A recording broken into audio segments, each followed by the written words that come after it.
Hello, Namaskar. This is Firstpost and you're watching Vantage with me, Palki Sharma.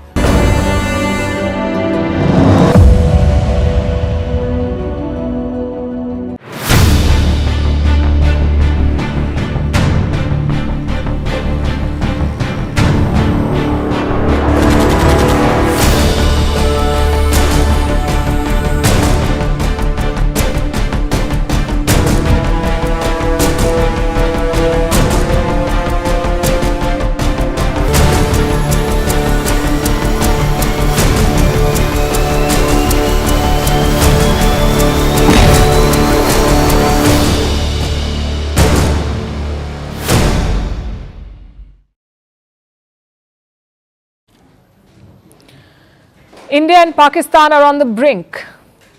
The only question is, of what? A full-scale war? A limited military standoff? Or something else? Things are very tense in the region. Everyone is bracing for India's military response. Meanwhile, Pakistan is stoking the fire. They're provoking India at the line of control, the de facto border between India and Pakistan.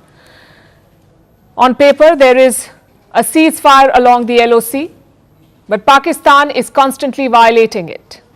India has reported dozens of firing incidents from the other side. They started around Thursday night. That's when India suspended the Indus Waters Treaty. And since then, since Thursday night, Pakistan has been firing every night, 4 nights of unprovoked firing. And how is India responding? Reports say swiftly and effectively. Plus, no casualties have been reported on the Indian side. New Delhi is not just responding at the LOC, it is also preparing the big guns. The Indian Navy carried out drills over the weekend. They fired long-range anti-ship weapons. Take a look at this.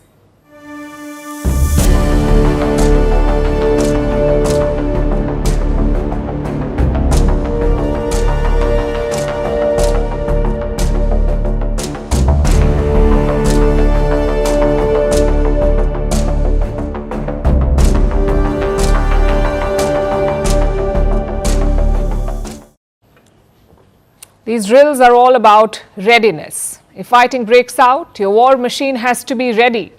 It has to be well oiled and prepared. Same for the political leadership. Yesterday, Defence Minister Rajnath Singh met the Chief of Defence Staff. Today, he met Prime Minister Narendra Modi. Their meeting lasted around 40 minutes. And what did they discuss? Reports say the security situation in Jammu and Kashmir, what sort of operations are ongoing and what arrangements are being made. They discussed all of this. Of course, the top priority will be hunting down the attackers. There were 4 terrorists in Pehalgam, out of which 2 were Pakistani. The other 2 were Pakistan-backed. Indian security forces are tracking them down. It's a joint operation by 3 Indian agencies, the Indian Army, the Central Armed Police Forces or CAPF, and the Jammu and Kashmir Corps. Officials have called it a cat and mouse game. These terrorists are using the forest cover to move around. They only emerge for food and supplies, and that's when they get spotted. Reports say the forces have located the terrorists 4 times. First near a village called Hapatnar, then near the forests of Kulgam, then near Tral Ridge, and finally in Kokarnag. On one occasion, the forces came very close. Apparently, they also exchanged fire, but eventually the terrorists got away. The army is hoping to corner them inside the forests, but this is a very tough terrain. You've got thick jungles, steep hills, and deserted meadows. Even if you spot them, the job is not done. Nonetheless, Indian officials are confident. They believe it's only a matter of time that the terrorists will eventually make a mistake in the days ahead. And what happens after that? The first order of business is delivering justice. Prime Minister Modi promised that last week in no uncertain terms. The victims' families will also be hoping for that. It would be a key step towards closure. Secondly, we could get crucial evidence from the attackers, like what sort of weapons were they carrying, what documents did they possess, and who plotted this deadly attack. Well, we already know the answer. It is Pakistan. But if we get more evidence, it would silence the doubters. It would destroy Pakistan's case publicly. And that sums up the military updates from Kashmir. Beyond that, the region is slowly trying to heal. Today, the Jammu and Kashmir Assembly convened. It passed a resolution condemning last week's attack. Chief Minister Omar Abdullah said he does not have the words for an apology. ये जानते हुए कि जम्मू कश्मीर की security, Jammu Kashmir की सुरक्षा, जम्मू कश्मीर के लोगों की चुनी हुई हुकूमत की जिम्मेदारी नहीं है, लेकिन तब भी यहाँ के वजीर आला की हैसियत से, यहाँ की टूरिज्म के मिनिस्टर की हैसियत से मैंने इन लोगों को दावत दी थी यहाँ आने की। मेजबान होते हुए मेरी जिम्मेदारी थी कि सही सलामत मैं इन्हें यहां से वापस भेजूं, नहीं भेज पाया।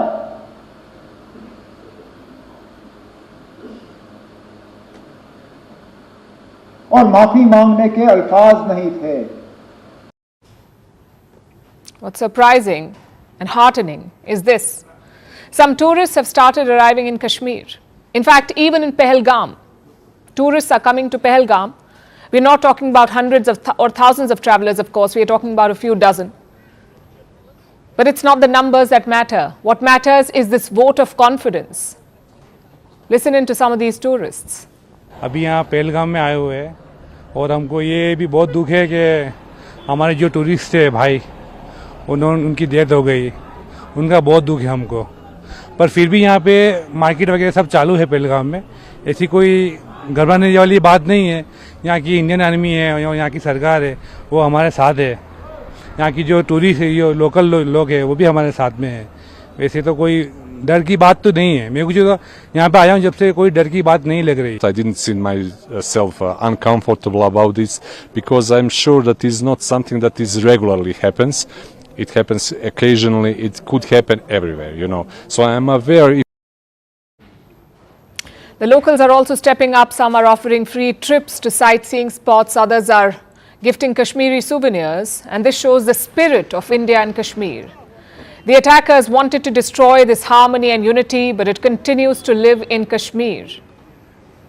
This is a time for the whole country to step up, even for us in the media.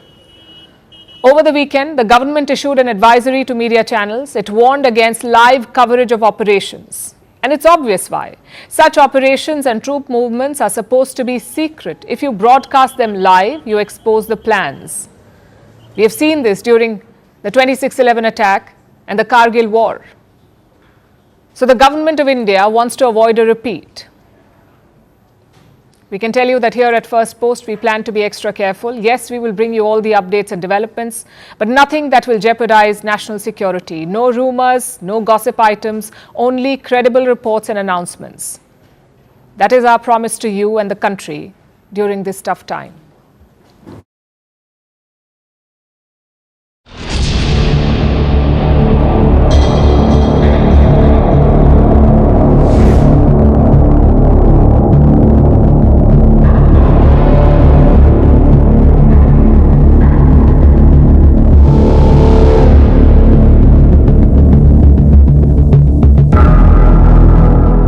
Forefathers they thought that we are different from the Hindus in every possible aspect of life. That was the foundation of the two-nation theory that was laid there.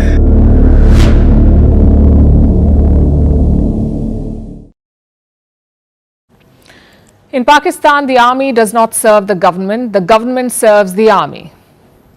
The world knows this. Their Prime Minister knows it too, that's Shehbaz Sharif.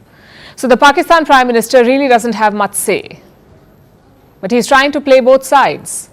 Over the weekend, he made a public address at the passing out parade at the Pakistan Military Academy. And he said some conflicting things. First, Pakistan is calling for a neutral probe, a probe into what really happened in Kashmir. The recent tragedy in Pahalgam is yet another example of this perpetual blame game, which must come to a grinding halt. And now, continuing with its role as a responsible country, Pakistan is open to participate in any neutral, transparent and credible investigation. Well, we can help with that. Here are the facts. What happened in Kashmir was a terrorist attack. 26 tourists were killed, and they were killed by Pakistani and Pak-backed terrorists. Yes, that saves some crucial time that Pakistan hopes to waste in the name of an investigation. But of course, Shahbaz Sharif did not stop there, and I think it's because he remembered where he was. The military academy in Abbottabad, with the steely eyes of the generals on his back. So he went back to the given script and indulged in some casual warmongering. Any attempt to stop, reduce, or divert the flow of water belonging to Pakistan under the Indus Waters Treaty would be responded to with full force and might, and nobody should remain under any kind of false impression and confusion. If you thought your situationship was giving mixed signals, you clearly haven't heard Shahbaz Sharif. What does the Pakistani Prime Minister really want? I guess that's a question we should be asking his brother, three-time Prime Minister Nawaz Sharif, because reports suggest that he is counseling his baby brother. He wants him to choose diplomacy. It's almost touching. Nawaz Sharif thinks or pretends that civilians still run the show. The fact is, every Pakistani government since 1947 has been a civilian government only in name. The army runs the country. So the real question is, what does the Pakistan army want? Does it want a war? Can it survive a war? Their chief, General Asim Munir, made the first move earlier this month. He delivered an incendiary speech calling Kashmir Pakistan's jugular vein. Government's stance on Kashmir is absolutely clear. It was our jugular vein. It is our jugular vein. We will not forget it. And we will not leave our Kashmiri brethren in their heroic struggle, what they are waging against the Indian occupation.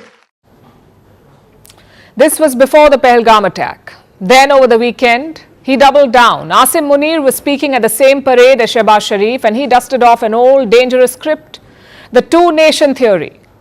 Munir said Hindus and Muslims could never live together in harmony, that they are fundamentally different. And here we were foolishly believing that the world had moved on from 1947. Remember, Asim Munir said the same thing before the Pahalgam attack too.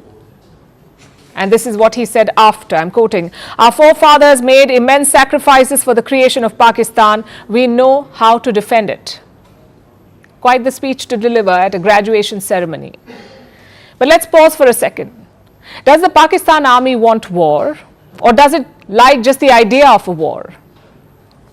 Chances are it's the second. Asim Munir may be stirring the pot, but what he really wants is just the prospect of a conflict, something to distract from the rot at home. Because the real war has consequences, provocation has consequences, and Pakistan is already suffering those. For example, the Indus Waters Treaty, it's a treaty that survived 4 wars, but not this time because India has suspended it. There are reports of a flood alert in Pakistan-occupied Kashmir. In unverified videos online, residents were seen scrambling. Islamabad has obviously accused India of releasing this water. New Delhi has not commented. But it shows the fear and chaos on the other side. Because the Pahalgam attack has changed the rules. Old constraints no longer apply. Pakistan tried to retaliate by suspending all trade with India. And with this, they shot themselves in the foot. I'll give you just one example. Medicines. Pakistan relies on India for 30 to 40% of its pharmaceutical raw materials, 30 to 40%. They need this stuff to make crucial medicines, but now they've lost access and hurt their own medical supplies. Islamabad is now looking at contingency plans. Of course, the generals will still get the best hospitals. The politicians will still fly to London for checkups, but the ordinary Pakistanis won't have medicines. And that is the biggest tragedy. Their economy is imploding, inflation is gutting the middle class. Pakistan cannot afford a war. Ordinary citizens do not want a war. They want jobs, they want food, they want freedom from violence. They've been protesting against their army that has battered the country. And it's this army that wants conflict to secure its grip on power.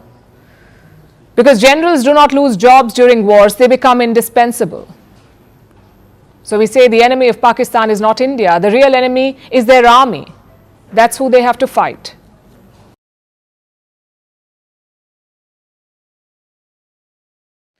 Almost a week since the Pahalgam attack and the cold-blooded killing of 26 Indians, yet the global response has been little more than ignorance. World leaders may have pledged solidarity, but do they really care beyond that?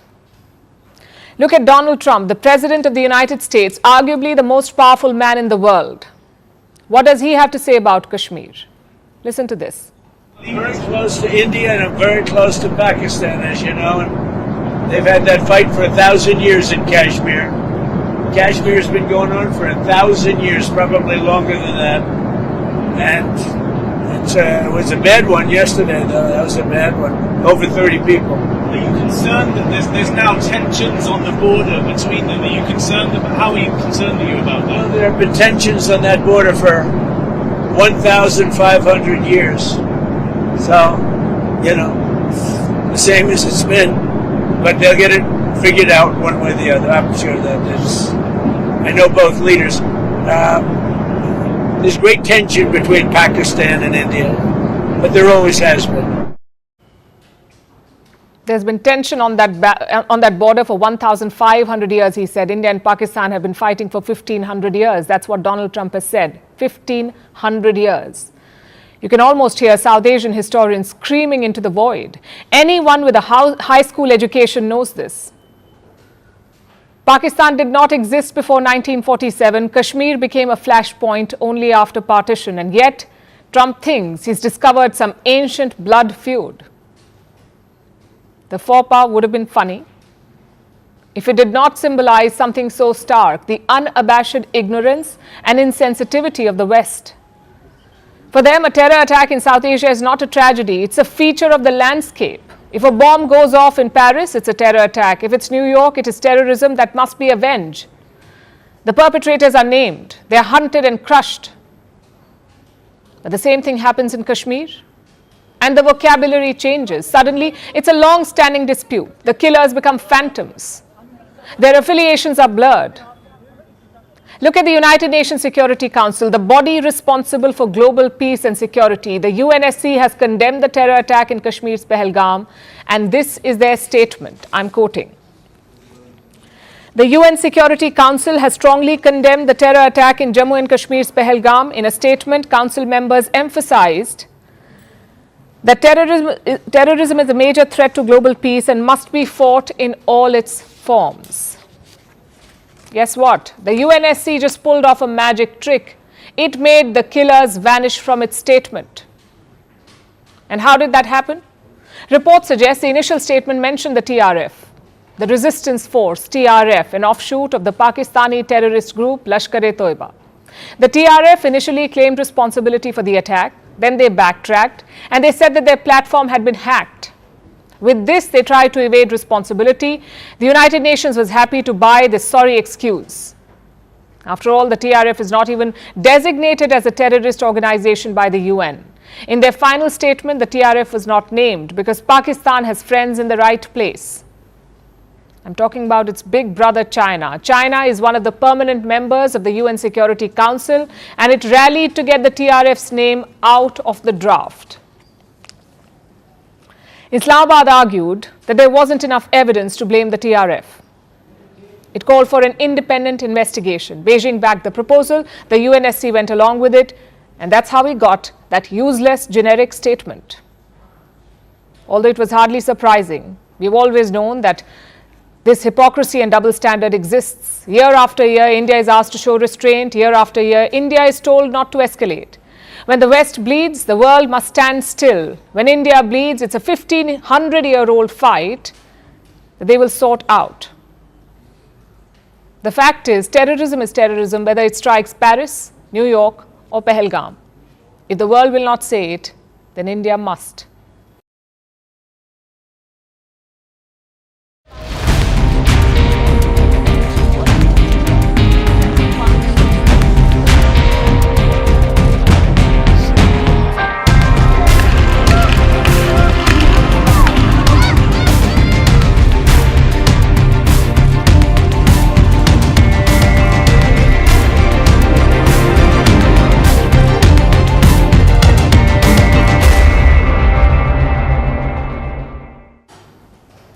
China's role is very interesting here.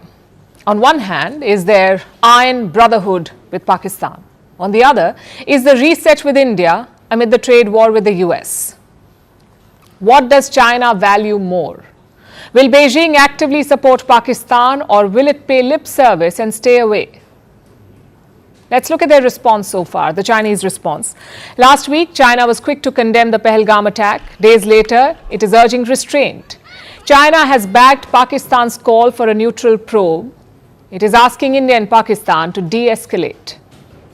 China welcomes all measures conducive to cooling down the current situation and supports an impartial investigation as soon as possible. As a common neighbor of both India and Pakistan, China hopes that India and Pakistan will exercise restraint and meet each other halfway.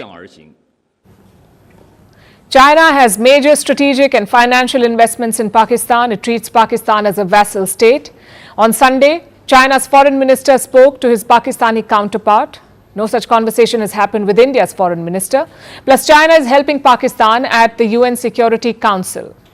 The council passed a resolution yesterday. Reports say Beijing watered it down. The first draft called on countries to cooperate with India. The revised one seeks cooperation with relevant parties. Apparently, China pushed for this. And frankly, it was expected. Pakistan is China's Silk Route colony. But India is a strategic rival. A country with a population and potential to challenge China. So Beijing backing Pakistan is not a surprise. The question is, will they go further? I'll tell you why this is important. China is the biggest arms supplier to Pakistan. We have some numbers. From 2020 to 2024, they made up 81% of Pakistan's weapons imports. From 2015 to 2019, they made up 74%. And this is not new. China has been Pakistan's top supplier of weapons since the 1990s. This includes advanced weaponry too, like Pakistan's first spy ship, the Rizwan. Almost 600 VT-4 battle tanks and 36 J-10 fighter jets. All these deals were signed in recent years. Reports say Pakistan is also eyeing China's fifth-generation fighter jet. Around 40 units of it, of the J-35A. So simply put, China is arming Pakistan. Islamabad needs Chinese weapons to help and help to fight India. Again, the question is, will Beijing give it? On paper, China won't mind this flare-up. They too have border issues with India. Both countries were locked in a standoff since 2020. If India is more focused on Pakistan on the western border, it could be less focused on China. That will be the thinking in Beijing. Hence the political support for Pakistan. But military support, that is not guaranteed yet. Because China needs India a lot right now. Beijing's biggest concern is not a conflict between India and Pakistan at the moment. Their biggest concern is the trade war with the United States. China is counting on India's support. Xi Jinping has been talking about a dragon-elephant tango. If he wants that, he cannot arm Pakistan, at least not right now. It's definitely a tough call for Beijing, because this is precisely what they had prepared for. China does not arm Pakistan out of concern for its safety. China arms Pakistan to challenge India, to keep India's army busy on the western flank. It is playing out exactly how Beijing would have wanted it. But Donald Trump came out of syllabus. His trade war has pushed China to reset ties with India. Just look at what's happening in Brazil. Officials from the BRICS countries are gathering there. Indian officials were also supposed to attend this, but they're skipping it due to the tensions at home. The goal of this meeting is to oppose Trump's trade war, to reiterate support for free trade, and India's voice carries a big impact in such initiatives. Does China want that, or does it want to support Pakistan? As things stand, China's support is limited to words, but it's also a reality check for India. We need to be prepared for two fronts. To the east, Chinese soldiers with Chinese weapons. To the west, Pakistani soldiers with Chinese weapons.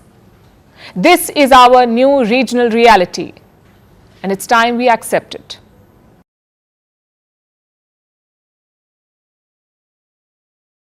Now let's look at counter-terrorism efforts in Kashmir. India is responding not with guns or bullets, but with explosives and bulldozers. The target? Houses of terror suspects. At least 9 buildings have been destroyed. The message is clear. Terrorism will have consequences. Basically, if you create nests for terrorists, you lose the roof over your head. But is this the right approach? And are there other options that India can leverage? Let's discuss that. This operation began on the 25th of April. That's when the first house of a terror suspect was demolished. Since then, at least 8 other houses have also been destroyed. And this has happened across Kashmir, in small towns like Shopian, Pulwama, Anantnag, Tral and Kupwara. Security forces are using controlled charges to bring down these houses. In places where neighboring houses are too close to the blast radius, bulldozers have been used to bring down the structures. Officials say these are targeted strikes, these are not random actions. Some of these houses were launch pads for terrorists, others were safe houses to store weapons or hideouts where the attacks were planned. And look at who these houses belong to. 3 names clearly stand out. Ehsanul Haq Sheikh, Adil Ahmed Thokar and Shahid Ahmed. Officials say these are operatives of the Pakistan-based terror group Lashkar-e-Toiba. They were said to be involved in the Pahalgam attack. Now their homes have been destroyed. Who are the others? Overground workers or OGWs, basically people who played a role in the terror attack. An overground worker is someone who helps terrorists by giving cash or shelter or information and logistical support. At least 15 overground workers have been identified. Officials say they help the attackers with surveillance and exit routes. So the house demolitions have targeted terrorists and overground workers. The logic is quite simple. Hit them where it hurts. Disrupt their safe havens, deter their families from aiding them and show zero tolerance. This achieves 2 things. First, it disrupts the logistical support system of terrorists. Second, it delivers a psychological blow. I'll tell you what I mean. Demolitions are a low-cost, high-visibility tactic. It takes years to build a home. But taking the path of terrorism means that it could be gone in seconds. It's a bold strategy with severe effects. Families have to bear the cost of terrorism. It often pits them against each other. Families of the terrorists involved in the Pahalgam attack are urging the attackers to surrender. And this is not a new tactic. You may remember the Pulwama attack in 2019. A suicide bomber rammed into a military convoy. He killed at least 40 soldiers. After the attacker was identified, his home was also demolished by security forces. This is a tactic that has been used for years, only this time the scale is massive. But there's also a flip side. The houses belong to families, not just terrorists. In fact, many of the terrorists have not visited their homes in years. In many cases, terrorists barge into these houses at gunpoint. Local families say they have no choice but to give shelter. And then there's the legal question. The demolitions happen without trials or convictions. And yet, this strategy is commonly used across the world. Israel has demolished the houses of Palestinian militants for decades, and they've had mixed results. In some cases, they have prevented future attacks. In others, they have only fueled resentment. So will this work in Kashmir? Well, it depends on 2 things: precision and legitimacy. Until now, the demolitions have been controlled. No collateral damage has been reported. All the 9 houses have been brought down without impacting neighboring buildings, and India has acted on solid evidence against the terror suspects. Jammu and Kashmir's Chief Minister Omar Abdullah has backed the approach. For now, India must focus on 2 things: decisive action against terrorists and assuring local Kashmiris that they are not the target. This demolition drive is a signal. Terrorism will be met with an iron fist.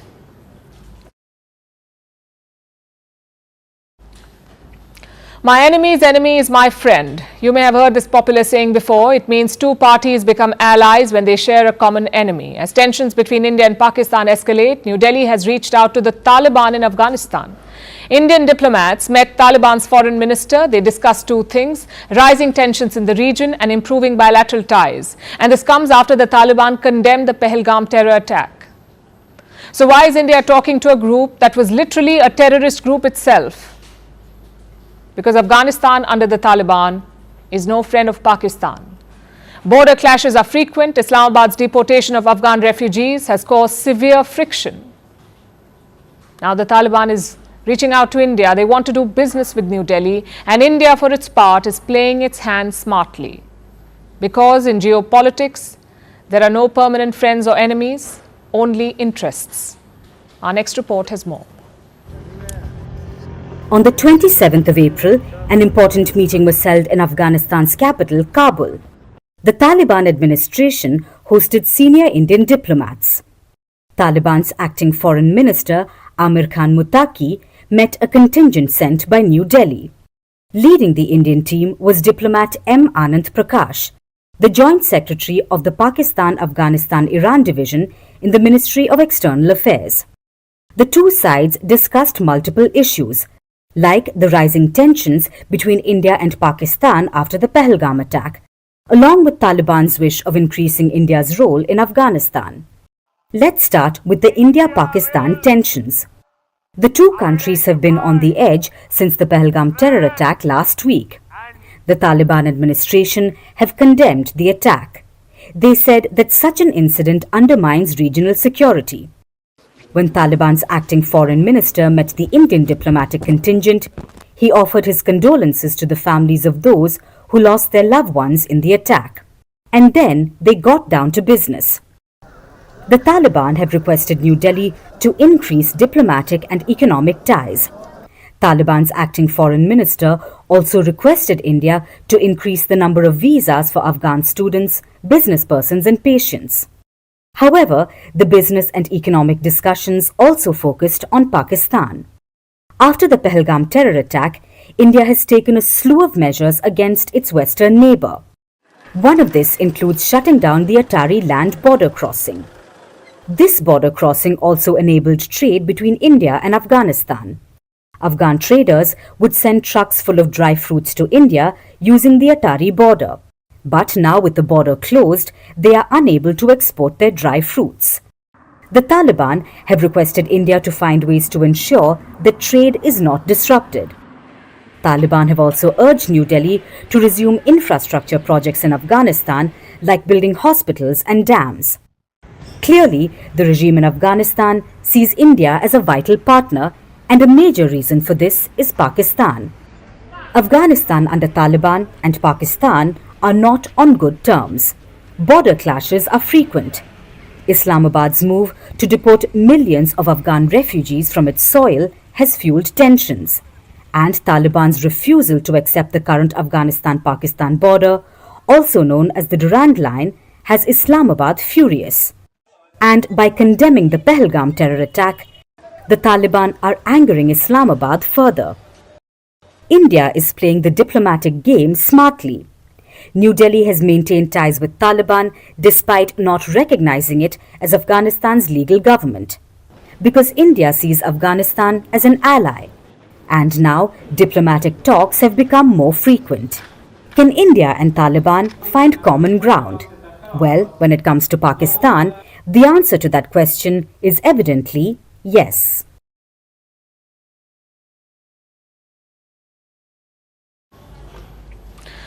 Stories matter, but so do storytellers. Just consider the story of a hunt.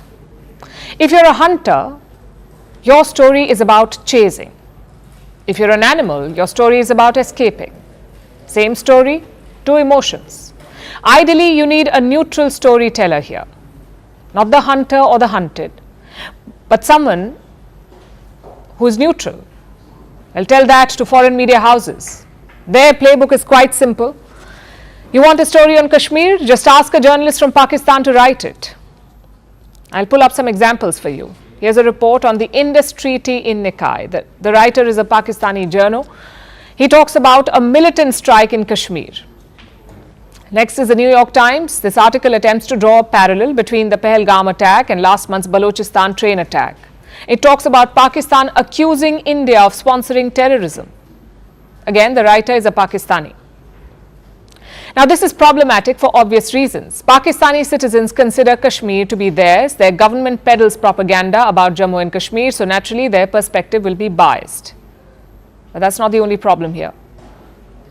We don't expect Pakistani journalists to take India's side. We expect the Dawn newspaper to back Pakistan. We expect Geo News and the Express Tribune to do the same, because these are all Pakistani outlets. The problem comes when foreign outlets do the same thing. You don't have a stake in this conflict. So your job is to be a neutral storyteller. You cannot be neutral by asking Pakistanis to write on Kashmir. And this is just one example. The media has become a battleground. India has banned 16 Pakistani YouTube channels. This includes some of their leading news outlets as well, like Dawn, ARY News and Sama TV. New Delhi says these channels are spreading fake news. The government of India has also written to the BBC. Over what? The outlet's description of the attack. The BBC did not call it terrorism. They've called it a militant attack. Reports say the government conveyed its concerns to the BBC. Similar messages were also sent to other outlets like the Associated Press and Reuters. Frankly, this must only happen to India. You've just been attacked by terrorists. You've lost 26 civilian lives. Your neighbor is a known sponsor of terror, yet your story is being downplayed. Things would have been very different elsewhere. We saw the response when Israel was attacked by Hamas. No downplaying, no gunmen, no militants, just straight up condemnation by Western media. This should be a wake-up call for India, because the conflicts of tomorrow won't just be fought on the battlefield, they will be fought online. It's not just about overpowering your enemy, it's about shaping global opinion, and Pakistan knows this well. Last week, the Defence Minister spoke to Sky News, one of the most viewed news channels in Britain. Today, he spoke to Reuters, one of the biggest news agencies in the world. Both interviews were used to raise the same point, that an all-out war is coming. The idea here is to use foreign media to spread panic. Suddenly, other world leaders take notice, so they jump in to push for de-escalation. This is how Pakistan is using the media to their advantage. What about India? We haven't seen a coherent strategy yet. Yes, banning Pakistani channels is a good start, but that's a defensive move. You need to use the media to tell your story, whether it's the brutality of last week's attack, or Pakistan's double game on terrorism, or their campaigns against India. And it should be easy, considering it is the truth. But the question is, does India realize how important this narrative war is? We have to say the early indications are not good. Let's hope New Delhi gets its act together.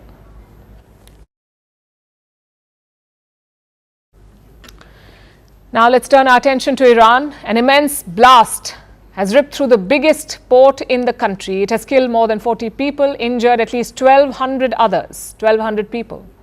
What caused this explosion? Iran remains cagey about the details, but speculation is rife. Experts say it was rocket fuel sent by China.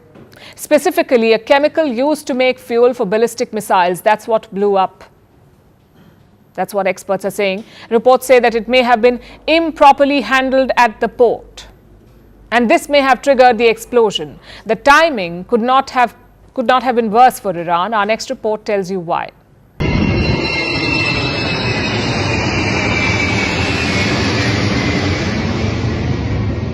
The death toll from a huge blast in Iran has risen to at least 46. More than 1,200 people are injured. But mourning has quickly turned into anger as the government remains busy playing a blame game. So what happened? On Saturday, a powerful explosion took place at the port of Bandar Abbas in southern Iran. It's the largest commercial port in the country.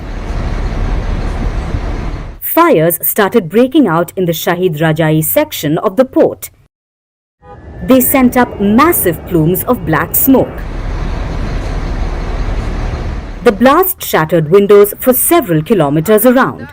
Residents 50 kilometers away reported feeling the effects. The explosion tore metal strips off shipping containers. As firefighters worked to extinguish the fire, dropping water from the skies, carrying bodies through the smoke, authorities closed off roads leading to the site, and many people rushed to hospitals across the country to give blood. On Sunday, the city of Bandar Abbas shut all schools and offices. Iranian President Masoud Pezeshkian arrived to investigate the situation, oversee relief efforts, and meet with the injured. Over the weekend, condolences poured in from all over the world, including India, the United Arab Emirates, Saudi Arabia and Turkey. Russia, a key ally, ordered multiple specialist firefighting aircraft to be sent to Iran to help with the relief efforts. Emergency workers had hoped the blaze would be fully extinguished by Sunday afternoon. But as of today, the fire is only 90% extinguished. People have been told to stay indoors and mark 3 days of mourning. Authorities warn of possible food shortages because the affected port handles nearly 80% of the country's imports and remains out of action in many parts. So what caused the explosion? Well, the answer is unclear. But speculations have reached only one conclusion: rocket fuel.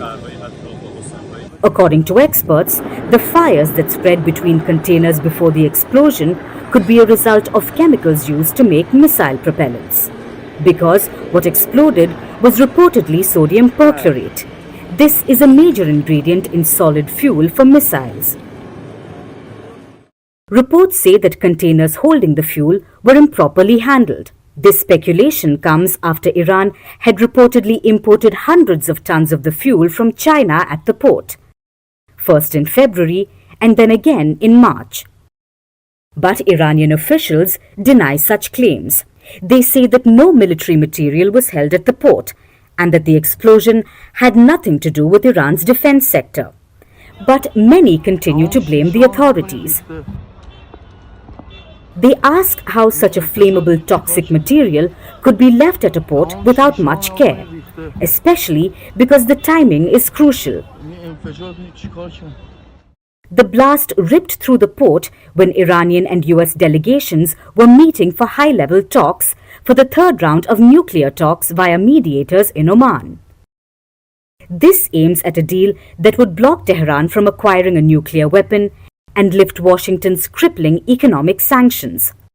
Both sides have reported progress, agreeing to continue the talks. But this tragedy has overshadowed it.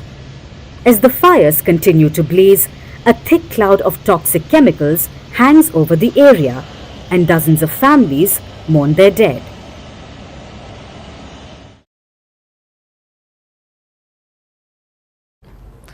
Two leaders, two agendas, and one crucial meeting. I'm talking about the rendezvous in Rome. US President Donald Trump met Ukrainian President Volodymyr Zelensky. The meeting took place on Saturday on the sidelines of Pope Francis's funeral. And the 15-minute huddle made global headlines because the optics were striking. This meeting was supposed to be between three leaders: US President Donald Trump, Ukrainian President Volodymyr Zelensky, and French President Emmanuel Macron. 3 chairs had been placed in the Vatican's St. Peter's Basilica. But Trump had different plans. He stopped Macron from joining in.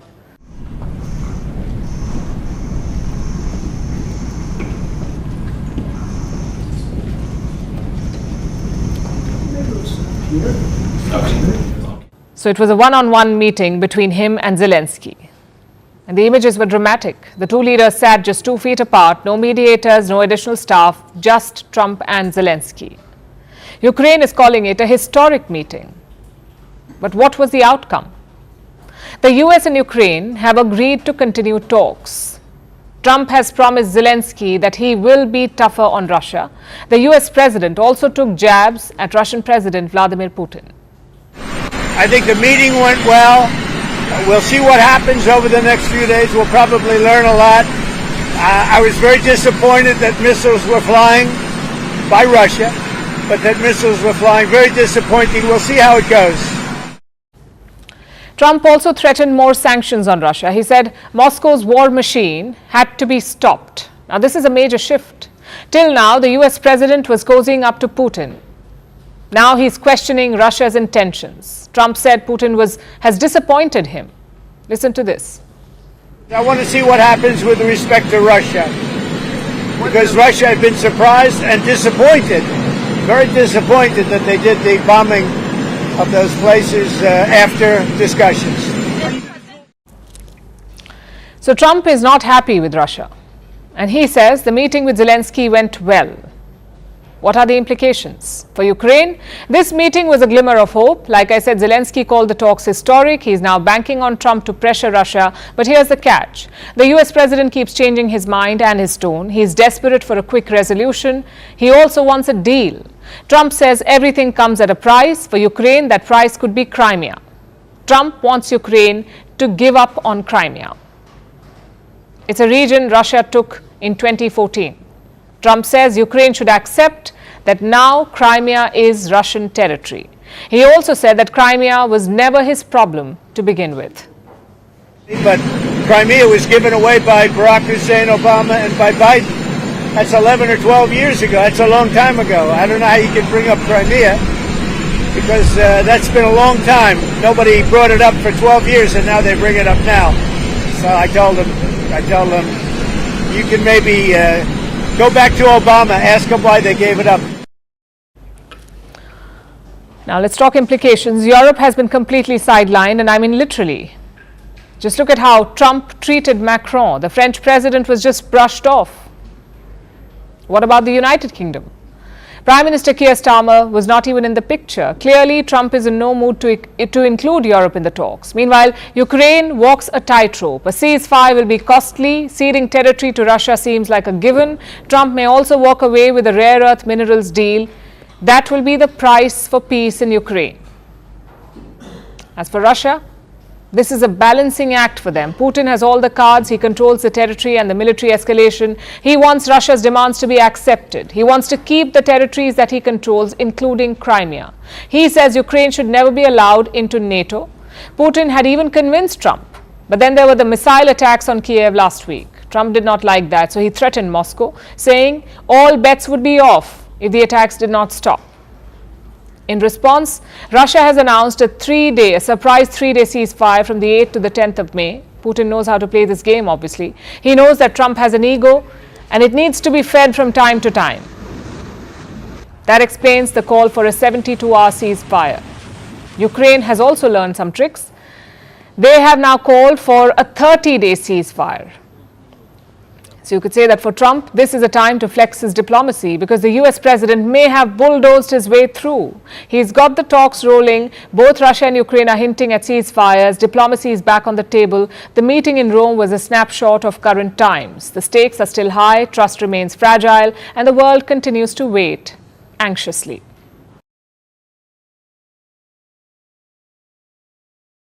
Now let's turn our attention to the Indo-Pacific region where a PR wrestling match is underway. And the trophy is a tiny mass of sand in the West Philippine Sea. These are strategic waters. They're highly disputed. Parts of the sea are claimed by many governments, including the Philippines. But China, being China, claims ownership of almost all of it. Now, China and the Philippines have conducted rivaling photo opportunities in the waterway. They have each unfurled their national flags on tiny sandbars in the West Philippine Sea, or what Beijing calls the South China Sea. This is stoking up long-standing regional tensions. But why now? And what will become of this? Here's a report. When it comes to politics, optics matters. Sometimes they can help in diplomacy, but sometimes they can ratchet up long-standing regional tensions. We are talking about the rivaling public relations stunt by China and the Philippines. The two countries have each unfurled their national flags on a tiny mass of sand in the West Philippine Sea, or what Beijing calls the South China Sea. This is a strategic waterway in the Indo-Pacific region, and it is widely seen as a flashpoint for global conflict. Several Southeast Asian nations claim parts of the sea. But China has claimed its ownership over most of the waterway, despite an international ruling saying that it has no basis. Over the past 2 decades, Beijing has occupied many obscure reefs across the sea, even if they are far from its shoreline. It has built up military installations and ports on them. And now, it is clicking pictures over a small sandbar in the sea, the Sandy Cay. This is a string of 3 uninhabited sandbanks. It lies near the Thitu Island, where the Philippines maintains a military outpost. The latest dispute began last week. China's mouthpiece media claimed that it exercised sovereign jurisdiction over the Tetian Reef, which is the Chinese name for Sandy Cay. Next, a photo aired on its broadcaster. It showed Chinese officials in black uniforms, walking along the white sandbar. Another photo showed 4 officers holding up a Chinese flag. They called it a show of sovereignty. But the Philippines said, not so fast. Manila sent teams to multiple sandbars. On Sunday, it deployed the country's Navy, Coast Guard, and police on different parts of Sandy Cay, saying that the officers observed the illegal presence of a nearby Chinese Coast Guard's vessel and 7 Chinese maritime militia vessels. And then came this picture. It showed 5 officers holding the Philippine national flag on a white sandbar. By Sunday night, China retorted. China's rights protection and law enforcement activities there are conducted in accordance with the law, aimed at countering the Philippines' illegal landings and other acts of infringement and provocation, firmly safeguarding national territorial sovereignty, ensuring that the reef remains uninhabited and without facilities. This latest standoff in the contested waters risks further stoking tensions between the two countries, which have become increasingly fraught in recent years. It is also a key test for the Trump administration, with the U.S. being a mutual defense ally of the Philippines. Despite Trump's mercurial views on protecting its allies, his cabinet contains vocal China hawks. They have spoken publicly on needing to push back against China's growing ambitions in the Indo-Pacific region. And the timing of the latest stunt is crucial. It comes as the U.S. and Philippine forces are carrying out their annual war scenario drills, what's called the Balakatan exercises, where as many as 17,000 personnel are taking part. And in a first, missiles from the U.S. Marine Air Defense Integrated System were fired off the coast of the northern Philippines. So now China, in its usual fashion, seems to be acting out. It is trying to provoke the Philippines. But if this photo opportunity tussle proves anything, it is this. Beijing cannot bully Manila. And now it's time for Vantage Shots, images that tell the story. The White House displays photos of detained immigrants on the lawn for Trump's 100th day in office. Fans were left in the dark at the Madrid Open after a widespread power outage hit the Spanish capital. An on-field turns into a sea of red as Liverpool clinches the Premier League title. Finally, we're taking you back in history. On this day in 1945, Italian dictator Benito Mussolini was executed. He was shot dead by Italian partisans. This happened while he and his mistress were trying to flee to Switzerland. Mussolini was then hung upside down in Milan's public square. We're leaving you on that note. Thanks for watching. We'll see you tomorrow.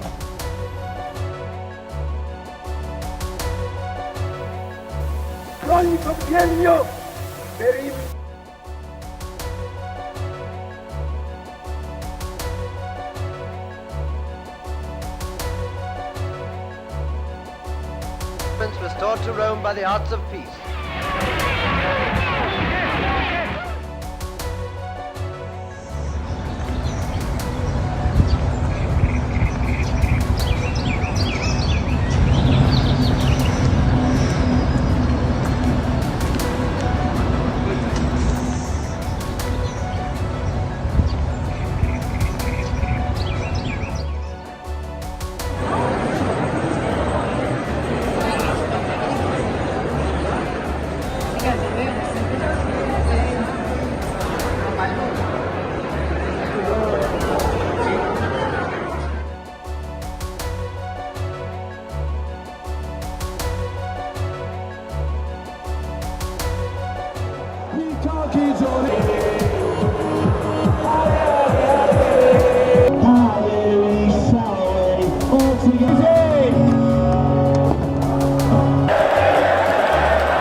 Happy Monday and welcome to First Post America. I'm Eric Ham and we're live in the nation's capital of Washington, D.C. And today we have the latest on the tragedy in Vancouver and ominous signs for President Trump as he closes in on his first 100 days in office.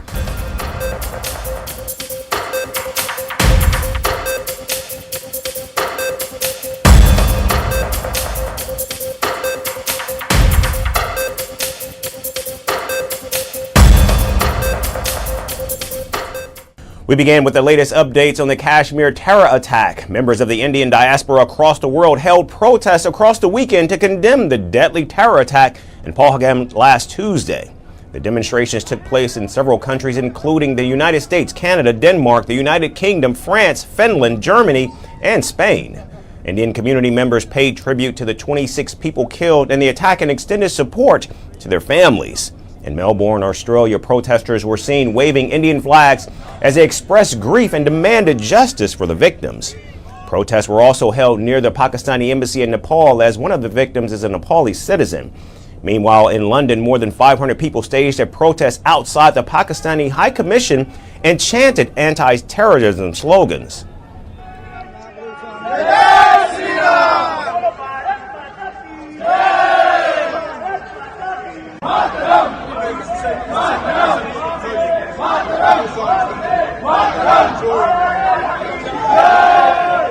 I'm Indian, I'm Jewish, and we have a big Jewish community over here which is always supporting India because we are the same enemy. I mean, Islamist radicalization is the same thing all over the world. Israel faced it in October 23rd, 7th October, and the same, when I saw this happen in India, it reminded me of that. Terrorists coming and killing innocent people. And this terrorism is fed by the Pakistani Islamist regime. And we will be here with the Indians supporting Indians all the time. In Paris, agitators were seen carrying placards and banners in front of the Eiffel Tower as they accused Pakistan of sheltering terror groups responsible for such violence.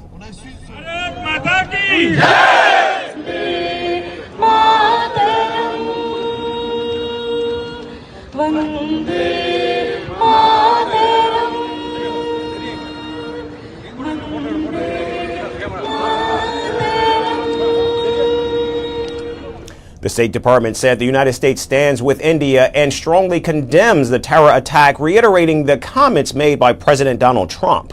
Last Friday, the Director of National Intelligence, Tulsi Gabbard, also said Washington supports New Delhi as it hunts down those behind the Kashmir massacre. She also extended support to Indian Prime Minister Narendra Modi, who has vowed the harshest punishment on those responsible. We stand in solidarity with India in the wake of the horrific Islamist terrorist attack targeting and killing 26 Hindus in Pehalgam. My prayers and deepest sympathies are with those who lost a loved one, Prime Minister Narendra Modi, and with all the people of India. We are with you and support you as you hunt down those responsible for this heinous attack. Moreover, FBI Director Kash Patel has also extended his full support to the Indian government. The FBI sends our condolences to all the victims of the recent terrorist attack in Kashmir and will continue offering our full support to the Indian government. This is a reminder of the constant threats our world faces from the evils of terrorism. Pray for those affected. Amid global condemnation, Pakistan violated the ceasefire along the border with India for the fourth consecutive time on Sunday, with India responding to the firing effectively. As Indian forces intensify their anti-terror operations, tensions between the two neighbors are expected to escalate even further in the aftermath of one of the deadliest terror attacks in the Kashmir Valley. And now to Vancouver, where a devastating tragedy cast a shadow over the final day of campaigning ahead of today's federal elections throughout Canada. At least 11 people were killed on Saturday evening when a man drove an SUV through a crowd at a Filipino community festival in Vancouver. Police have arrested 30-year-old Kai G. Adam Lowe, who is known to authorities and has a history of mental health issues. Officials have ruled out terrorism as a motive, and the suspect has been charged with 8 counts of second-degree murder, with more charges expected. The driver of the vehicle was the lone occupant, and he was arrested at the crime scene by members of the Vancouver Police Department after bystanders and witnesses intervened to detain him. The evidence in this case does not lead us to believe this was an act of terrorism. I can also tell you that the person we have in custody does have a significant history of interactions with police and healthcare professionals related to mental health. Now, the attack, which took place during the Lapu Lapu festival, left revelers and organizers shaken. In fact, witnesses described scenes of chaos with bodies strewn across the streets and children among the injured. Right there, some car, some Audi, black Audi, he just like stopped or whatever. I don't know, but from over there, from like the start right there, he just pushed the gas all the way through the whole block right there, crashing into like everyone in his way. Can you describe a little bit what you saw? I heard like a bunch of like crashing and stuff. Then I walked down like not even like half the block. I just saw like a bunch of bodies and everything, and I just went back. Prime Minister Mark Carney, visibly emotional, addressed the nation offering condolences and later traveled to Vancouver to attend a church vigil with flowers in hand. Last night, families lost a sister, a brother, a mother, a father, a son, or a daughter. Those families are living every family's nightmare. And to them and to the many others who were injured, to the Filipino-Canadian community, and to everyone in the broader Lower Mainland, Vancouver, I would like to offer my deepest condolences and my wishes for strength and compassion in this tragic time. Conservative leader Pierre Poilievre also expressed shock and support for the grieving Filipino community, describing the event as horrific. We have to take a moment to acknowledge the horrendous attack that was carried out against our wonderful Filipino community in British Columbia very late last night. Meanwhile, the attack has dampened what was supposed to be the final push for voters after a 5-week campaign dominated by tensions with the United States. Current polling suggests a tight race. In fact, a non-Ipsos poll released on Sunday showed the Liberals leading nationally with 43% support compared to the Conservatives' 38.9%, highlighting a gap of just over 4 percentage points.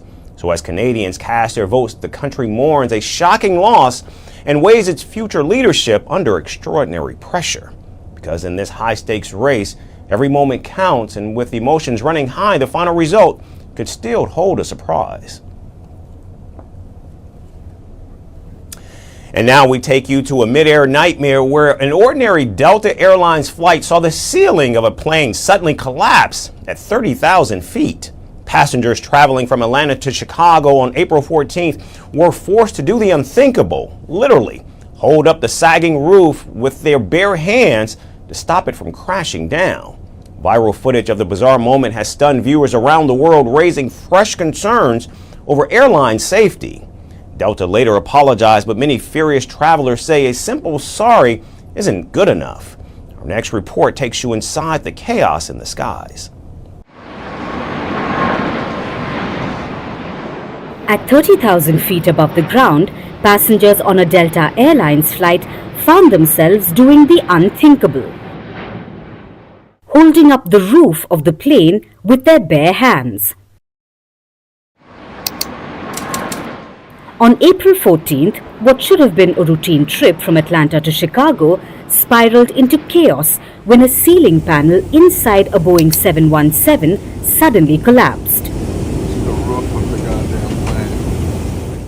A TikTok content creator captured the unbelievable moment in a video. This has since gone viral and even reshared by multiple accounts on Twitter. The footage shows several passengers reaching overhead to support the sagging structure, with their arms stretched wide in a desperate attempt to keep the plane's interior from falling onto them. The scene was surreal. Jagged nails and exposed wiring dangled from the roof, and flight attendants strapped in for takeoff were initially unable to assist. Because of which, for nearly 30 to 45 agonizing minutes, passengers acted as human pillars. And eventually, the attendants patched the fallen panel with strips of neon yellow duct tape. Now, even though it was a hasty fix, It allowed the aircraft to fly back to Atlanta safely. The plane panel was affixed into place so customers did not have to manually hold it during flight, and that no one was injured. And while the airline has apologized for the delay and thanked passengers for their patience and cooperation, the apology didn't exactly land smoothly. Delta offered each affected passenger 10,000 air miles, which is about $100 for the ordeal. But many were less than thrilled. A user accused the airline of using cheap manufacturers to build the plane. Another fumed, blaming the airline for putting them on a broken plane. This incident, while shocking, is just one of many recent aviation scares. A day after the Delta ceiling collapse, a Frontier Airlines plane in Puerto Rico lost a wheel during landing. Then, back in February, a Delta jet crash-landed in Toronto, flipping upside down after a fractured landing gear caused a fiery wreck. Miraculously, all 80 passengers survived, though 21 were injured. Flyers are growing increasingly wary. How safe are the planes we fly in if passengers have to hold up the ceiling mid-air? And here in the United States, Donald Trump has received one of the worst approval ratings for a new president as he approaches the 100-day mark in office. According to the latest poll, President Trump has the lowest 100-day approval rating of any president in the last 80 years. The poll conducted by ABC News, The Washington Post, and Ipsos shows 55% of responders disapprove of how the president is handling his job. In fact, Trump has broken his own record of low approval ratings for a president at 100 days in office, which was 42% back in 2017. However, in a glimmer of good news, voters still trust him more than Democrats in Congress to handle America's major problems. President Trump's standing with the public has slipped dramatically since he launched a tariff crackdown on Washington's biggest trading partners. And while the commander-in-chief has tried to reassure wary consumers that his policies will lower income taxes and increase manufacturing jobs, Americans fear he's still going way too far. More than 70% believe the economy is in bad shape and the current policies will cause a recession. Moreover, 60% of voters say prices, which are still too high, which the president pledged to curb, are still on the rise. Yes, I do have some investments that are down, which is affecting me on the personal side because we were in the market to buy some property outside of town. Now we're not sure which direction we want to go. We might put that major purchase on hold for a few months and see how things go through the summer. When it comes to the items that I import directly from China, like the pens, pencils, coffee mugs, keychains, calculators, that's all been affected immediately. Now, when it comes to Trump's presidential powers, majorities express concern over the downsizing of government as well as the crackdown on citizens' rights and freedoms. And many believe that U.S. leadership around the world has weakened under the Trump administration. Meanwhile, Donald Trump's ratings on the issue of immigration are also underwater. The poll mirrors other surveys, including those by CNN and the New York Times, that put the president's approval ratings extremely low.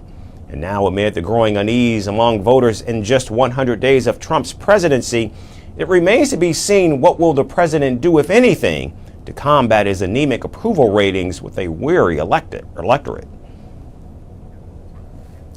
And we end today with First Lady Melania Trump. If you thought conspiracy theories about the Trumps were over, well, think again. The Melania body double saga has resurfaced, and this time it's the First Lady's appearance at Pope Francis' funeral that has everyone buzzing. From sunglasses to strategic hat placements, social media detectives are back in action questioning, is it really her or is it just another look-alike pulling the strings? Here's the story with more. In the grand edition of American conspiracy theories, another old favorite has made a dramatic comeback. It is the Melania Trump body double theory. Because why deal with real problems when we can spend hours online analyzing hat brims and sunglass reflections? Melania Trump has once again found herself at the center of the internet's favorite guessing game. Is it really her? Speculation roared back to life after she appeared alongside President Trump at Pope Francis's funeral dressed in a somber black blazer dress and veil. While the world mourned, a corner of the internet was busy mourning the apparent disappearance of the real Melania. Images from the solemn event spread quickly on social media, with users convinced that the woman beside the US president was an imposter. One user bluntly tweeted that it is not the real First Lady. Another user asked people to take a closer look as the woman seemed older. One even brought Putin into the conversation, while one user pointed out that the cheekbones and nose are off. One was of the opinion that it is US Vice President J.D. Vance. This reignited the long-standing theory that Melania occasionally sends a body double to handle public duties she would rather skip. The buzz only grew louder after footage showed Melania and Donald Trump boarding a helicopter earlier that day. The First Lady was seen hidden beneath a trench coat and oversized sunglasses, accessories that online sleuths claim are fake Melania moves. Of course, this is not Melania's first rodeo with body double rumors. Back when Donald Trump was sworn in for his second term, Melania's appearance, specifically her massive wide-brimmed hat, sparked another firestorm. Some insisted that the strategic angles and the dramatic headgear were designed to obscure the fact that it wasn't actually Melania at all. Ex-users had a field day, labeling her everything from the Hamburglar to anime villain, and even saying that she wore that hat to save herself from Trump's kiss. Inauguration Day quickly devolved into a live action "Where's the Real Melania" episode. For those unfamiliar, the body double theory appeared for the first time in 2017. Footage showed Melania in sunglasses next to Trump at a public event. Things got even stranger when Trump said at that time, "My wife Melania, who happens to be right here," prompting millions to wonder if she's right here, why point it out? So is Melania Trump a fan of a good old-fashioned decoy operation? Or are we all just one bad camera angle away from needing a hobby? While the world may never get a concrete answer, one thing's for sure: every time Melania steps outside, half of the internet grabs a magnifying glass and starts playing detective. That's Firstpost America for today. We certainly thank all of you for tuning in. We look forward to seeing you right back here again tomorrow. Thanks everyone for tuning in.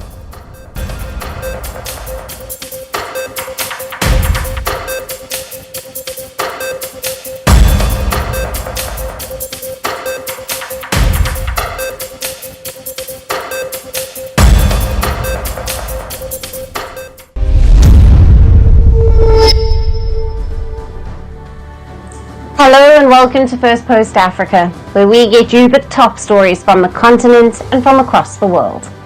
I'm Alison McGrange, coming to you live from Durban, South Africa.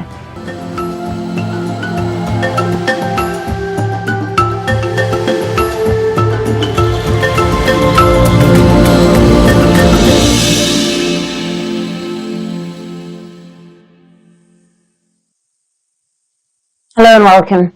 We begin in the Horn of Africa, a region sitting at the crossroads of the Red Sea and the Indian Ocean. Its strategic location has long attracted foreign powers who now control and operate crucial ports across the region. And now reports suggest Russia has joined the Horn of Africa's intense port race. Now, Russian Deputy Foreign Minister Mikhail Bogdanov has visited Somalia. He is also the special representative of President Vladimir Putin for the Middle East and Africa. This marks the first official visit by a high-ranking Russian official to Somalia in years. He met with his Somali counterpart as well as President Hassan Sheikh Mahmoud, and they discussed strengthening bilateral relations. He also extended an invitation from Putin to Somali President to attend the upcoming Russia-Arab League summit later this year. But was this visit always on the cards? Reports indicate that Russia initially planned to visit Somaliland, the breakaway region that seeks independence. Somaliland is home to the strategic Berbera port, one of the most crucial ports along the Red Sea. However, the planned visit was cancelled. Now, in a leaked letter, Russia requested permission for diplomats from its embassy in Djibouti to visit Somaliland and to explore potential areas of cooperation. Moscow expressed particular interest in Somaliland's strategic location along the Gulf of Aden. Another leaked letter now reveals Somaliland's response, rejecting Russia's request for a visit. Experts suggest that Russia's official visit to Mogadishu is a direct reaction to this snub, and Moscow is reportedly angry over the leak of what was meant to be a confidential diplomatic communication. It remains unclear how these letters surfaced. Somaliland's decision appears to have been influenced by Western pressure. Reports indicate that Somaliland is in talks with Washington, seeking U.S. recognition in exchange for access to the Berbera port. Currently, no country formally recognizes Somaliland's independence. Now, this entire episode underscores just how strategic Berbera port has become. Now, Berbera connects Africa to global trade routes. Its location, close to piracy-prone waters and conflict zones like Yemen, makes it vital for security operations and trade. Berbera has now become a prize in the broader competition among foreign powers to gain influence in the Horn of Africa. Apart from Russia, the UAE has made substantial investments in Berbera, transforming it into a major commercial port. Meanwhile, Turkey has modernized the Mogadishu port and has invested heavily in Somalia's infrastructure. Turkey also maintains a military base in Somalia. As per reports, Saudi Arabia too is making moves with plans to invest in Eritrea's Assab port.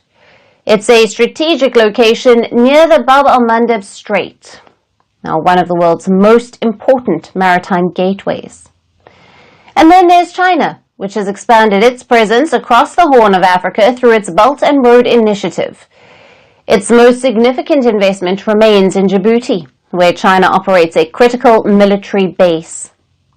So, with multiple powers vying for influence, how will the port race turn out for Africa?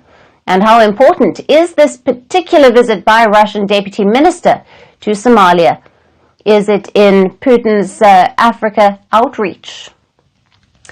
Now, to discuss further, we have with us Musa Mdunge, an international affairs expert, joining us live from Johannesburg. Thank you for being with us, Musa. Thank you so much for having me. Now, what strategic interests might Russia have in Somalia, particularly in the context of this growing competition over key ports like Berbera in the Horn of Africa? Certainly, Russia's interest in the Horn of Africa is certainly part of a long string of international interest that is rising up in that particular region. When one considers the importance of that region, particularly as it pertains to issues around trade, but also if you look in terms of the military and geopolitical strategic importance that the region holds, it is no surprise to see Russia also lifting up its hand to be counted among those countries that will have interest in that particular region. And it marks a return of this country in terms of the geopolitical play in that particular region since the 1970s. So it marks a critically important moment in global politics. And given these leaked letters suggesting Somaliland's rejection of Russian overtures, how significant is this diplomatic snub for Moscow's ambitions in the Horn of Africa? And could it shift Russia's focus entirely towards Somalia instead?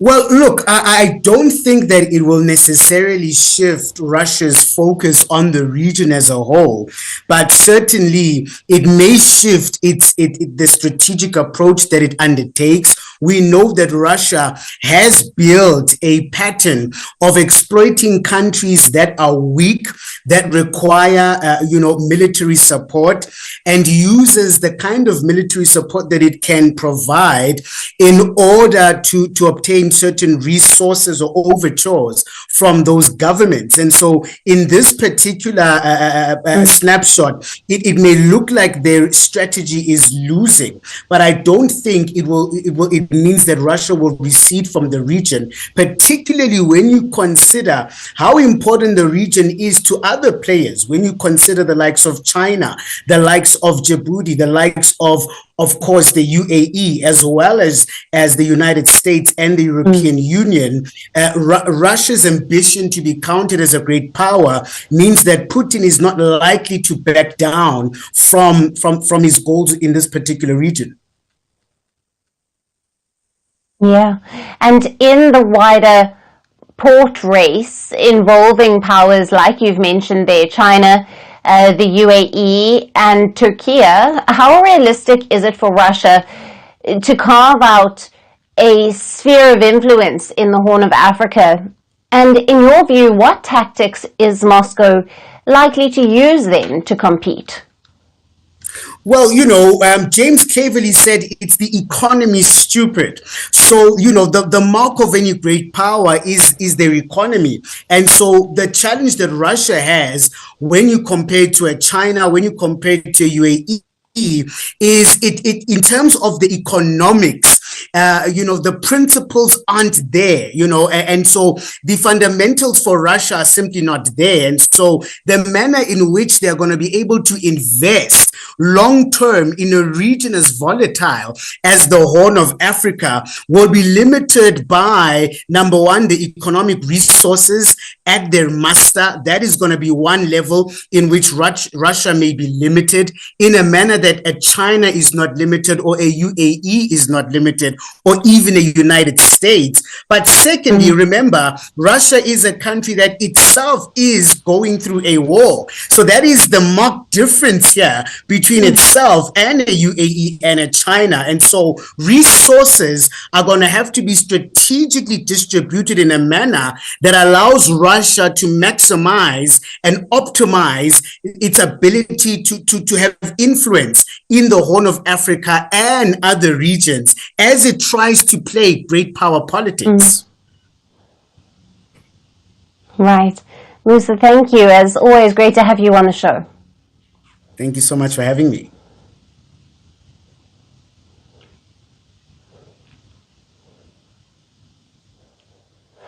Shifting focus to West Africa, Mali's junta is under fire once again, this time for allegedly trying to dissolve political parties in the Sahel country.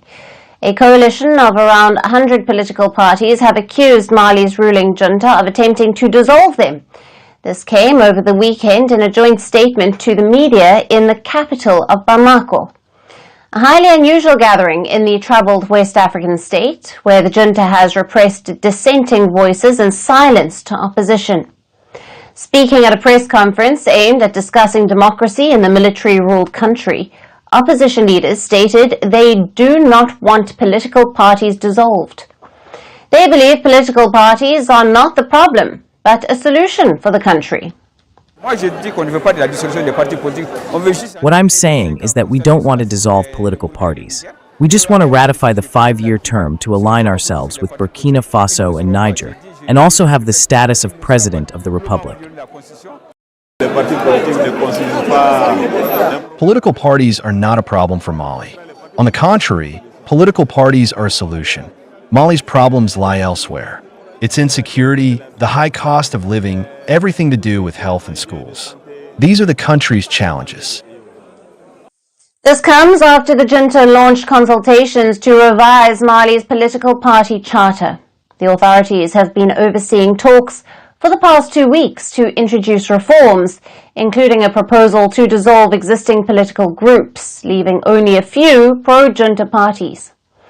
The adoption of these reforms was part of a junta-led national consultation in late 2022, intended to build a so-called way out of the crisis in the West African country. However, the coalition objected over the weekend, arguing they had not been invited to the talks. They described it as a quote-unquote pseudo-consultation.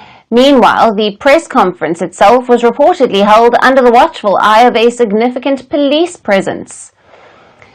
Now, these developments come amid wider concerns as Mali's ruling military failed to honor a pledge to transition back to civilian rule by March of 2024. Mali has been grappling with widespread insecurity for more than a decade, with the military seizing power in back-to-back coups in 2020 and 2021. The junta has postponed the presidential election to an unspecified date. They've also previously suspended the activities of political parties and associations between April and July of 2024, citing a risk of subversion. At the time, consultations boycotted by the main political parties last year led to a recommendation that the military remain in power for 2 to 5 more years. The consultation also proposed the candidacy of the current head of the junta, Assimi Goïta, when the presidential polls finally do take place. As the political tensions in Mali escalate, the future of democracy in the country remains uncertain. Will the junta's move to dissolve political parties escalate tensions further? Only time will tell.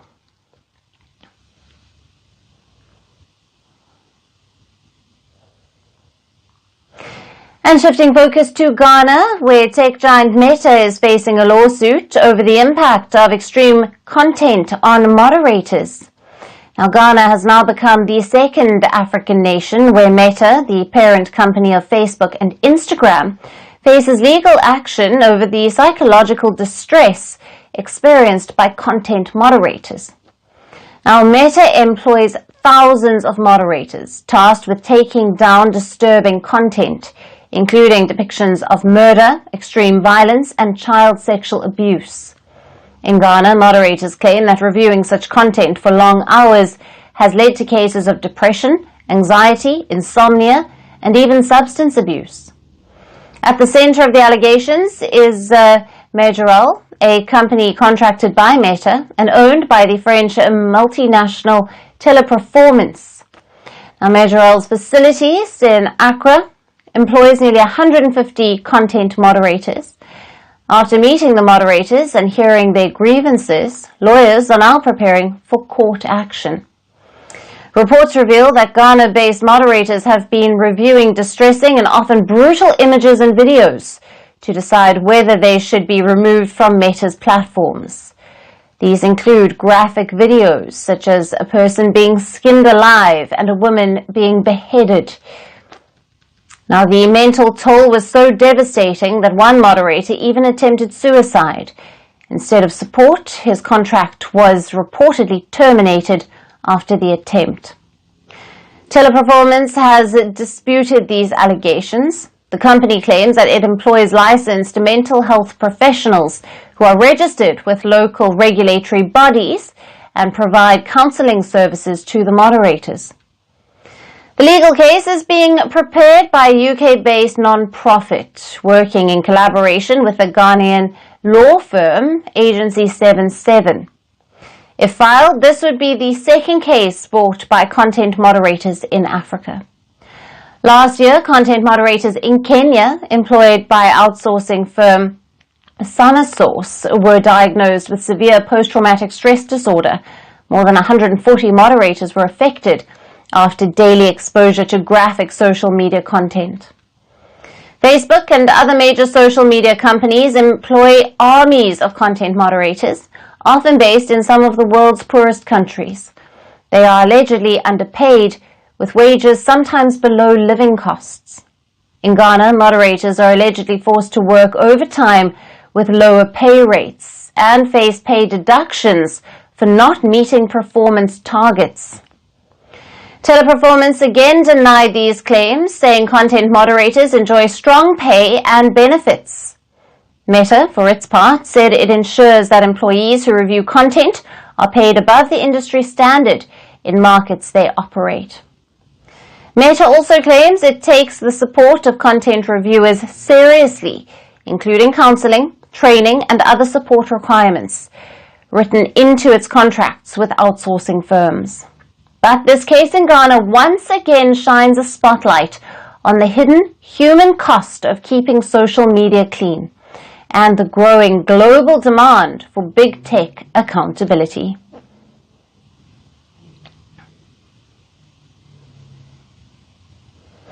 And for our last story tonight, let's turn our attention to Nigeria, where an FBI-led operation led to the arrests of 22 people over involvement in a $65 million sextortion scam.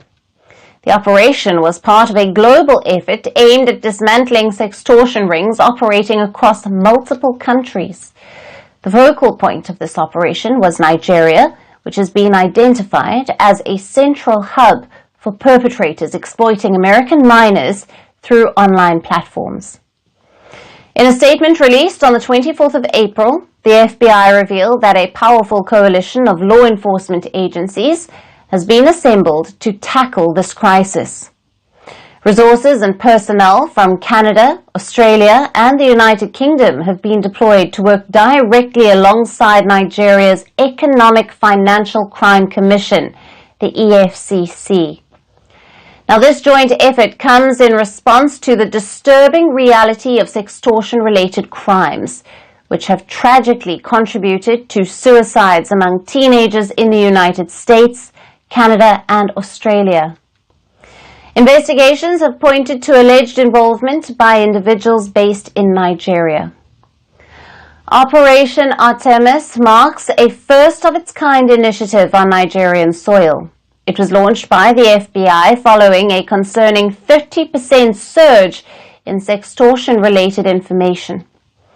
Received at its National Threat Operations Center between October of 2024 and March of 2025, the agency states that the Operation Artemis has already proven instrumental in addressing this alarming rise in these horrific crimes, which have had devastating consequences for victims and their families.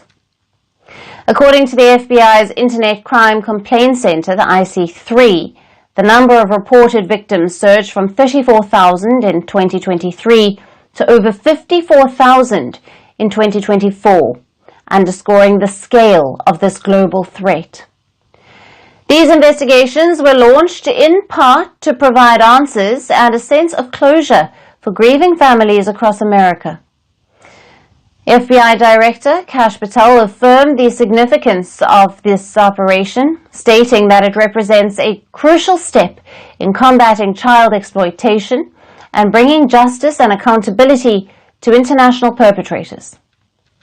This collaborative effort signals a determined commitment to protecting vulnerable young people from these predatory criminal networks. We will continue to follow developments in Operation Artemis and its ongoing impact. And that's it on the show for today. We will see you again tomorrow at the same time. Thank you for watching, and goodbye.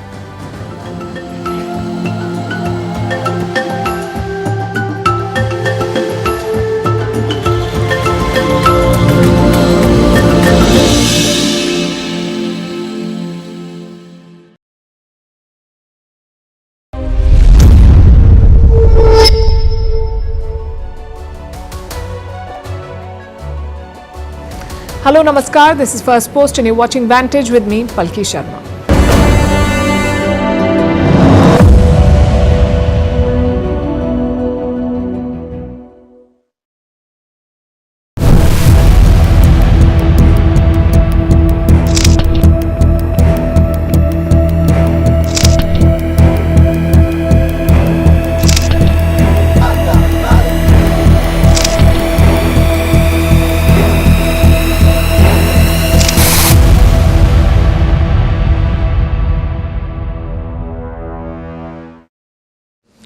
Another night, another provocation. It's been the story since Thursday last week. You've seen daily firing across the line of control. Yesterday night was no different. It was the fifth consecutive night of Pakistani firing. And this time they hit new areas. Until yesterday, the incidents were reported in Kashmir in areas like Poonch, Kupwara and Baramulla. But yesterday, firing was reported in Jammu as well. specifically in the Akhnur sector. So looks like Pakistan has no intention to let up. They want to provoke India at the LOC. Now some quick context here. The LOC is the de facto boundary between India and Pakistan. It is more than 700 kilometers long. You can trace its origins to the War of 1947. That's when India and Pakistan fought for the first time. Now just to be clear, the LOC is not a legal international border. It is only a military line. There is supposed to be a ceasefire along this frontier, but clearly it's on its last legs. Until now, no casualties have been reported in India. Our forces are hitting back. Yesterday, they responded in, and I'm quoting, in a measured and effective manner. That's how they put it. And that's all the army is saying at the moment. They're not going into details about the firing. The question is, what is Pakistan's goal here? Why are they provoking an already enraged India?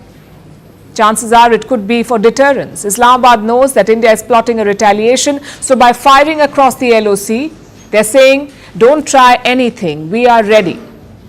Pakistan's defense minister hinted at this. He said an Indian attack is imminent. There is a likelihood that India will attempt an incursion in Pakistan and will engage Pakistan militarily. That is a possibility, a very clear and stark possibility. Cannot be ruled out, but obviously we have reinforced our forces because it is something which is imminent now. So in that situation, some strategic decisions have to be taken. That was Pakistan's Defence Minister Khwaja Asif. He later made a U-turn. He said the attack is not imminent and that the next few days will be crucial. Now, this is not Khwaja Asif's first blunder of the month. That came last week. In an interview, he was asked about Pakistan's history of supporting terrorism, and the minister did not deny it. He admitted that Pakistan did the dirty work for the West. Basically, an open admission of guilt. Meanwhile, in Kashmir, the attack remains fresh in people's mind. More videos are emerging from last week. A new one shows a bird's-eye view of the attack. It was shot by a tourist who was zip-lining through the valley. Both he and the zip-line operator are now being questioned. Take a look.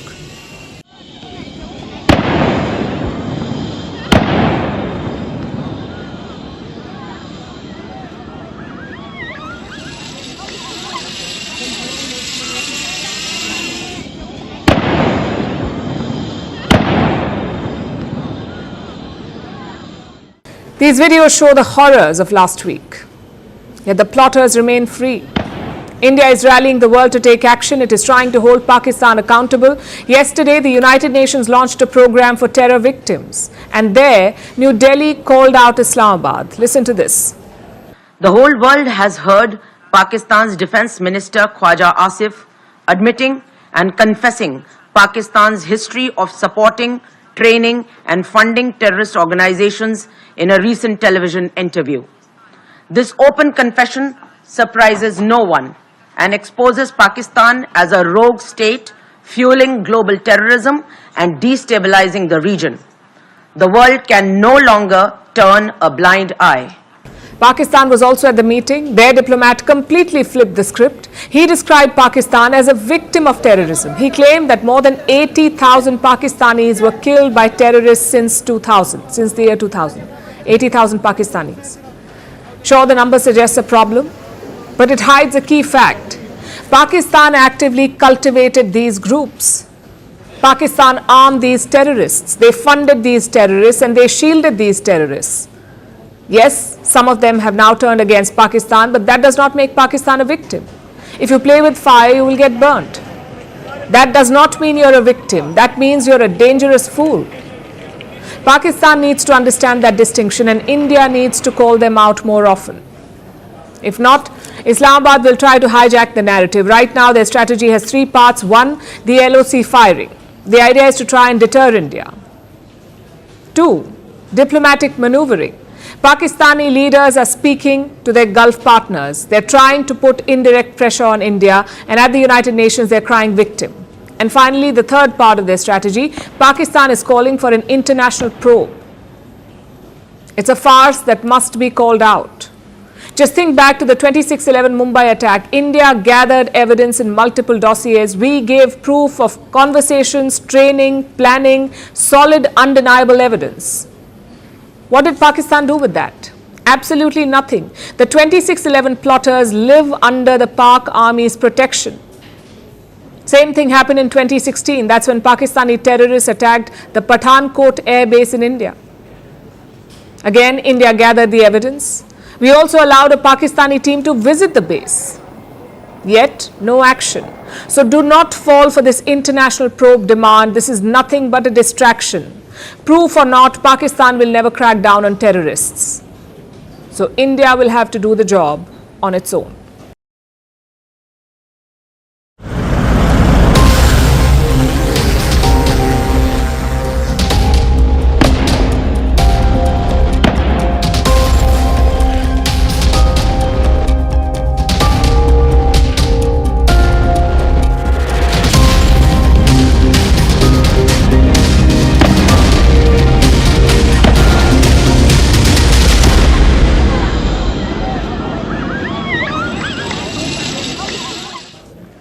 It's been 1 week since the Pahalgam attack, a week of grief and rage. India is hunting the terrorists behind the massacre, the 4 men who killed 26 innocent civilians. Right now, 4 counter-terror operations are underway across the valley. 2 of them are in the south of Kashmir. 48 tourist sites have been closed to the public. 50 parks and gardens have been shut down. This is to tighten security. The details of these operations are classified. Troop movements are all under wraps. But here's what we can tell you about the investigation. Out of the 4 terrorists, 2 are Pakistani. They're called Ali Bhai and Hashim Musa. They entered Kashmir about 18 months ago, sometime around September 2023. And how did they get in? Reports suggest that they came through the Samba Kathua region. They cut a border fence and slipped into the valley. Since then, they've been linked to a number of attacks in Jammu and Kashmir. An ambush at the Zimor tunnel, killing 7 Indian workers. An attack on an army truck and a strike on an Air Force convoy. These 2 men were behind all of these attacks, so the army is now on a manhunt. Security forces are scanning the upper reaches of Anantnag. That's where they are said to be hiding. This hunt is not easy because of the unforgiving terrain, but the army is using technology and local help. They've identified the main suspect. Reports say it is this man, Hashim Musa. He entered India in September 2023. Since then, he's been active in the Budgam district. And he isn't just another brainwashed recruit. Hashim Musa is a trained killer. Reports suggest that he was a former para-commando in the SSG, that is Pakistan Army's Special Service Group, SSG. Interrogations of more than a dozen overground workers have confirmed Musa's military background. He is trained in unconventional warfare and covert operations. He left the army and joined the Lashkar-e-Toiba. Now, some reports say that he was dismissed from the Pakistan army. Others say that he was loaned by the army to the Lashkar. Either way, this attack has Pakistan's fingerprints all over it. And maybe that's why they're panicking across the border. As Indian forces tighten the noose, Islamabad is doing what it does best: running for cover. Reports say the Pakistani army is already evacuating terror camps, especially those in Pakistan-occupied Kashmir. They're moving terrorists into army bunkers. Some are being moved deep inside civilian areas. Why? Because Pakistan fears that India will strike them. And this is an old tactic. Shift the pawns before the hammer falls. Shield the terror infrastructure by hiding behind civilians, and then protest when the inevitable retaliation comes. This whole situation shows you one thing. The terror factory in Rawalpindi is very much open for business. The Pehalgam massacre was their latest export. Pakistan still views terrorists as strategic assets, so India will find the killers.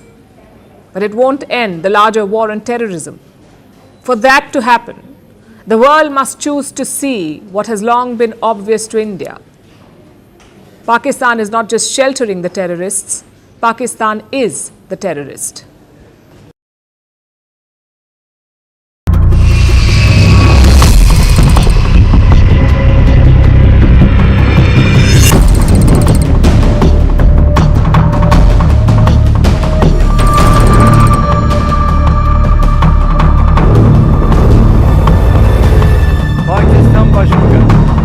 Kardeşim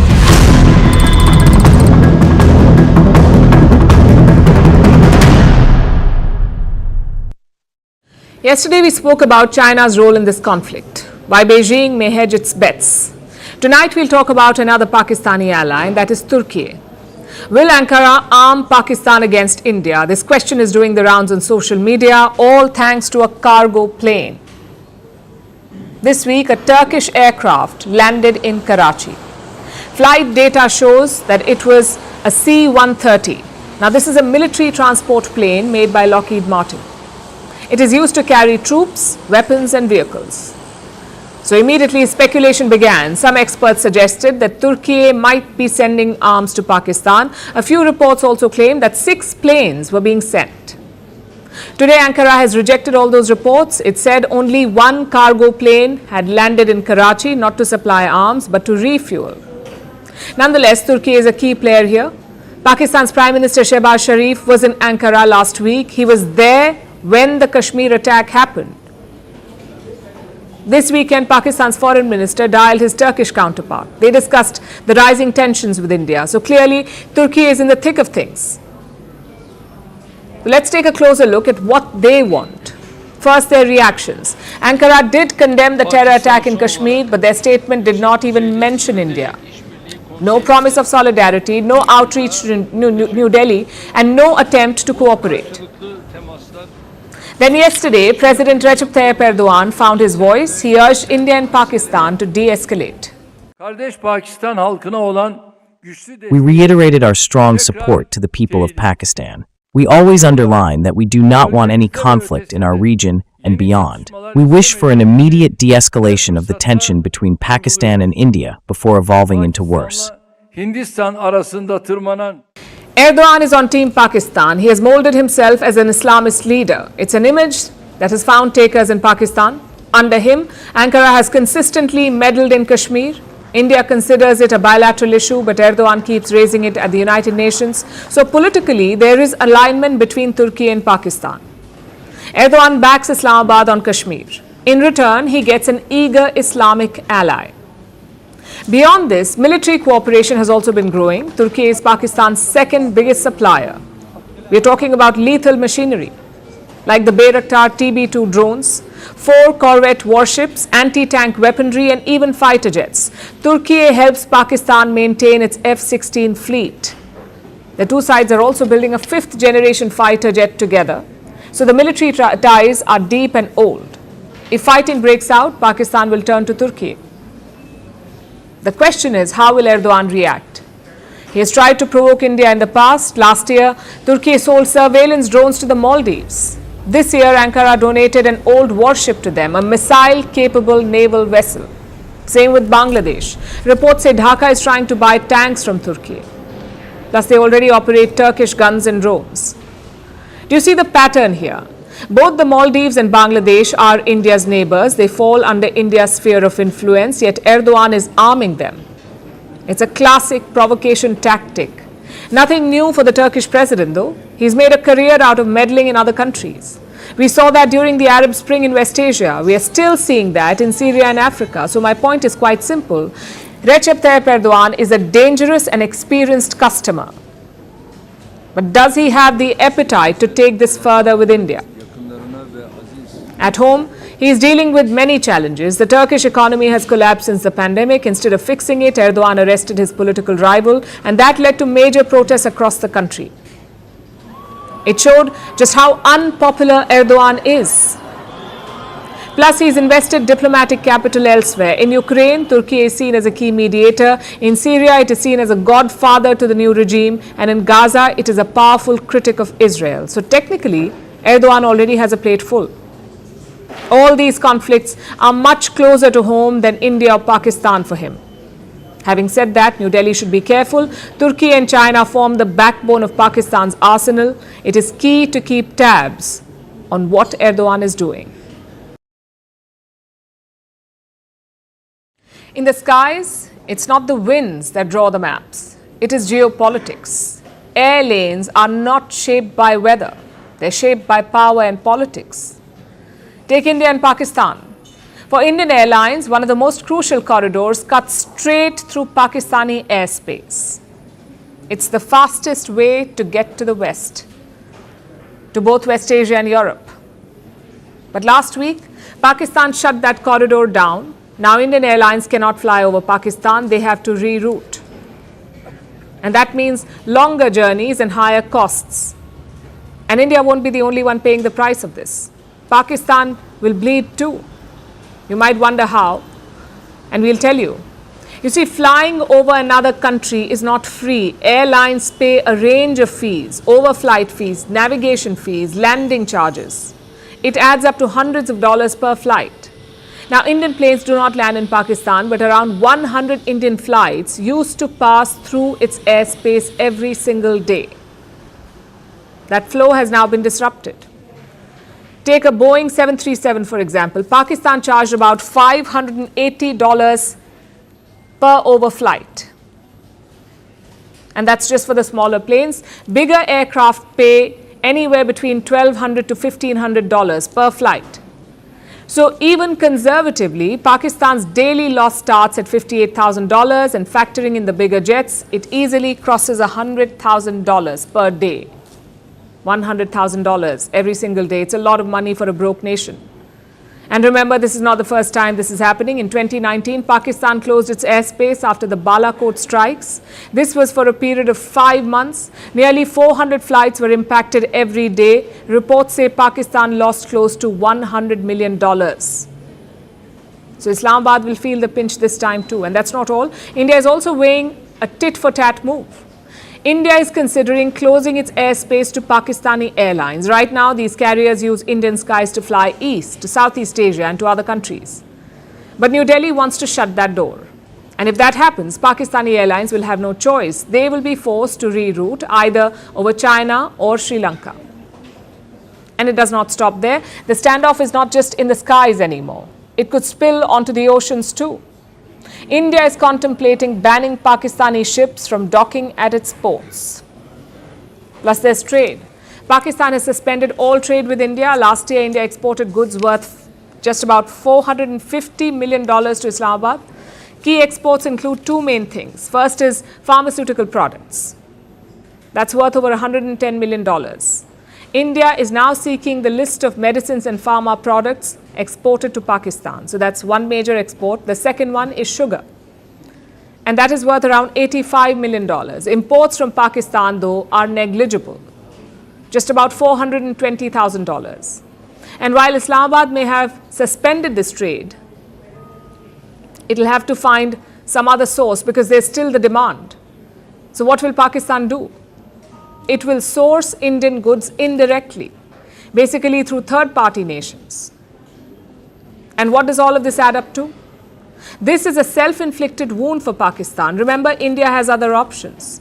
Indian airlines will fly longer routes, Indian ports will still be occupied, Indian businesses will export to other countries. But Pakistan cannot print dollars. It cannot afford to lose revenue, not in an economy already on the brink, not with an IMF bailout hanging by a thread. And if India responds by closing its skies, its ports and its markets, Pakistan will struggle even more because here's the reality. India is too big to isolate and Pakistan is too fragile to fight. This is not a battle of equals. It never was. And the more Pakistan plays this game, the more it risks checkmating itself. As tensions continue to rise, innocent families are paying the price for Pakistan's terror. As you already know, India has ordered Pakistani citizens to leave the country. The deadline for most short-term visas expired on Sunday, that is April 27th. And today is the final deadline for medical visa holders. Since the 24th of April, 537 Pakistanis have left through the Attari Wagah border. Many more are scrambling to leave today. But what if they don't? What are the repercussions for Pakistanis overstaying their welcome in India? Here is a report. This is the Attari Wagah border, the only land crossing linking India and Pakistan where confusion and panic is in the air. Families with suitcases tied to the roofs of their vehicles are arriving here in droves, hoping to cross into Pakistan. They are scrambling to comply with the orders after the Indian government asked Pakistani nationals to leave the country. This is the aftermath of the April 22nd massacre. terrorists took 26 innocent lives in Kashmir's Pahalgam. So India responded with a diplomatic counter-offensive. On Thursday, New Delhi revoked visas for Pakistani nationals. The deadline for those holding short-term visas was April 27th. This included 12 categories of visas: visa on arrival, business, film, journalist, transit, conference, mountaineering, student, visitor, group tourist, pilgrim and group pilgrim. The deadline for these visa holders ended on Sunday. Meanwhile, the deadline for those carrying medical visas is today, April 29th, after which medical visas for Pakistanis in India will no longer be valid. Union Home Minister Amit Shah had asked chief ministers of all states to identify and deport Pakistani nationals in their respective jurisdictions. According to reports, 537 Pakistanis have left through the Attari Wagah border since April 24th. This includes 9 diplomats. Some Pakistanis have left via the airports as well. Now remember, Pakistan has also responded with a similar diktat. It's forcing Indian nationals to leave. Since April 24th, about 850 Indians have returned to their homeland, including 14 diplomats. Today, the number of Pakistani citizens leaving India has reportedly increased significantly, because this is the last day to leave India. According to reports, police officials in various Indian states say that they have not received any directive to extend the deadline. So, while many recognize that they have no choice but to leave, families are heartbroken.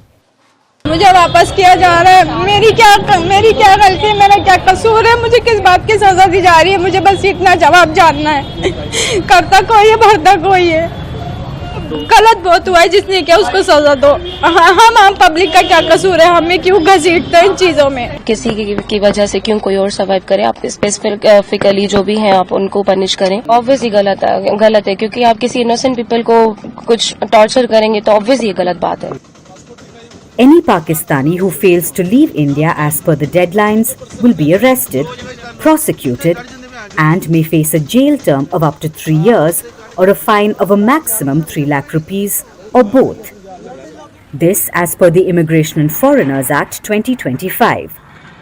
India has delivered a firm response to Pakistan in the wake of the cowardly terror attack. But Islamabad's refusal to stop cross-border terrorism has led to this. Heartbreaking scenes at the Attari Wagah border with innocent families caught in the crossfire. Now let's talk about hard power. The world is arming like never before. Defense spending is ballooning, alliances are sharpening, and old rivalries are back in play. The result? A global arms race that is fiercer than ever. The latest numbers are out. The world spent $2.7 trillion to buy weapons last year, $2.7 trillion on tanks, jets, missiles and drones. This is data from 2024. This is a 9.4% increase from the year before. The report has been compiled by SIPRI, that is the Stockholm International Peace Research Institute, SIPRI. SIPRI releases global military spending data every year. Their latest report has delivered a chilling verdict. It says nations are preparing for long and bloody wars. So what's driving this frenzy? Who is profiting from it? And what does it mean for global peace?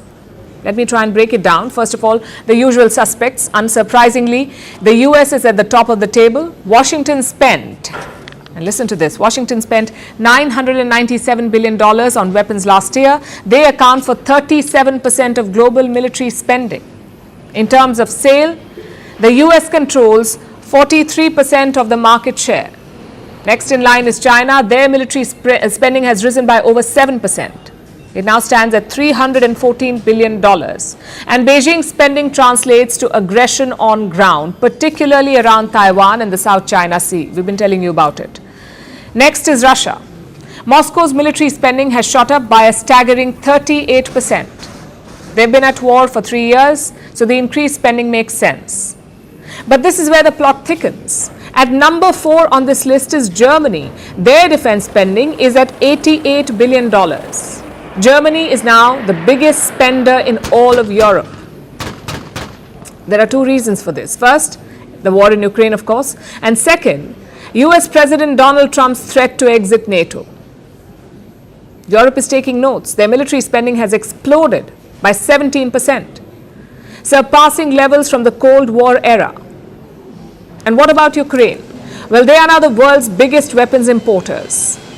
Kiev spends 34% of its GDP on defense. I'll repeat that for you.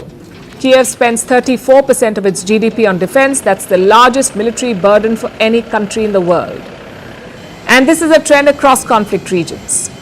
West Asia, for example, Israel's military spending has surged by 64%. It is the steepest since the Six-Day War that happened in 1967. And these aren't just numbers. They are a mirror of the world's realities. Two wars have fueled global tensions, nations are arming to the teeth, and the global military-industrial complex is booming. We've told you about the top 4 military spenders in the world, the US, China, Russia, and Germany. Do you know who stands at number 5? It's India.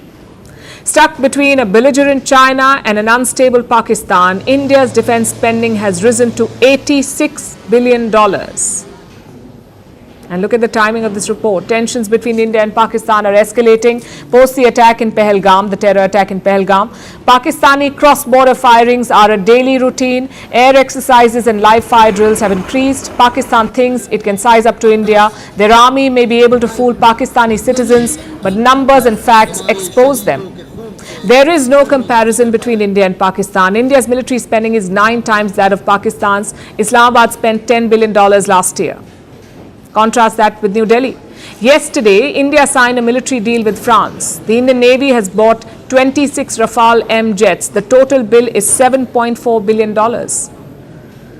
Basically, just this one deal is 70% of Pakistan's yearly military spending. Pakistan's army needs to wake up and smell the coffee. They don't have the funds and they don't have the numbers.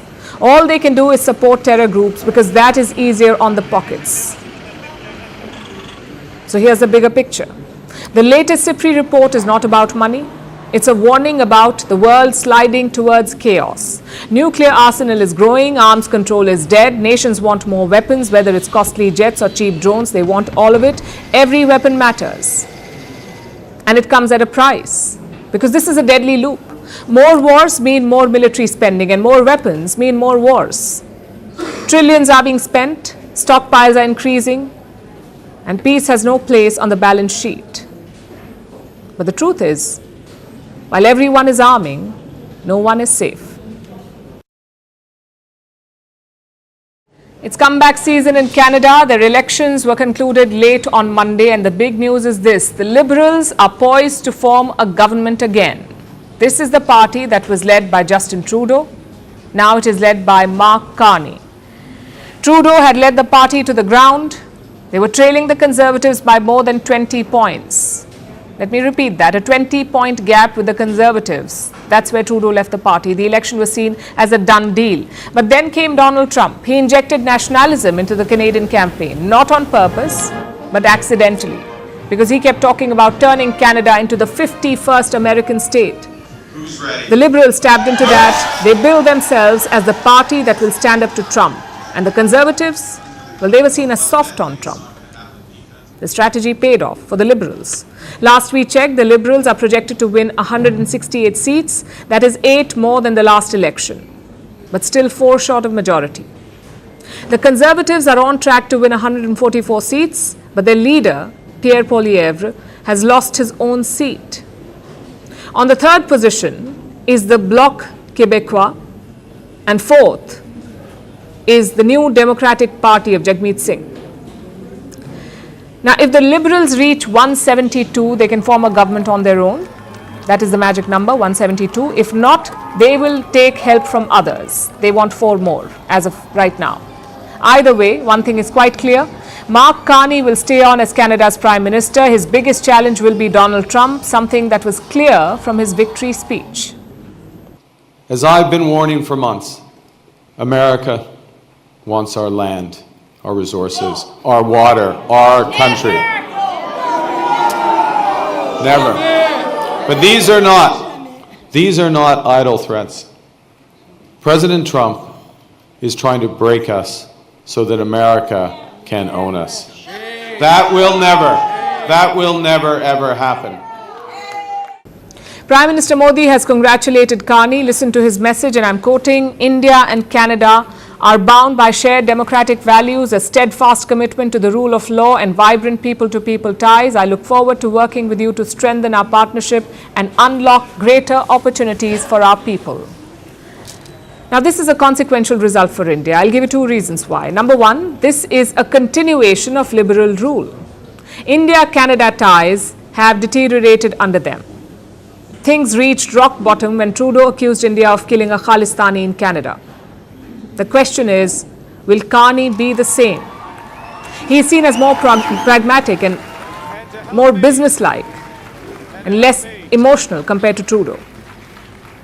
Still, he rode a nationalist wave to power, so let's see if that influences his policy towards India. That is one reason. Secondly, it's a resounding rejection of Khalistani politics, and that's very important for India. It's a rejection of the Khalistanis, especially of this man, NDP leader Jagmeet Singh. He cheered Justin Trudeau's actions against India. He openly supported Khalistanis based in Canada. And where is he now? Broken and defeated. Jagmeet Singh lost his own seat yesterday. His party was reduced to single digits. In fact, somebody should do a case study on this man. In 2011, this party, the NDP, had 103 seats. In 2015, it was down to 44 seats. By 2019, they had only 24 seats. In 2021, they had 25 seats. And this time, they're projected to get just 7 seats.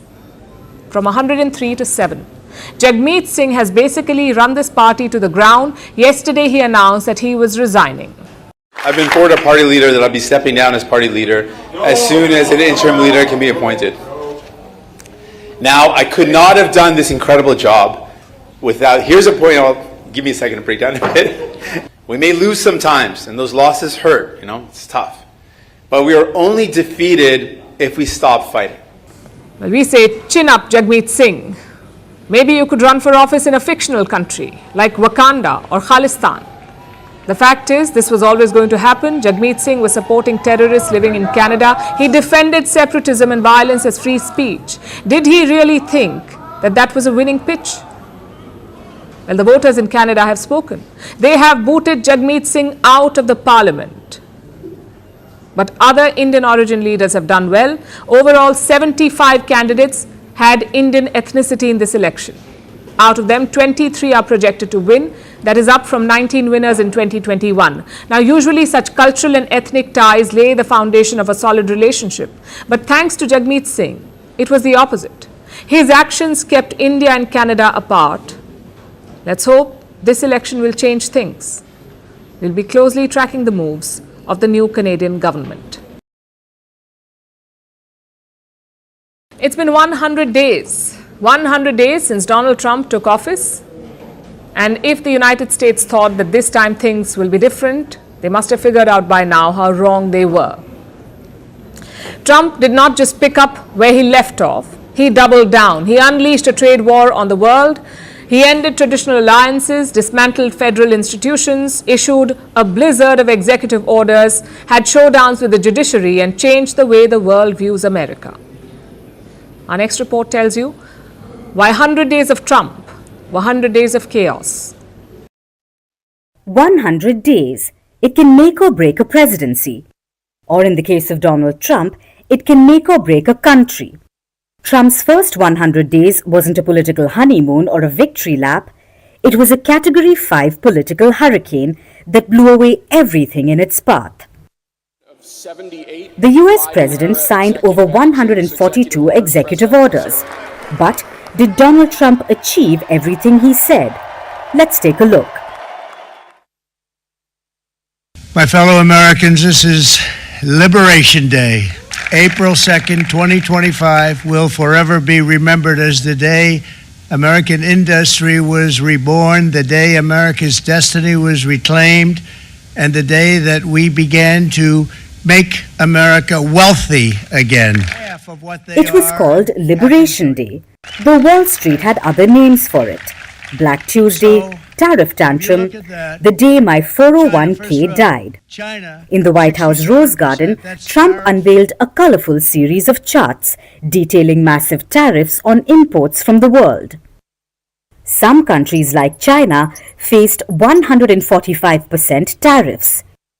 This sparked a global sell-off before the press conference had even ended. Inside the trading floors, chaos reigned. The S&P 500 plunged. Mortgage rates soared. Consumer confidence took a nosedive, and whispers of recession grew louder by the day. Even Trump's most ardent supporters felt the squeeze. Farm bankruptcies rose. Factory layoffs accelerated. Construction projects halted midstream. So did Trump manage to make the world pay? It was a swinging punch, but whether he landed it, that remains to be seen. I think that we will make a deal with China. I think we've had some very good talks, but we will have some very good talks remaining. And you know, I view it, and some people say, oh, rush. I think we have a lot of time. Donald Trump calls himself the greatest deal maker in the world. He promised to end the war in Ukraine on day one. Yet 100 days into his presidency, the war is still raging. The US is talking to both Russia and Ukraine, but a permanent truce is nowhere in sight. It has left Donald Trump asking Vladimir Putin to stop, that too in all caps. He berated Ukrainian President Zelensky in the Oval Office. You don't have the cards right now. With us, you start having cards. Right now, you don't have to play cards. I'm very serious. You're gambling with the lives of millions of people. You're gambling with World War III. Upended the transatlantic alliance with Europe. The European Union was formed in order to screw with the United States. Called to transform Gaza into a West Asian Riviera. I don't want to be cute. I don't want to be a wise guy, but the Riviera of the Middle East, this could be something that could be so bad. This could be so magnificent. And wanted to take over Greenland. We need Greenland for national security and even international security, and we're working with everybody involved to try and get it. But we need it really for international world security, and I think we're going to get it. One way or the other, we're going to get it. Another one of Trump's promises was cracking down on illegal immigration. So Trump dusted off the old wartime emergency powers. Deportations soared, legal protections evaporated. Families were split apart not with a gavel, but with a presidential pen.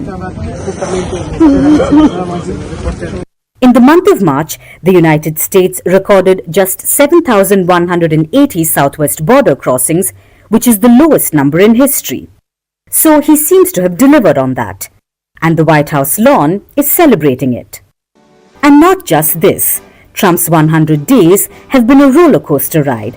In the process, he has called birthright citizenship into question, attacked universities and law firms, rolled back environmental policies, and entrusted his best buddy Elon Musk with dismantling large parts of the federal bureaucracy. The chainsaw approach seems to have taken a hit on his approval ratings. They are at 41%, lower than any US president in at least 7 decades. But Trump thinks it's all going well. This is a man who believes that everything must fall apart before it can be rebuilt in his image. The only question left now is, after the breaking, will there be anything left to save?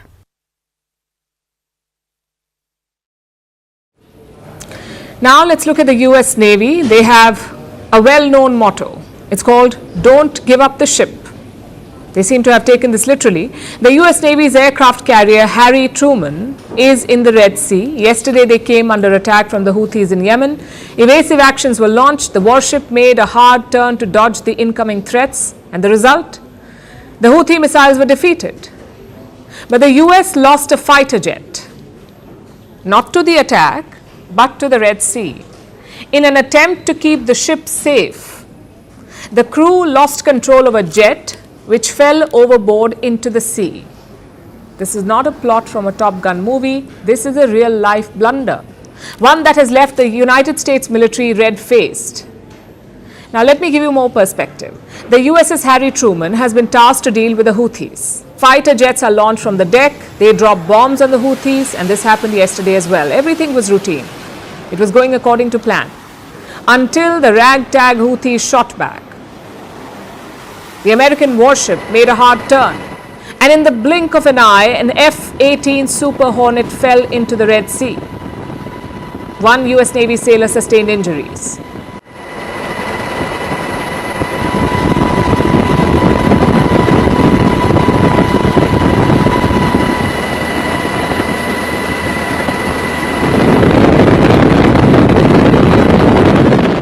But the jet, well, that is gone. It is now at the bottom of the ocean. And this is no ordinary aircraft. An F-18 Super Hornet costs around $60 million. That's more than the defense budget of some nations, $60 million. These warplanes are meant for carrier-based operations. They have advanced technology. The Super Hornet is one of the best for maritime roles. And one aircraft is now in the Red Sea. The Houthis have dealt $1 million blow for a fraction of the cost. We don't know if the jet was armed with weapons or if the US plans on recovering it. What we do know is this: the US Navy is in damage control mode. They say the jet just rolled off the deck and that the Houthi attack had no role in this incident. How can a $60 million aircraft just fall overboard? Somehow the details don't add up. The Houthis, of course, have claimed victory and taken all the credit. In response to this aggression and its crimes against civilians, the Yemeni armed forces targeted the American aircraft carrier Truman and its accompanying warships, engaging them in a joint operation carried out by the naval forces, the drone air force, and the missile force. The operation involved several cruise missiles, ballistic missiles, and drones over the past hours. But there is more to this Truman show. This is not the first time the aircraft carrier has lost a fighter jet. 4 months ago, the warship lost another Super Hornet. That one was blamed on friendly fire. In 2022, another F-18 was blown overboard. The culprit, unexpected winds. This is starting to look like a pattern for a navy that takes pride in being a dominant force. These lapses raise uncomfortable questions. How can a $60 million jet just fall off the deck? Is it poor training? Is it faulty protocol? Or is it lack of leadership? The US Navy has launched an investigation. The Pentagon says the warship is still mission capable. But 2 lost jets in 6 months paint a different story. The Red Sea is turning out to be a costly gamble for Washington. The cost of the 2 Super Hornets is upwards of $120 million, and the Houthis have extracted even more. They have shot down at least 7 MQ-9 Reaper drones, and this is just in the last 6 weeks. Each drone is worth $30 million. Combine the jets and the drones, and the US has suffered losses worth more than $330 million at the hands of this Yemeni group. Now look at the Houthis. The rebel group fires cheap missiles and drones. They cost a few $1,000s. So the Houthis are winning the war of economics. But of course they're paying a different price. The US airstrikes on Yemen continue. Hundreds of Houthi rebels have been killed. Their weapons and ammunition have been targeted. Yet the Houthis refuse to move an inch. The Yemeni armed forces will continue targeting and pursuing the aircraft carrier and all hostile warships in the Red Sea and the Arabian Sea until the aggression against Yemen stops.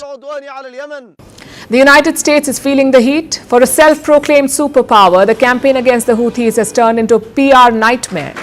With every incident, whether it's a friendly fire or a jet overboard, the US is losing millions of dollars. And losing face, of course. The Houthis are more than happy with the outcomes, even if they were aiming for something bigger. So will Washington double down, or will it rethink its approach? Picture this: elevators halted, traffic lights knocked out, and trains disrupted. This is what Spain, Portugal and parts of France suffered yesterday. There was a massive power cut. It hit critical infrastructure and caused chaos for millions of people. While power has been largely restored today, many questions hang in the air. Questions like what happened, what caused the blackout, and was foul play involved? Our next report tells you. The blackout's impact was dramatic. Cash quickly replaced card payments. Elevators were halted. Shops closed their doors. Train systems suddenly failed. Traffic piled up on the roads. And police used armed signals to direct vehicles as lights went out. On Monday, a massive blackout hit a busy swathe of southern Europe. Spain, Portugal, and some of southwest France were affected. Dozens of major Iberian cities, such as Madrid, Lisbon, Barcelona, and Valencia, which are key hubs for transport and tourism, were brought to a standstill by the power outage. I can't breathe properly. I'm in a wheelchair on oxygen, and while I depend on electricity, I don't know how long the backpack and oxygen I have in there will last. Houses and offices were badly hit. Sporting events were impacted. Tennis fans at Madrid Open left the courts as play was suspended. Flights at major airports were suddenly delayed or canceled. Trains were suspended. Subway tunnels went dark. Entrances to stations were taped off, and passengers were evacuated out of blackened train cars through tunnels. Many people slept on the floors of train stations. We found out that they were letting people sleep here, people in our situation. So we got here. We were prepared, had our sleeping bags, duffel bags, clothes. I came to the station because with that outage I cannot find my parents. They left this morning from the station. I don't know where they are.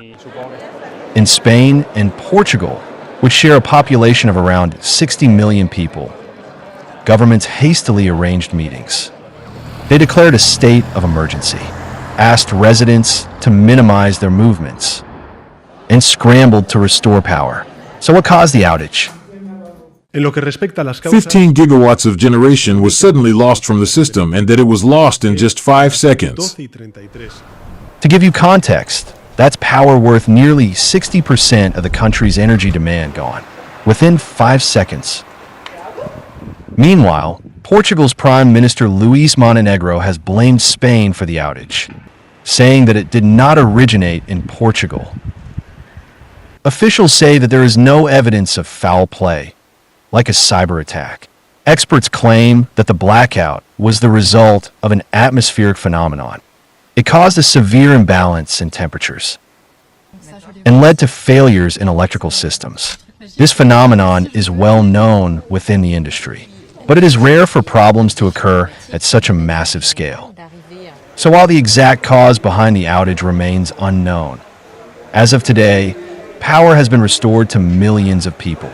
In Portugal, the power grid has stabilized. In Spain, electricity is almost fully back. While questions linger in the dark, as the lights flickered, people welcomed electricity and normalcy with cheers. And now it's time for Vantage Shots, images that tell the story. Firefighters in South Korea struggle to tackle forest fires.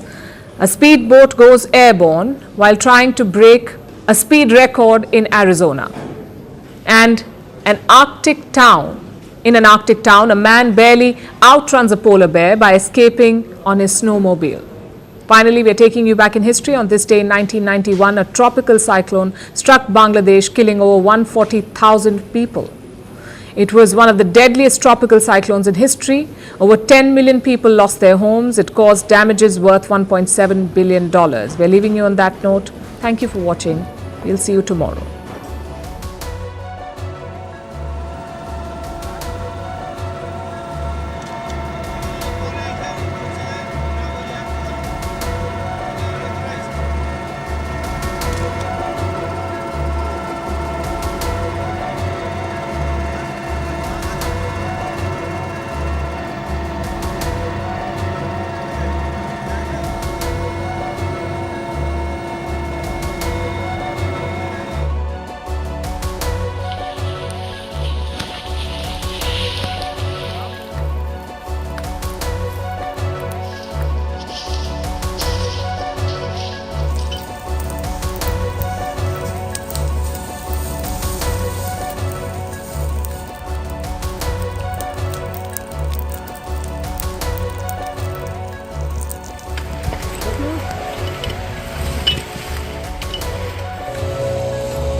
Koşuyor.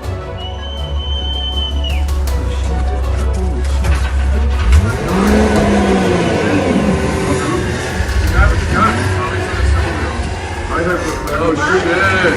Oh, he's taking it away. Holy shit.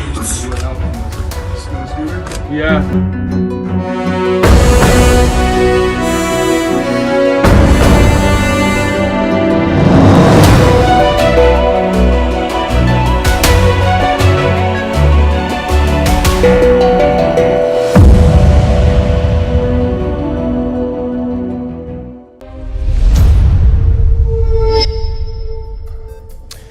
Hello, everyone, and welcome to First Post America. I'm Eric Ham, and we're live in the nation's capital of Washington, D.C. And coming up on the program, liberals hold on to power in Canada, and Trump reaches 100 days in office.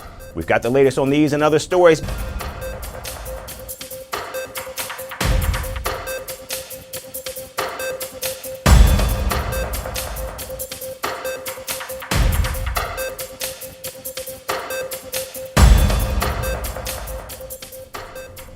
We begin in Canada, where the Liberal Party has clinched a fourth consecutive term led by political newcomer and former central banker Mark Carney. Conservative leader Pierre Poilievre conceded defeat, promising to work with the new government in defending Canada's sovereignty against external threats. We know that change is needed, but change is hard to come by. It takes time. It takes work. And that's why we have to learn the lessons of tonight so that we can have an even better result the next time the Canadians decide the future for the country. Addressing supporters in Ottawa, Canada's incumbent Prime Minister Carney celebrated the victory, calling it a new beginning for Canada, but warned of challenges days ahead. You know, I chose to enter politics because I felt we needed big changes in this country. But big changes guided by strong Canadian values. As I stand before you this evening, humility in recognizing that, well, many have chosen to place your trust in me, trust in the Liberal Party. Millions of our fellow citizens preferred a different outcome. Prime Minister Carney's win caps a remarkable political comeback for the Liberals, who were once considered destined for collapse. Now, after nearly a decade under former Prime Minister Justin Trudeau, the party saw a dramatic turnaround under new leadership. If you look just like a few months ago, like Liberals were poised to lose, and now we won. So, excited and relieved at the same time. However, one of the biggest factors shaping this election was the hostile stance taken by President Donald Trump. His unceasing threats to annex Canada as the 51st state, coupled with economic coercion through tariffs, triggered widespread anger among Canadians. Our old relationship with the United States, a relationship based on steadily increasing integration, is over.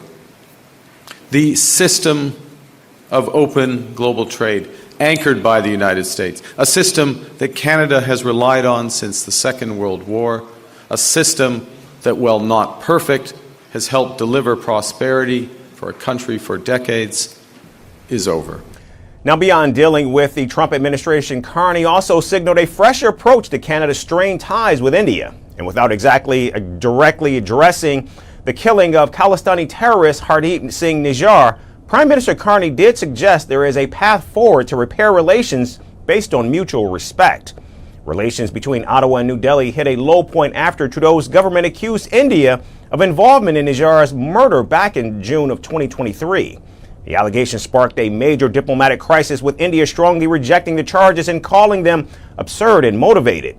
So as Prime Minister Carney steps into his new role with a country eager for steady leadership, Canadians and the world are watching closely, because with threats looming from old friends and bridges waiting to be rebuilt, the real test of Mark Carney's leadership is only just beginning.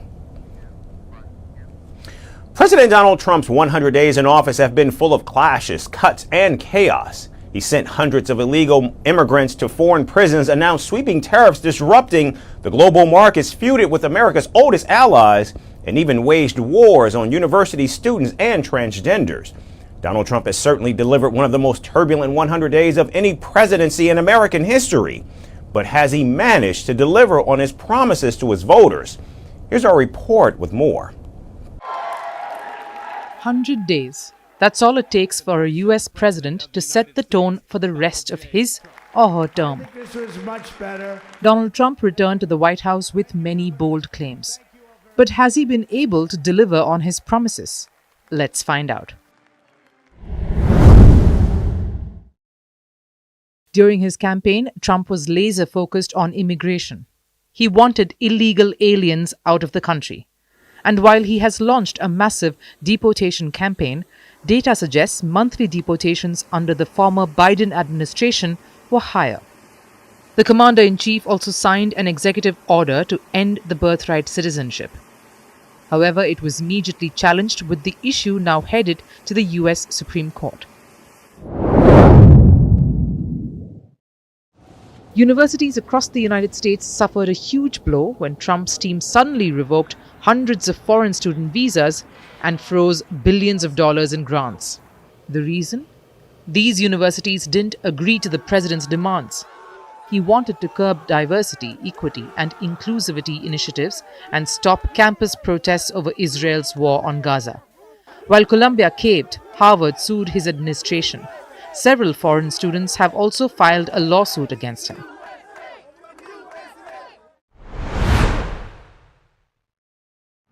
Trump promised to end the Ukraine war within 24 hours of returning to the White House, but 100 days later, the conflict is still raging.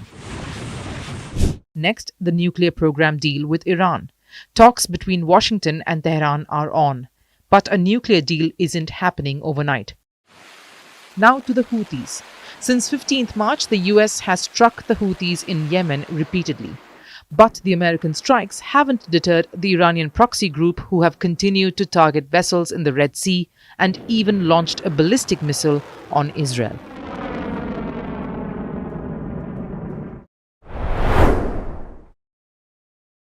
Before taking office, Trump promised to retaliate against countries whom he accused of ripping off the United States. But his tariffs on trading partners have roiled investors and wiped out trillions of dollars in stock market value.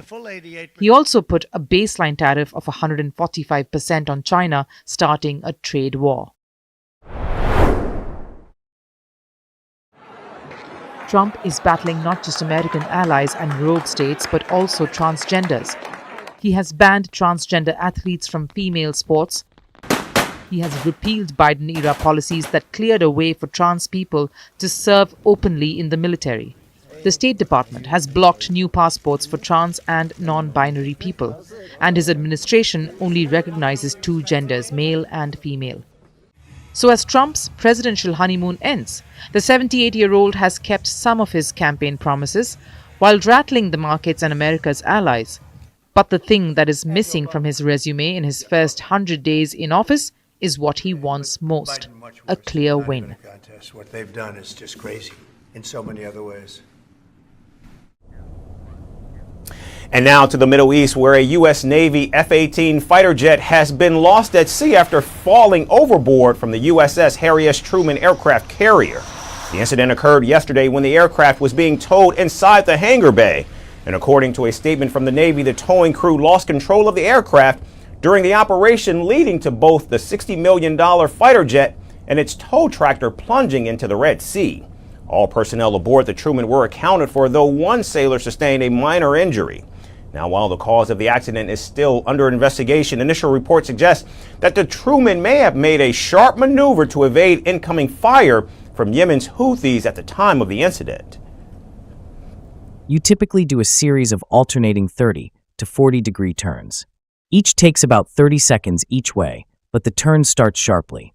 It is like riding in a zigzagging car.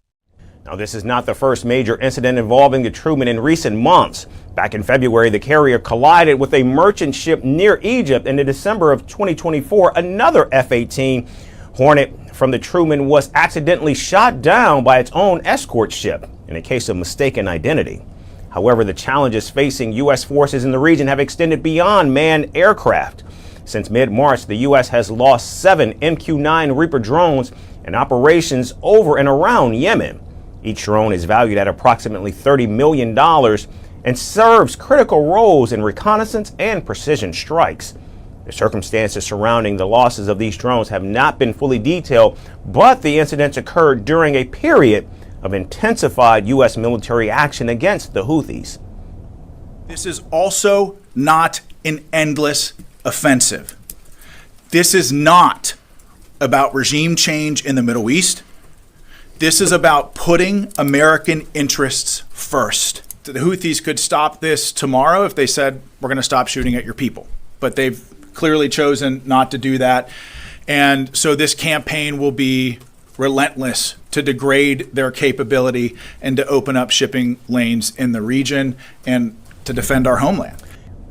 And as the situation remains tense, the Houthis' continued retaliation is inevitable until Israel halts its offensive in Gaza. Meanwhile, the U.S. Navy continues to bolster its presence in the area, extending Truman's deployment and dispatching additional warships and aircraft. And as the sea swallows another fighter jet and drones continue to vanish in the skies above Yemen, questions remain not just about what happened, but what might come next. And now moving to the war in Europe, Ukrainian President Volodymyr Zelensky has accused Russia of deceiving President Donald Trump. This after Vladimir Putin announced a surprise ceasefire for 3 days from May 8th to May 10th. The dates would coincide with Putin's lavish celebrations to mark the victory over Nazi Germany in World War II. Now, during his evening address on Monday, President Zelensky said Russia's offer of a temporary truce is just another attempt to manipulate the world. As early as March 11th, we responded positively to the American proposal for a complete ceasefire. We also made our own proposal bilaterally to Russia to halt strikes at least on civilian targets, at the very least on them. We also proposed to establish a complete ceasefire and extend it for 30 days over Easter. Russia has consistently rejected all of this and manipulated the world, trying to deceive the United States. The Ukrainian leader once again called for an immediate ceasefire for at least 30 days. The fire must be stopped not just for a few days, only to resume killing afterward. An immediate, complete, and unconditional ceasefire, for at least 30 days to ensure it is guaranteed and reliable, is what can provide the foundation for real diplomacy. President Zelensky's comments come at a time when President Trump has upped his criticism on Putin. In fact, on Sunday, President Trump said he was very disappointed with Russian strikes targeting civilian areas in Ukraine. And the remarks came soon after meeting President Zelensky at Pope Francis' funeral at the Vatican. I think the meeting went well. We'll see what happens over the next few days. We'll probably learn a lot. I was very disappointed that missiles were flying by Russia, but that missiles were flying. Very disappointing. We'll see how it goes. President Trump has also stepped up his pressure on Putin and asked him to stop shooting and sign a ceasefire agreement. However, he believed President Zelensky was ready to give up Crimea to Russia as negotiations entered what Washington calls a critical week on Monday. Now, the White House has said that without significant progress, President Trump could very well abandon the negotiations altogether. The White House has also indicated giving the peace talks a deadline of just 2 weeks. But as President Trump's frustration with both Putin and Zelensky grows, the war still rages on. In fact, on Tuesday, both sides fired dozens of drones at each other, killing a child in Ukraine and 2 people in Russia. And with the fighting continuing, all eyes are now on President Trump, who is yet to reveal the details of his peace plan to end the 3-year-long deadly war. And today we end inside the White House, an event which was supposed to be a celebration for the Super Bowl winning Philadelphia Eagles turned into a mini roast by President Trump and his target, none other than pop icon Taylor Swift. While praising the Eagles on the White House lawn, Trump smirked, quote, "I was there along with Taylor Swift. How did that work out?" End quote. Because if there's one thing Trump loves more than football, it's throwing shade. Here's more from the White House. When President Donald Trump isn't busy imposing tariffs or making deportation plans, he's apparently keeping score on who cheered louder at the Super Bowl, him or Taylor Swift. Spoiler alert, he thinks he won, and he's not done rubbing it in. Hosting the Philadelphia Eagles at the White House after their 2025 Super Bowl win over the Kansas City Chiefs, Trump took a moment to sneak in a jab at pop titan Taylor Swift at the South Lawn. She attended the game to support her boyfriend and Kansas City Chiefs tight end Travis Kelce. I watched in person, Trump said, pausing dramatically. I was there along with Taylor Swift. How did that work out? I watched in person. I was there along with Taylor Swift. How did that work out? Cue the MAGA chuckles and anti-Swift snark. The Eagles scored a touchdown. For the unversed, Donald Trump was the first sitting US president to ever attend a Super Bowl game in person. The shade comes after Swift endorsed Trump's political nemesis Kamala Harris during the 2024 presidential campaign. Apparently, Swift's Super Bowl presence, plus her visible attempt at hand-holding democracy, was too much for the US president to ignore. He also shared a clip of her getting booed at the stadium, declaring gleefully that MAGA is very unforgiving. Despite Trump's jabs at Taylor Swift, it's worth noting that initially both he and Swift were actually rooting for the same team. In a pre-game interview, Trump admitted he was reluctant to pick a side and hoped to watch a great game. Still, he ended up predicting a Chiefs victory, heaping praise on quarterback Patrick Mahomes and his wife Brittany, who he noted was a MAGA fan and a great person. However, this isn't the first time Trump has found himself in a passive-aggressive tango with Taylor Swift. Back in 2024, Swift labeled herself as a childless cat lady while endorsing Kamala Harris on Instagram. She had then stated that she wanted a country led by calm and not chaos. Trump's reply, "She will probably pay a price in the marketplace." Unclear what that means, but if album sales are any indication, that's not likely. Of course, the internet couldn't let it slide. Trump fans claimed Swift was booed out of the stadium, while Swifties hit back with enough sparkle to blind a bald eagle. Even the Eagles running back Saquon Barkley chimed in, defending the Grammy Queen. "I don't get why she got hate," he said in an interview. So what have we learned? Trump's grudge game is alive and well. Swift's high notes still haunt him. And in the battle of Eagles versus Chiefs, it looks like the real war was waged off the field. When you're Taylor Swift, even your stadium boos echo louder than campaign speeches. And when you're Donald Trump, apparently not even a touchdown is complete without a diss track.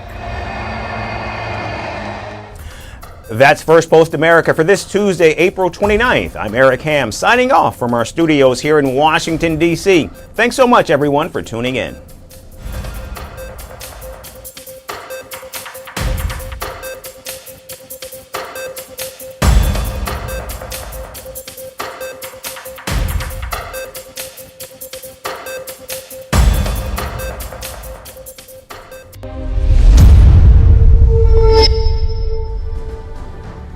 Hello and welcome to First Post Africa, where we get you the top stories from the continent and from across the world.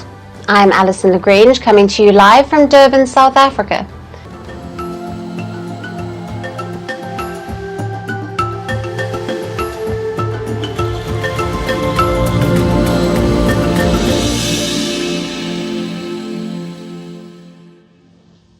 Hello and welcome.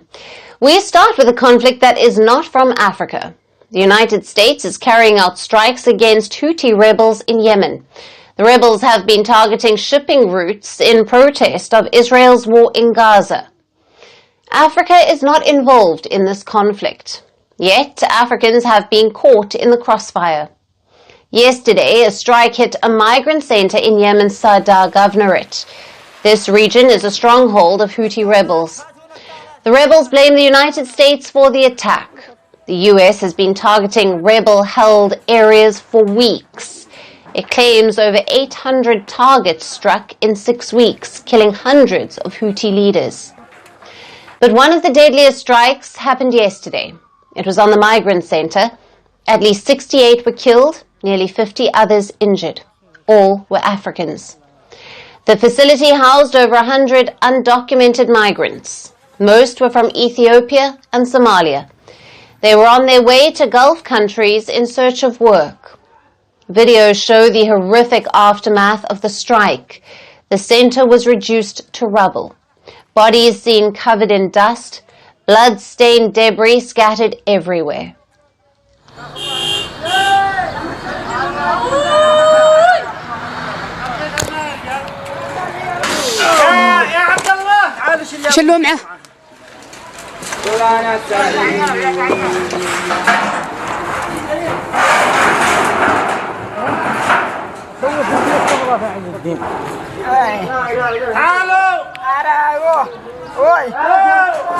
There was a TV screen on which we watched the news about airstrikes in Sana'a and other places. So we learned this news from the screen, and then we went to sleep. At 4 a.m., the airstrikes hit while we were sleeping, and the whole place turned into a blaze of fire. There was screaming, groaning, and crying from everyone. The strike hit us while we were sleeping. That's it. The airstrike hit us while we were sleeping. Everyone was asleep. The United States has responded. Officials say they are aware of the civilian casualties. They are investigating the incident. Meanwhile, reactions are pouring in. The United Nations says it is deeply alarmed. It is urging all parties to protect civilians. Meanwhile, Iran has accused the United States of war crimes. But a bigger question looms. Why were African migrants in war-torn Yemen? Every year, tens of thousands cross the Red Sea from the Horn of Africa. They flee war, drought, and poverty. They hope to reach Saudi Arabia and the Gulf for work. But first, they must cross Yemen, a country itself facing years of conflict. The journey is dangerous, but many still embark on it. As per reports, several fall victim to human traffickers and abusers. They are often detained by militias, including the Houthis. Some are forced into labor, extorted, or even recruited to fight. As per the International Migration Organization, last year at least 40,000 migrants arrived in Yemen. Most were from Ethiopia and Somalia. Both countries face internal chaos. Ethiopia is battling years of conflict in Tigray, Oromia, and Amhara. Thousands have been killed and millions have been displaced. Somalia is fighting al-Shabaab terrorists. Poverty is widespread. Food insecurity and unemployment push people to flee. So instead of staying in crisis, they risk their lives through another war zone, all for a glimpse of hope. But the truth is, they have been failed. Failed by the people who they chose to protect them. Failed by a world they hoped would welcome them. To discuss this further, we have with us Boitumelo Ben Sanokoane, Associate Professor at UNISA, and a political commentator who is joining us live from Pretoria, South Africa. Thank you for being with us. Good afternoon. Now, what evidence exists to support or refute the Houthi rebels' claims that a U.S. airstrike specifically targeted this place holding the African migrants? And how does this fit into the broader pattern of U.S. military engagement in Yemen? Look, we first have to agree that it seems that in the global politics, Black Lives Matters not, and it will not even be a shock or a surprise that Black life is terminated, it's ended in the fashion that we've been experiencing in Yemen. And as a matter of fact, the U.S. Military Central Command, known as CENTCOM, that is responsible for military operations in the Middle East, of course, have refused to give details of their operations and the latest strikes that have happened. But they have confirmed that there has been strikes that have been happening as, even around March, or outlaw about or around 800 that have attack the specific locations. And so it is nothing that is new, it is not denied, it's just the tricky details or the devils of are in the details. So we are yet to get, there's no denial from the US in general. Right. And Professor, given that many African migrants, especially Ethiopians and Somalians, risk the dangerous journey through Yemen to reach Saudi Arabia, how might this incident affect regional migration patterns, and what humanitarian implications could arise from this increased instability? Look, we will know, as you have explained yourself, that Yemen is critical for migrants to cross to Saudi Arabia for better life, economic exposure, so that they are able to fend for themselves and their family. That is central in what you are doing. But once they find themselves trapped, as for example, those who are not documented find themselves trapped inside Yemen and not being able to go to Saudi Arabia. At the same time, there is a new problem that is created. They can't even go back home because they left home more or less without following the necessary legal processes. Therefore, they find themselves trapped in Yemen as homeless people, unemployed. Therefore, they find themselves exploited and abused by those who are there. So they become homeless people, unemployed, with no source of income within the boundaries or the borders of Yemen. And what are the potential international legal and diplomatic repercussions for the United States if the investigations confirm that the airstrike hit a civilian detention center? And how might this impact U.S. relations with both Yemen's factions and African nations like Ethiopia? Look, we must all agree that the reputation of the USA and its current leaders has been damaged, not only over the issue of Yemen, but in the globe in its totality. There is that reputation for the country, but also for its leaders. That's the first repercussion that they are facing.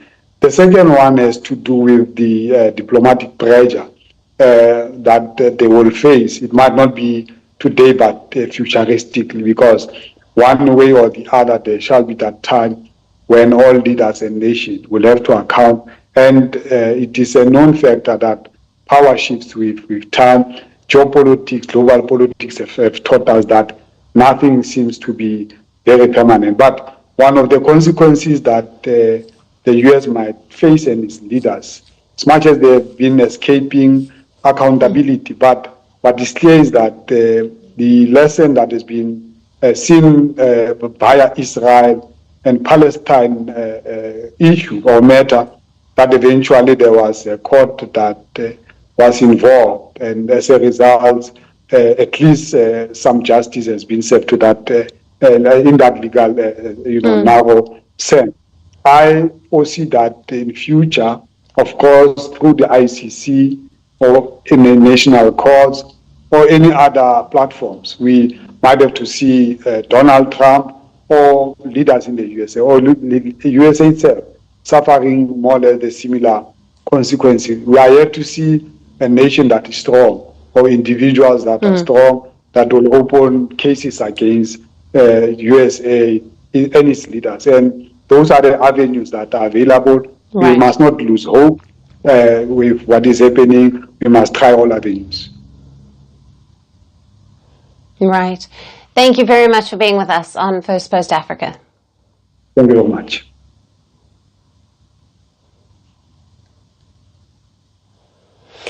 Speaking of Africa caught in the crossfire, the continent has become a battleground for other global conflicts. Now, this includes a battle for influence, particularly between Russia and the West. New reports now show just how far these countries are willing to go to win. Leaked documents now reveal a shocking plot. Russian officials plan to send millions of expired COVID-19 vaccines to Africa. This was back in 2022 to counter the United States, which was donating free vaccines. The plot was reportedly led by Kirill Dmitriev, the head of Russia's Sovereign Wealth Fund. He is now a key negotiator in Russia's talks with the US over the conflict in Ukraine. As per investigative reports, he urged the Russian Health Ministry to extend the shelf life of 6 million Sputnik Light doses by 2 months. The vaccines were to be shipped as humanitarian aid at the Russian-Africa Summit in October of 2022. Dmitriev argued that it would give Russia an edge over US vaccine suppliers. The plan has been uncovered through a classified information that was leaked to media by European intelligence sources. However, reports do not mention if the vaccines were actually delivered. But they do say the Russian official cited the provided scientific basis for changing expiry dates. As per experts, increasing shelf life should be strictly on a scientific basis. Russia has not commented on the report. Now, the documents highlight how important Africa was to Russia in 2022, at a time when Moscow faced global isolation over its invasion of Ukraine.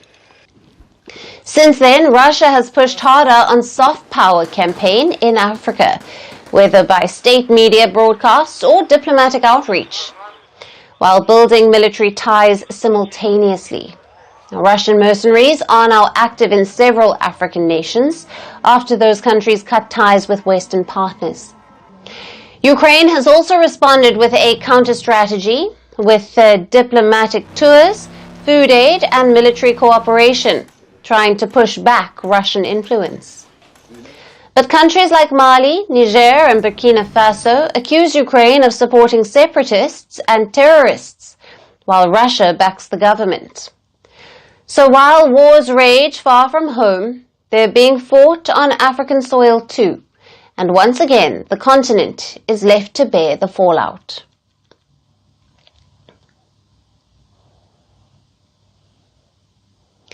Moving to southern Africa now, Namibia's newly elected government has been rocked by its first major political scandal. Just weeks after President Netembo Nandi-Ndaitwah took office as the country's first female head of state, now the country's agriculture minister, Albert Hengari, has been sacked after being accused of raping a 16-year-old girl 5 years ago. The 59-year-old was arrested over the weekend after police say that he tried to bribe the victim, now 21, to withdraw her complaint. Hengari, a former academic, appeared in a Windhoek magistrates court on Monday, where he was formally charged and denied bail. Authorities say that he poses a flight risk and could attempt to influence witnesses. He faces multiple charges including rape, kidnapping, assault, and obstruction of justice.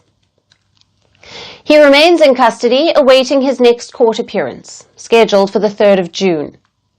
The President's office announced Hengari's immediate dismissal, but did not mention the criminal allegations directly. He has also been reportedly removed from his seat in the National Assembly, a position that he held as a nominee of the ruling SWAPO party. Now, Hengari was a relatively recent political appointee, having only assumed the agriculture portfolio in March of this year.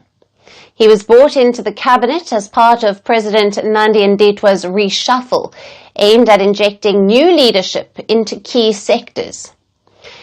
He denies all the charges levied against him.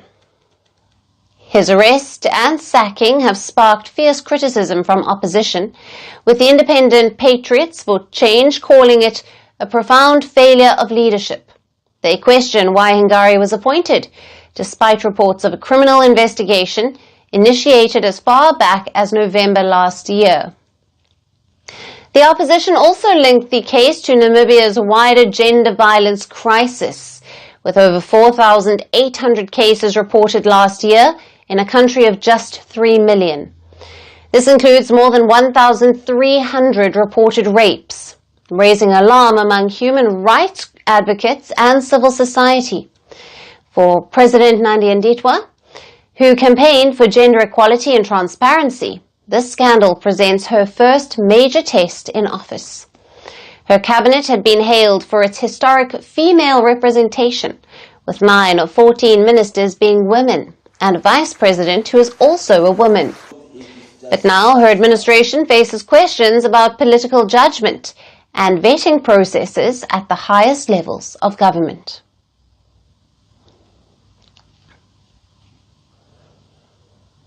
And for our last story today, let's shift our focus to North Africa. Morocco has just hosted the foreign ministers of the 3 Sahel junta states, Mali, Burkina Faso and Niger, in Rabat. The ministers have endorsed an initiative that offers their countries access to global trade through Morocco's Atlantic ports, a strategic shift for these landlocked nations. They expressed their support for the plan during a meeting with Morocco's King Mohammed VI, and all 3 countries have recently exited the West African regional bloc ECOWAS after facing trade sanctions in the wake of military coups. Now they're looking for new economic pathways, and Rabat is offering one through the Atlantic. Morocco first announced the Atlantic Initiative back in November of 2023. It comes as the country looks to deepen its influence in the Sahel and reposition itself as a gateway between Africa and the West. This initiative reportedly includes a major infrastructure development in Dakar and a coastal city in Western Sahara. Now, this could become a key port for global trade for the Sahel countries. The proposed corridor would start in Dakhla and run through Mauritania and extend into Mali, Niger, Burkina Faso and potentially Chad. Initially, the focus is on upgrading roads and customs infrastructure, with plans for the future railway connections reportedly under discussion. Now, the initiative comes at a time when the Sahel states are seeking to reposition themselves in the global economy. Burkina Faso, Mali and Niger have turned away from Western influences and have pursued greater cooperation with Russia. Moreover, their ties with Algeria, Morocco's rival, have also deteriorated. So, in such a scenario, Rabat is positioning itself as a stable economic partner for the Sahel juntas. Last year, Morocco helped to mediate a diplomatic crisis, securing the release of 4 French intelligence operatives detained in Burkina Faso. This came after France recognized Morocco's sovereignty over Western Sahara, a region at the center of Morocco's trade plans.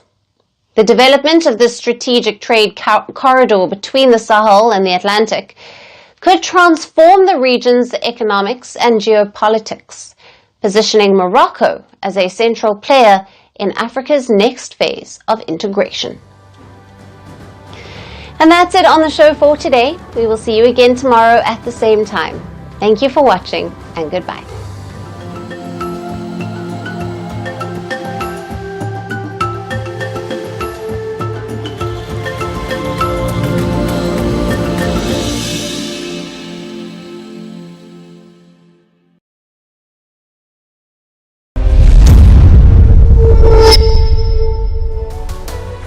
Hello, Namaskar. This is Firstpost and you're watching Vantage with me, Palki Sharma.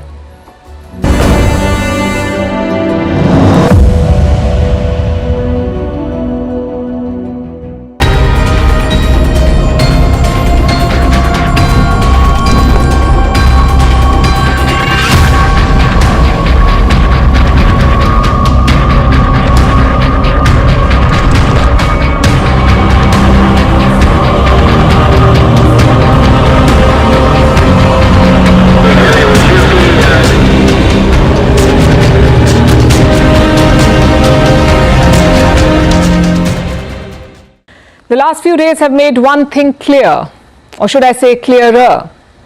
India and Pakistan are on different paths. Here in India, there is clarity. Over in Pakistan, there is chaos. Indian officials are planning a meticulous response. Meanwhile, Pakistani officials are panicking. It sums up the story of these two countries: clarity versus chaos, planning versus panic.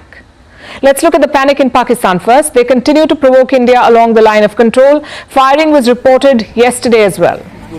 The 6th consecutive night of Pakistani firing. And the trajectory has been clear. Firing started in the districts of Baramulla and Kupwara, then spread to Poonch and Akhnur, then to the Rajouri district. And yesterday it reached the international border, specifically near Pargwal. This shows that Pakistan is expanding its attacks. Clearly, they are spooked and panicking. And we saw evidence of that today. Their government convened a press conference at 2 a.m. today. I'll repeat that for you. A presser at 2 in the morning by the government. What was so important that it could not wait? Listen for yourself. Pakistan has credible intelligence that India intends carrying out military action against Pakistan in the next 24 to 36 hours on the pretext of baseless and concocted allegations of involvement in the Pehalgam incident. India's self-assumed hubristic role of judge, jury and executioner in the region is reckless and vehemently rejected. So Pakistan fears an imminent attack, perhaps in the next 24 to 36 hours. And how are they preparing for it? By releasing childish propaganda videos. I'll show you one such masterpiece. It was posted by the Pakistani Air Force yesterday. Take a look at this first.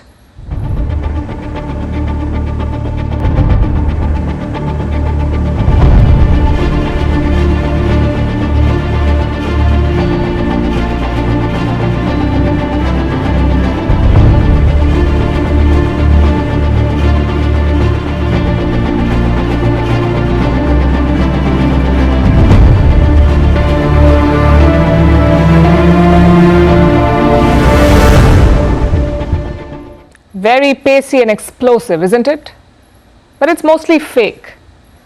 You see these videos and graphics, all copied from the game Call of Duty.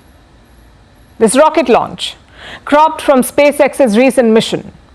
And these air defense systems, well, Pakistan doesn't even have them. These are Russian S-300 or S-400 air defenses. India has them, Pakistan does not. I know these are tense times in the region, but frankly, this is laughable. How can a serious military post a video like this? But then again, this is Pakistan's military. They are known for deceit and falsehoods. So Islamabad's strategy is pretty clear: spread panic and cry victim. Which brings us to this side of the border. India's response is being planned meticulously. Yesterday, Prime Minister Modi chaired a key meeting. 6 top officials were part of it. The Indian Army Chief, the Navy Chief, the Air Force Chief, the Chief of Defence Staff, the Indian Defence Minister and the National Security Advisor. They were all together. Reports say the Prime Minister expressed full confidence in the military. He also gave them a free hand, meaning the armed forces can decide on the response. They can decide on the mode, the target and the timing. Then today the Prime Minister chaired 3 more meetings. The most important was the CCPA, that's the Cabinet Committee on Political Affairs, CCPA. It's often called the Super Cabinet. The last time the CCPA met was in the year 2019. It convened after the terror attack in Pulwama.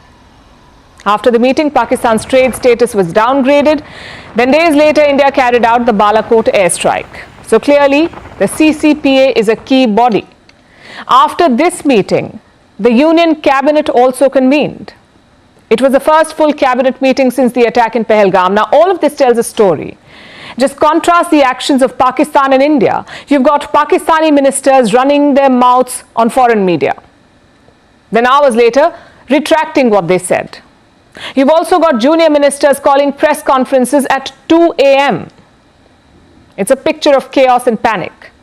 Now look at India's response. First, the Cabinet Committee on Security met. Then an all-party meeting was held. Then diplomatic measures were announced. And finally, the defense chiefs were given orders. No rambling statements, no propaganda videos, and no panic. This is how a responsible country behaves. This is also how a powerful country behaves. India does not need doctored videos of fear-mongering. Its confidence comes from its people and from its strong military. Pakistan can only dream of that. At the same time, New Delhi is not being complacent. There are fears of more attacks in Kashmir. Reports say intelligence agencies have got new inputs. They suggest more attacks by the TRF, the Resistance Front, TRF, the same group which was behind last week's attack in Pehalgam. So the government is not taking chances in India. Almost 50 tourist spots in Jammu and Kashmir have been closed. These sites had inadequate security.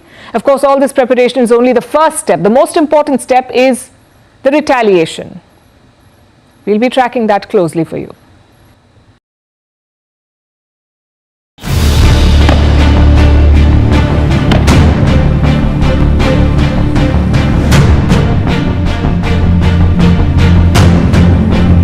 ये वहाँ इस तरह का वाक़या दुनिया में कहीं हो जहाँ पर एक्सप्रेस पे भी हो।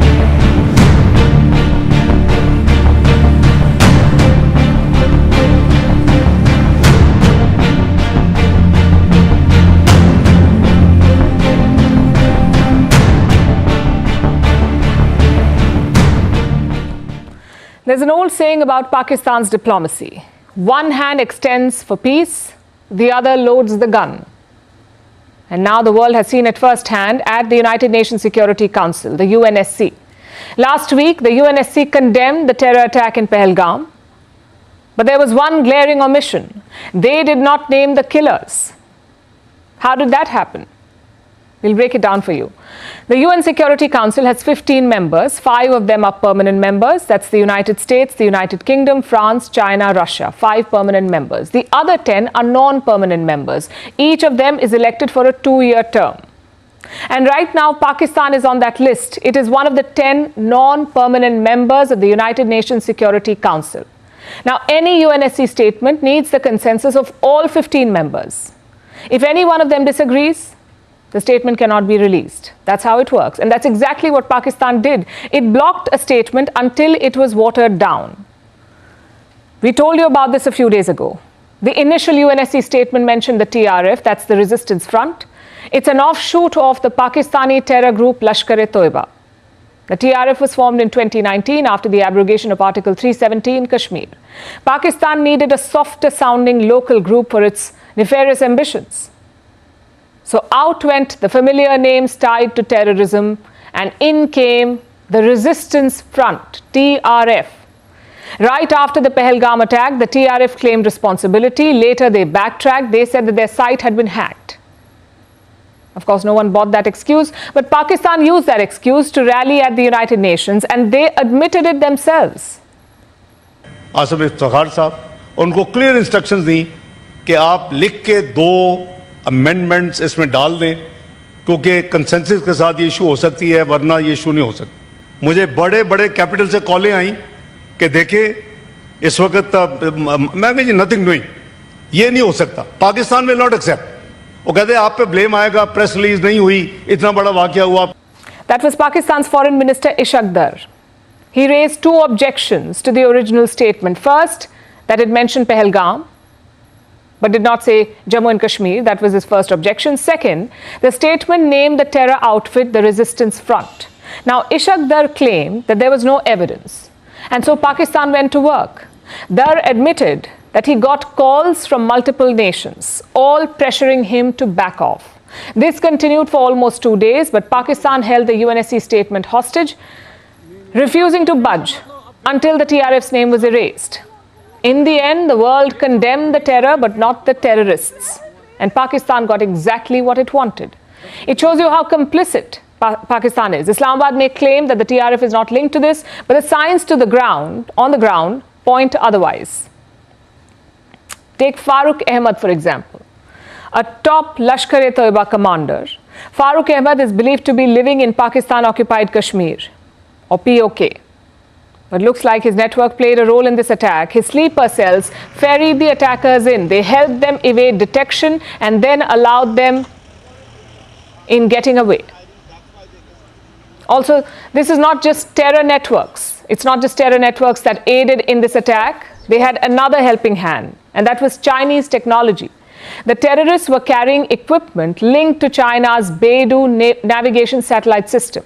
Now, Beidou is China's own GPS alternative. But unlike GPS, Beidou does not depend on ground infrastructure. It doesn't need mobile towers. It can guide you through remote mountains with absolute precision.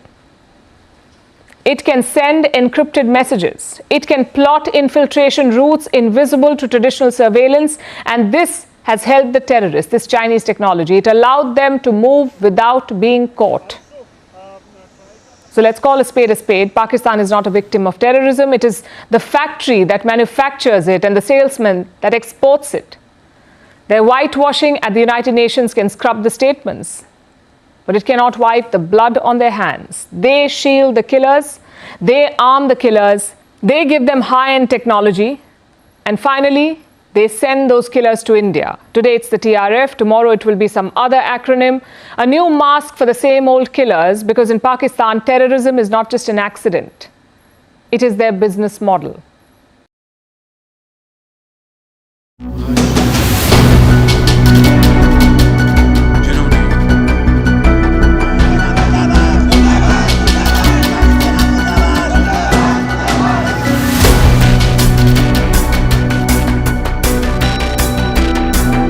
These 26 men who were murdered systematically by being shot in the head were either Hindu or Christian.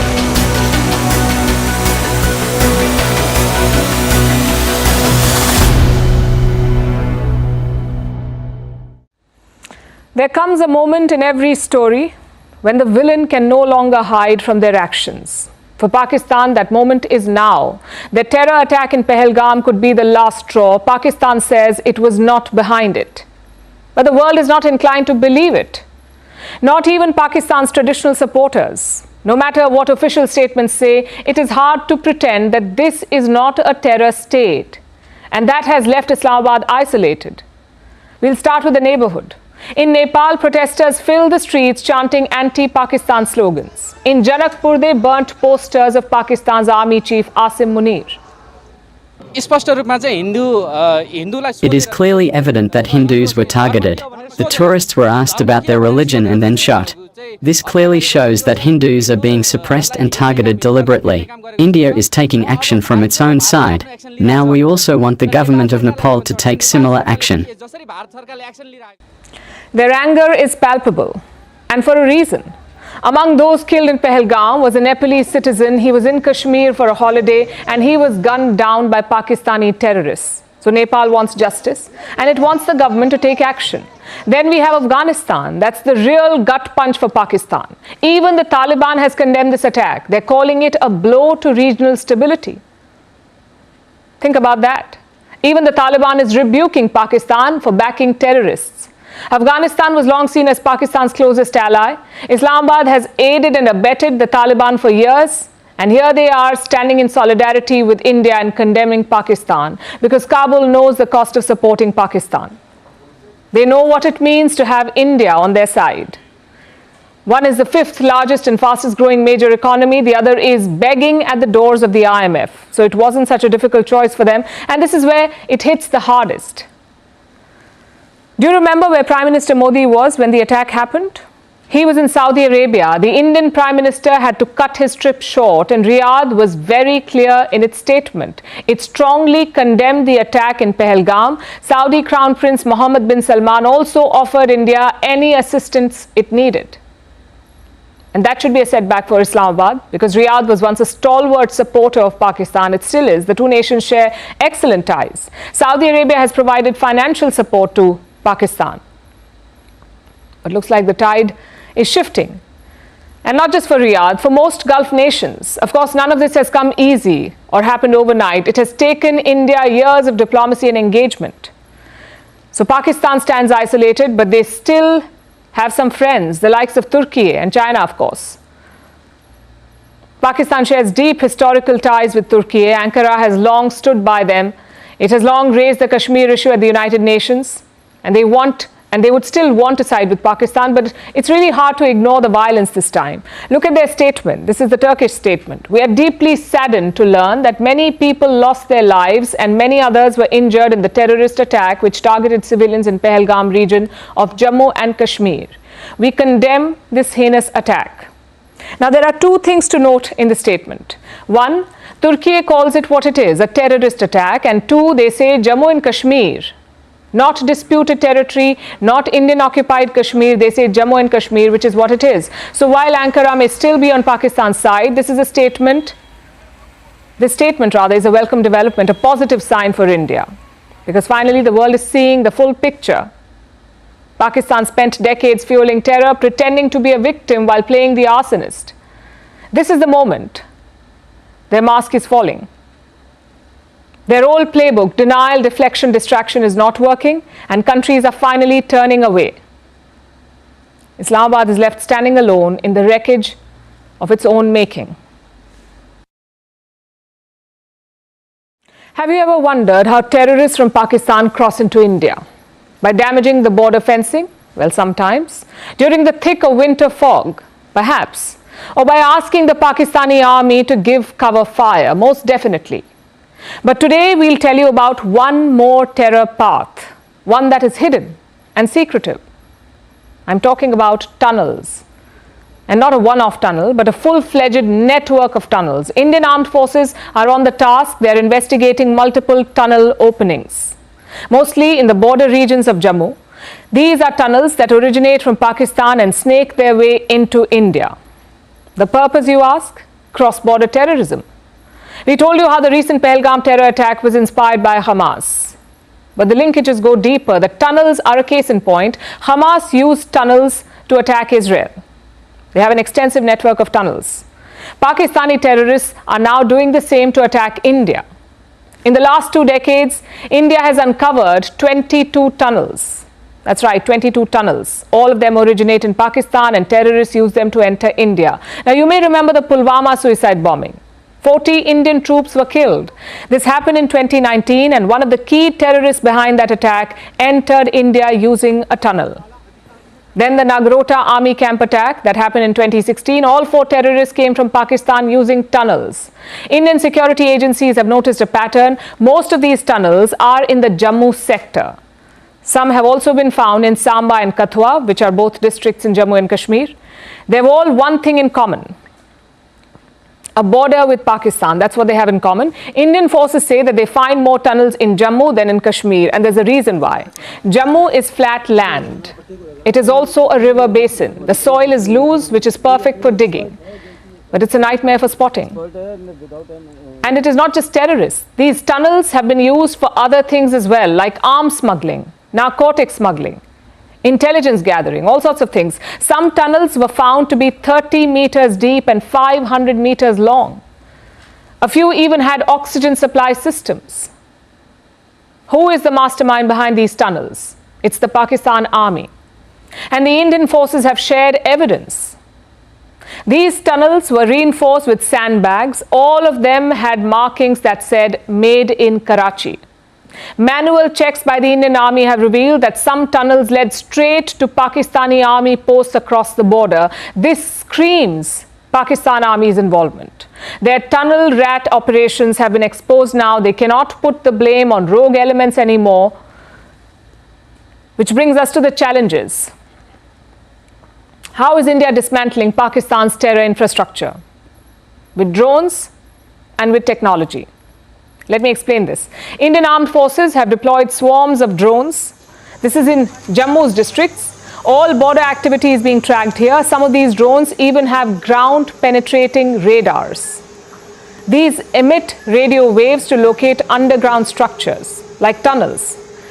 So that is step 1. Step 2. Seismic sensors. These have been deployed near the border. They can detect any geoactivity like digging and trenching. Even the ground vibrations made by a shovel are detected. Then there is high-quality satellite imagery. These have already been put to good use. Now let's look at step 3, artificial intelligence. AI-enabled smart fences are being installed. They are optimized for detecting human movement. But the most trusted technology is still human intelligence. No sensor can replace an informed soldier. India is implementing some tried and tested conventional methods like anti-tunnel trenches. These are deep channels dug along the border. They make detection of tunnel openings easier. So Pakistan may be digging terror tunnels, but India has dug deeper with strategy and innovation. The truth is, Islamabad's playbook has not changed one bit. It continues to export terrorists by using these tunnels. Pakistan cannot think beyond proxy wars. These tunnels are not just about infiltration. They reflect the mindset of a terror-sponsoring state. They can keep denying involvement, but these tunnels speak louder than Pakistani statements. So that's how Pakistani terrorists infiltrated India. Now let's talk about why they did it. Why now? Simply put, to derail Kashmir. The region was doing well after 2019. That's when Article 370 was abrogated. Kashmir's special power, special status was taken away. It was converted from a state into a union territory in 2019. And since then, the situation has improved. Let's look at security first. In 2019, more than 280 terror attacks had been reported. By 2024, that number was down to around 40. Attacks on security forces also came down. In 2019, 96 attacks were reported. By 2024, it had come down to 5 attacks. Our security forces deserve credit for this. They managed to control the situation in Kashmir. As a result, the economy also improved. Jammu and Kashmir grew by 7.8% on average in the last 3 fiscal years. 7.8%. The national average was 7.7%. So Jammu and Kashmir did marginally better. The business atmosphere was also improving. More and more companies were being set up in the region. In fact, I have some numbers from the government. In 2019, around 3,000 companies were active in Jammu and Kashmir. 2019, 3,000 companies. By 2023, this number grew to 5,400 companies. And this year, it reached more than 8,000 companies. Clearly, things were looking up. Tourism was another success story. From 2021 to 2024, tourism grew at 15% every year. More than 23 million people visited in 2024. This was up from 21 million people in 2023. So people were feeling confident about Kashmir. They felt safe enough to travel to Kashmir. We must also praise the locals for the shift. They created this new Kashmir. We saw that last year as well. Jammu and Kashmir had its first election in a decade, and the locals eagerly participated in the process. Jammu and Kashmir reported a turnout of almost 64% in that election. That's almost on par with the national turnout in the Lok Sabha election, 64%. What does that tell you? It tells you that Kashmiris trusted the democratic process. They wanted elections, they wanted progress, and on cue, Pakistan plotted this attack. Because they were rattled by the development in Kashmir, because it does not suit their narrative. Pakistan's goal is to internationalize this issue. They want to turn Kashmir into a global cause, like Gaza or Yemen. But India's position has always been clear. Kashmir is a bilateral issue. It's not a global cause for activism. It's not a talking point for Islamic countries. It's an integral part of India. A part that was suddenly doing well. You had headlines about foreign investment in Kashmir, tourists were flooding the valley, and elections were concluded successfully. Pakistan could not allow this to continue. So what did they do? Well, they began plotting. In recent years, we have seen a clear shift. Violence had fallen in the Kashmir valley, but it was marginally rising in Jammu. We saw one such attack in June last year. 9 Hindu pilgrims were killed in Jammu's Riyasi. Again, this was a rare attack, but in hindsight, it exposed Pakistan's game plan, A, to spread terror to Jammu, and B, to target tourists and pilgrims. Their idea was to derail Kashmir's success story. The question is, will they succeed? Tourism will take time to return to normal. The government and the locals will have to work hard to get these people back, to get the tourists back. It's a game of patience and confidence. But the good news is that Kashmir is fighting back. We saw locals lining up to help the tourists. We saw mosques and religious leaders condemning the attack, and the whole valley shut down for the first time in 35 years. And that has sent a clear message to Pakistan. You do not have support in Kashmir. Kashmiris want peace and prosperity. They do not want guns and violence. Terror sponsors usually get shunned. They become a pariah on the global stage. But not Pakistan. Terrorism is their ticket to fame, and some organizations are shamelessly platforming them. I'm talking about Harvard University. Last week, they hosted a Pakistan conference. And look at the speakers. Mohammad Aurangzeb, Pakistan's foreign minister, and Rizwan Sheikh, Pakistan's ambassador to the United States. On the 27th of April, they spoke at Harvard just days after the deadly terror attack in Kashmir's Pehalgam. Indians were still in shock. The families were still grieving. The attackers were still at large. Yet what did Harvard do? They hosted Pakistani politicians at a conference. Basically, they platformed a terror sponsor. Indian students did try to protest this. They wrote a letter to the college authorities with 3 demands. 1, condemn the Kashmir attack. 2, cancel the Pakistani delegation. And 3, provide support to affected students. And what did Harvard do? Well, nothing. They went ahead with the conference anyway. Afterwards, the college released a statement. Let me quote from what they said. The institute supports academic research projects and works with other university partners. One such event was the Pakistan conference organized by students from Harvard. The students, along with their faculty advisor, independently determined the topics and speakers presenting. So Harvard is now distancing itself from what happened here. They're putting all the blame on students. Very brave of the college. Also very hypocritical, if I may add. Like I said, Indian students did flag this issue with them. It's not like the college was unaware of what was happening. They knew that the attack had happened on April 22nd. They knew Pakistan was involved. They knew Pakistani leaders were coming on the 27th. And yet, they did nothing. This is not an academic endeavor. This is whitewashing terrorism. But then again, we are talking about Harvard University. The university has a history of poor choices. Consider what happened after the Hamas attack on Israel. Rival protests broke out on campus. Instead of cracking down, Harvard University turned a blind eye. The result, both sides were hurt. Harvard conducted an internal survey recently. This is what they found. 67% Jewish students expressed discomfort on campus, and so did 80% of the Muslim students. How about that? Harvard prides itself on quality education, but it cannot even keep its students safe. It has become a hotbed of radical politics and discrimination. The question is, what is the US government doing? Is it fine with Harvard platforming terror sponsors? We haven't heard from the White House yet, but Donald Trump is not a fan of this university. He froze federal funding for them. And right now he's locked in a legal battle with Harvard. Of course, that fight is over anti-Semitism. He may not be as aggressive over Pakistan. And that's the issue here, really. Your response to terrorism cannot be dictated by your politics. It has to be free of any bias. You also cannot leave it to students. The college authorities must take the lead. And they have in the past. Let me take you back to 2018. A Saudi prince was set to deliver a lecture at Harvard. He had given the same lecture there 5 times in 15 years. But in November 2018, he was asked not to come. Do you know why? Because that year, Saudi Arabia was accused of killing a journalist, Jamal Khashoggi. If the college could step in then, why not now? Because this time there is no political will. There is no intention to hold Pakistan accountable. This is the unfortunate reality of our world. Terrorism in most places is fought by dozens of countries. Terrorism from Pakistan is left for India to handle alone.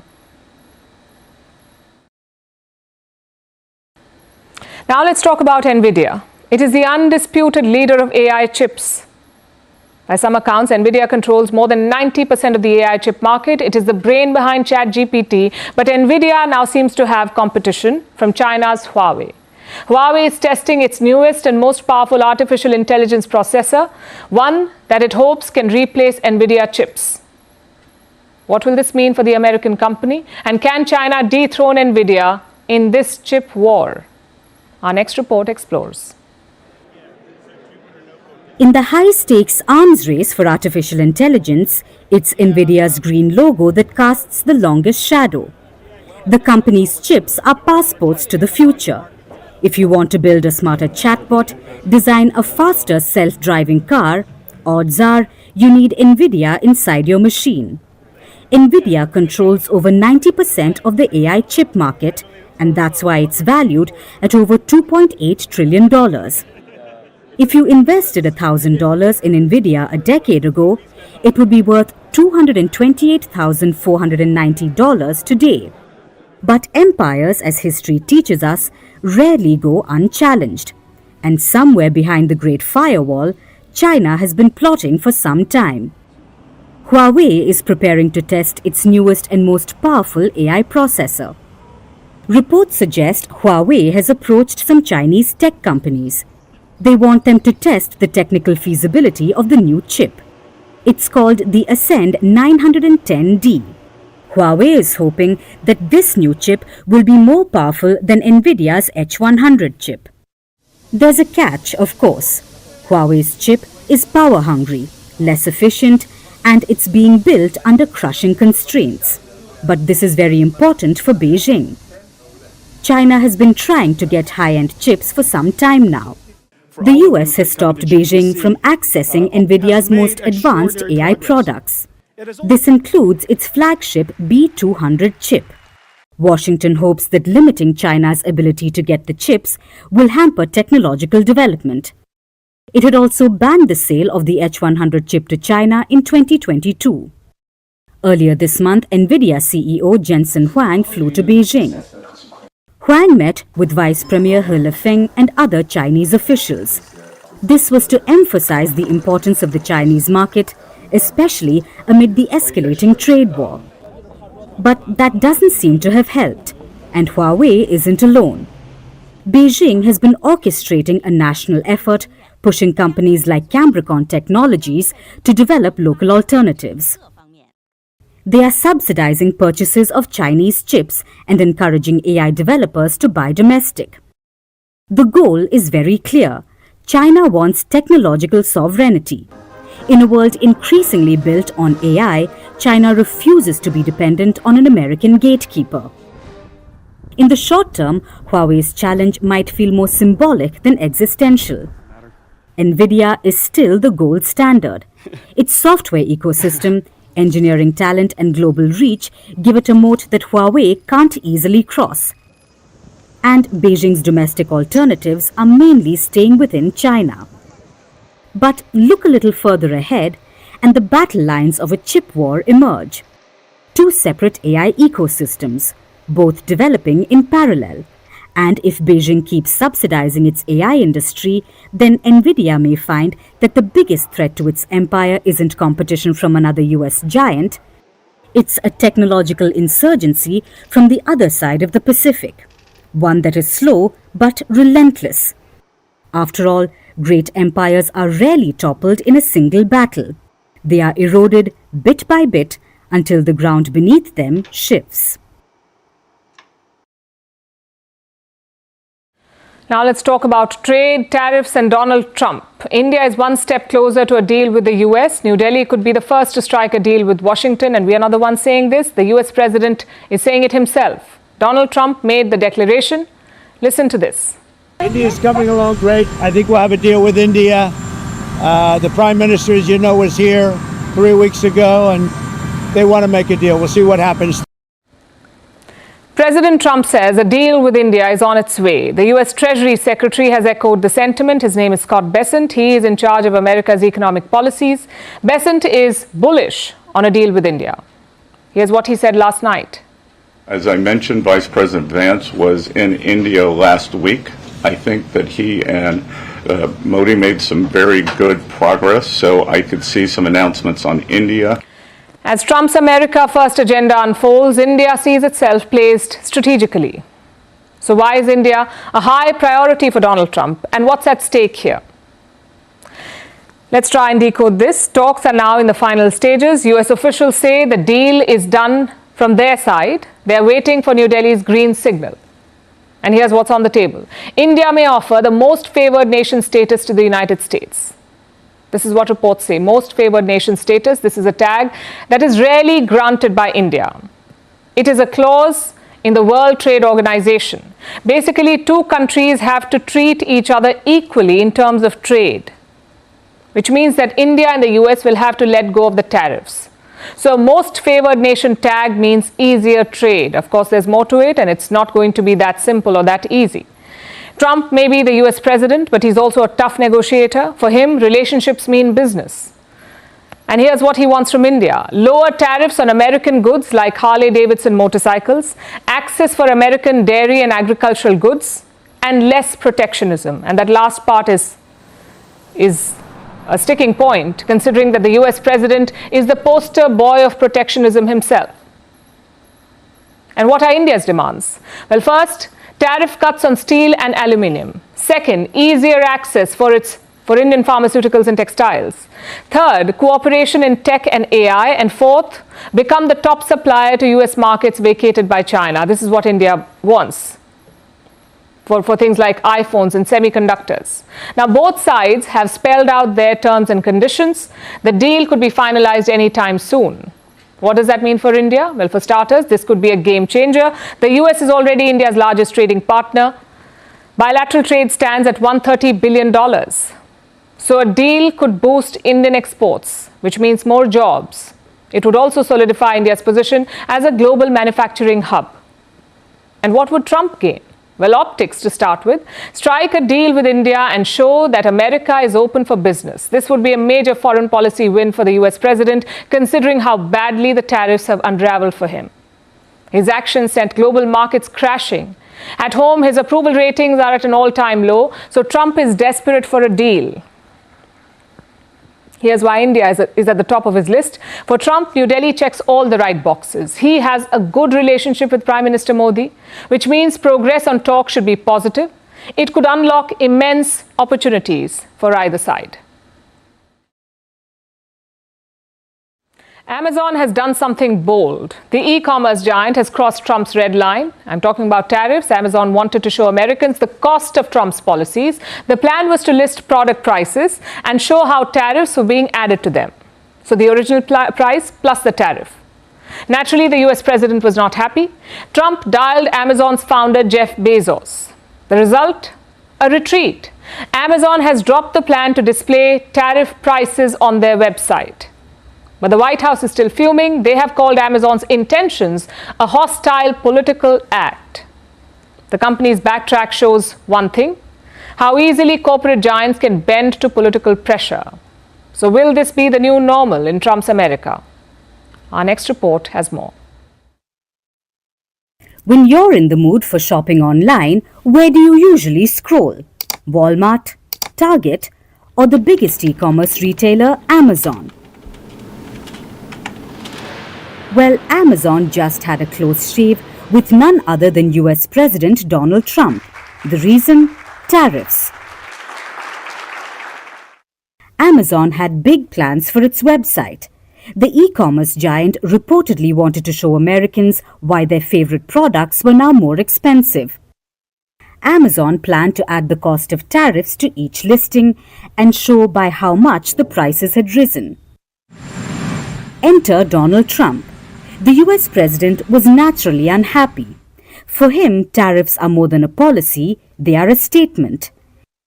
And Trump did what he claims he does best: negotiate a deal.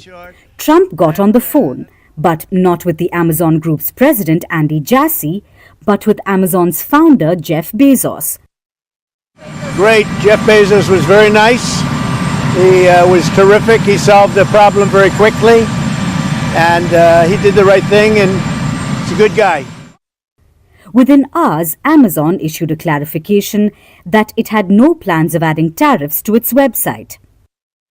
But the U-turn wasn't enough. The White House was livid, and Press Secretary Caroline Leavitt came out swinging. This is a hostile and political act by Amazon. Why didn't Amazon do this when the Biden administration hiked inflation to the highest level in 40 years? And I would also add that it's not a surprise because, as Reuters recently wrote, Amazon has partnered with a Chinese propaganda arm. Now let's look at the facts. The tariffs are no small matter. They are the reason why Americans are paying more. Almost 70% of all listed goods on Amazon are from China. The tariffs mean that these products will be costlier. What Amazon tried to do was definitely bold. But were they fighting for the customer or picking a fight with Trump.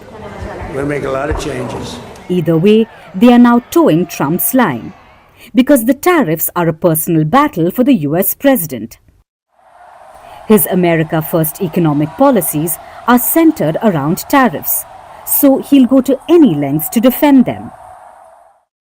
But Amazon's retreat spells what's in store for the future. Corporate giants will have to bend to political pressure. In Trump's America, businesses will have to tread carefully. They will have to navigate the trade war without picking a fight with the president. But in the end, only one group will pay the price: ordinary Americans. For our last story tonight, let's talk about fundamental rights. These are basic human freedoms and rights which are guaranteed to every citizen. In India, every citizen has the right to life and liberty. It is enshrined in Article 21 of the Constitution of India. And now, the country's apex court has passed a landmark ruling. That's the Supreme Court of India. It says that the right to life also includes the right to digital access. Meaning, digital access is now a fundamental right in India. It is guaranteed to every Indian citizen. And the state has an obligation to bridge the digital divide. So what is behind this ruling? And will it work on the ground? Here's a report. Pragya Prasoon was 22 when a man threw acid at her. She had 47% burns. She went through 9 surgeries. After surviving the brutal attack, she set up a home, had 2 daughters, and started rebuilding her life. But the problems were far from over. In 2023, she tried opening a bank account. As per the mandatory digital verification, KYC or Know Your Customer, Prasoon had to undergo several tasks, including visual verification checks, such as capturing a live photograph by blinking her eyes. But Prasoon couldn't do it. The acid attack had left her eyes disfigured. So she couldn't open her bank account. Soon, outrage on social media followed. The bank made an exception. Prasoon got her account, and that is when she vowed to bring about change. She filed petitions in court, raising concerns about how disabled persons, including acid attack survivors, find it nearly impossible to complete the KYC process successfully. And now, in response to the public interest litigations, India's apex court has passed a landmark judgment. The Supreme Court has ruled that digital access is a fundamental right, meaning it is a basic and inherent liberty guaranteed to every Indian citizen. The order says inclusive and meaningful digital access to governance and welfare part of the fundamental right to life and liberty. It says that the state has an obligation to create an inclusive digital ecosystem for the marginalized, underprivileged, vulnerable, disabled, and historically excluded sections. Now, this may be surprising. After all, digital penetration is quite high in India. The world's populous nation is home to about 806 million internet users. But this doesn't mean that they all have equal access to digital welfare instruments. For instance, as per government data, only 24% of rural households have internet access, compared to 66% in cities. According to the apex court, there is an unfriendly digital atmosphere in the country. At a time when access to education, healthcare, and economic opportunities is increasingly allowed via digital means. The digital divide has crippled the disadvantaged sections of the country. So, the court has issued 20 directions to the government to improve the digital KYC process. This includes making sure that citizens with disfigurement or impairments can establish their identity digitally to access essential services. It also mandates greater digital inclusion of India's rural populations, senior citizens, economically weaker communities, and linguistic minorities. After all, bridging the digital divide is not just a policy issue. In today's world, it is imperative to life itself, to a life of dignity, access, and equal participation. The Supreme Court has taken a step in the right direction. Now, real change on the ground must follow. And now it's time for Vantage Shots, images that tell the story. North Korea conducts the first test firing of its new warship's weapon system. In Egypt, the skies turn hazy orange as a Sahara dust storm sweeps through the country. And Vietnam celebrates 50 years since the end of the war with the United States. Finally, we're taking you back in history. On this day in 1945, Adolf Hitler took his own life in an underground bunker as Soviet troops closed in on Berlin. Soon after his death, Nazi Germany surrendered to Allied forces. This marked the end of the Second World War. We're leaving you on that note. Thank you for watching. We'll see you tomorrow.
Hello, everyone, and welcome to Firstpost America. I'm Eric Ham, coming to you live from the nation's capital in Washington, D.C. And today on the program, Washington could be closer than ever to a trade deal with New Delhi, and the U.K. ramps up its attacks in Yemen.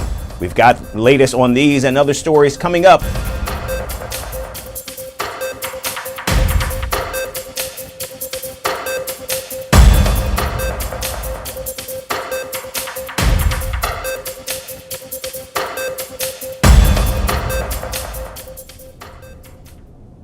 We start at the White House, where President Donald Trump says the United States could soon strike a trade deal with India. Speaking to reporters on Tuesday, the president said tariff negotiations with New Delhi are going great.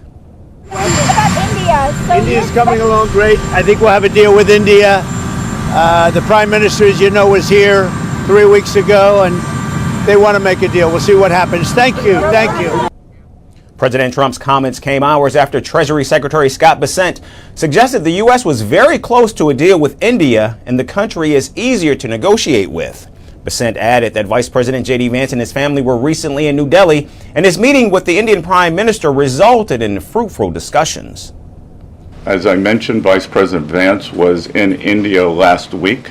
I think that he and Modi made some very good progress, so I could see some announcements on India. I think that we are very close on India, and in India, just a little inside baseball, in India, in a funny way, is easier to negotiate with than many other countries because they have very high tariffs and lots of tariffs.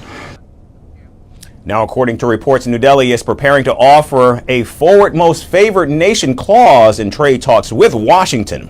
The clause, which is rarely granted by the Indian government, would future-proof the U.S. deal and ensure that none of its other trade partners have superior terms. Reports say India is also ready to reduce duties on imports of U.S. farm products to ease trade tensions with the United States. The rare clause shows India's willingness to offer a better deal to the United States to avoid President Trump's 26% reciprocal tariff and other restrictions. The Trump administration has already said it wants to sign a trade deal with India and other trading partners before the president's 90-day pause on retaliatory tariffs ends in July. India, however, needs assurance that it will become a major supplier to the U.S. market, especially in areas vacated by China. Now, India has asked the U.S. for favorable treatment, including in sectors such as toys, leather goods, jewelry, and furniture. And so far, Washington and New Delhi have selected 19 of the 24 categories of goods for the first phase of discussions. The remaining 5 categories, including the most controversial farm products like soybean and corn, as well as military equipment, will be discussed much later.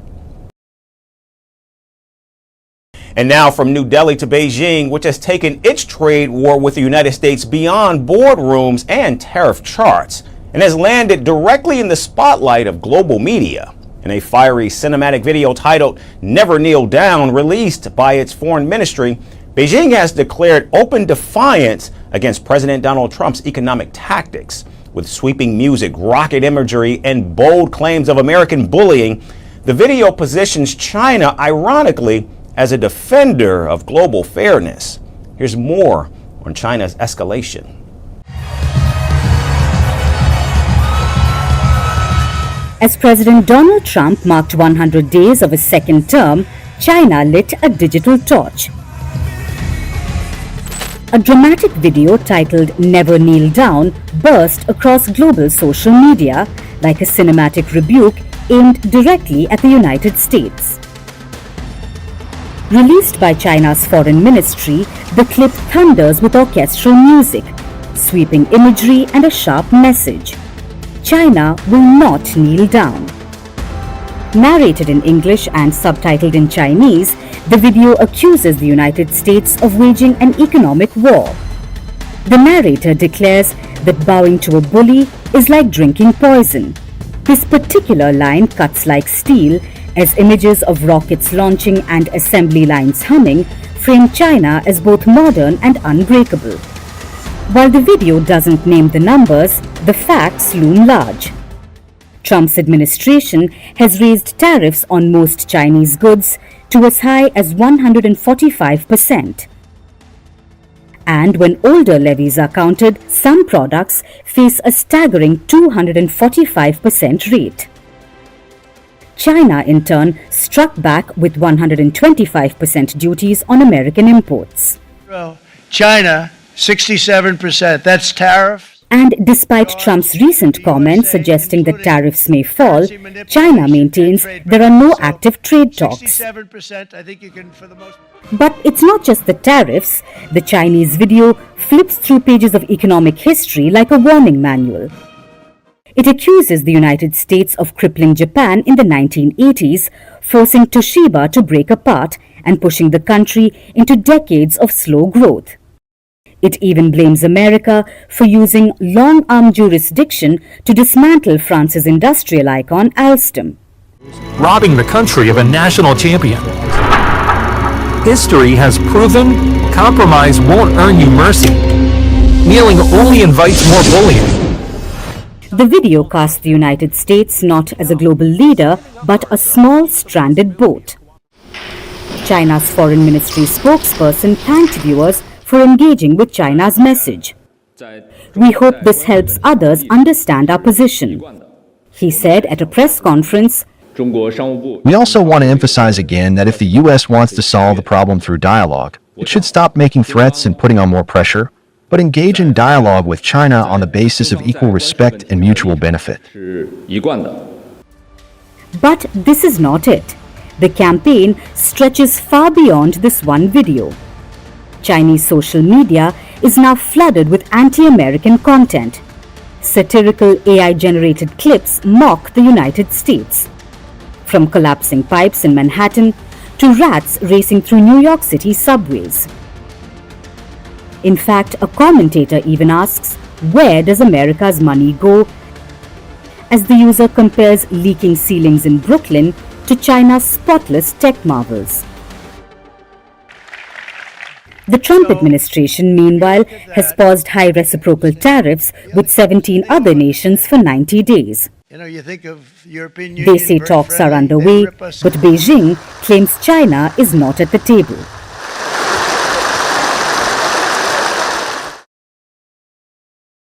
And staying with the trade wars, the president is now taking swings at Amazon. On Tuesday, President Trump made a personal phone call to Amazon founder Jeff Bezos following reports that the company was planning to show consumers how much of an item's cost was increasing due to tariffs imposed under his administration.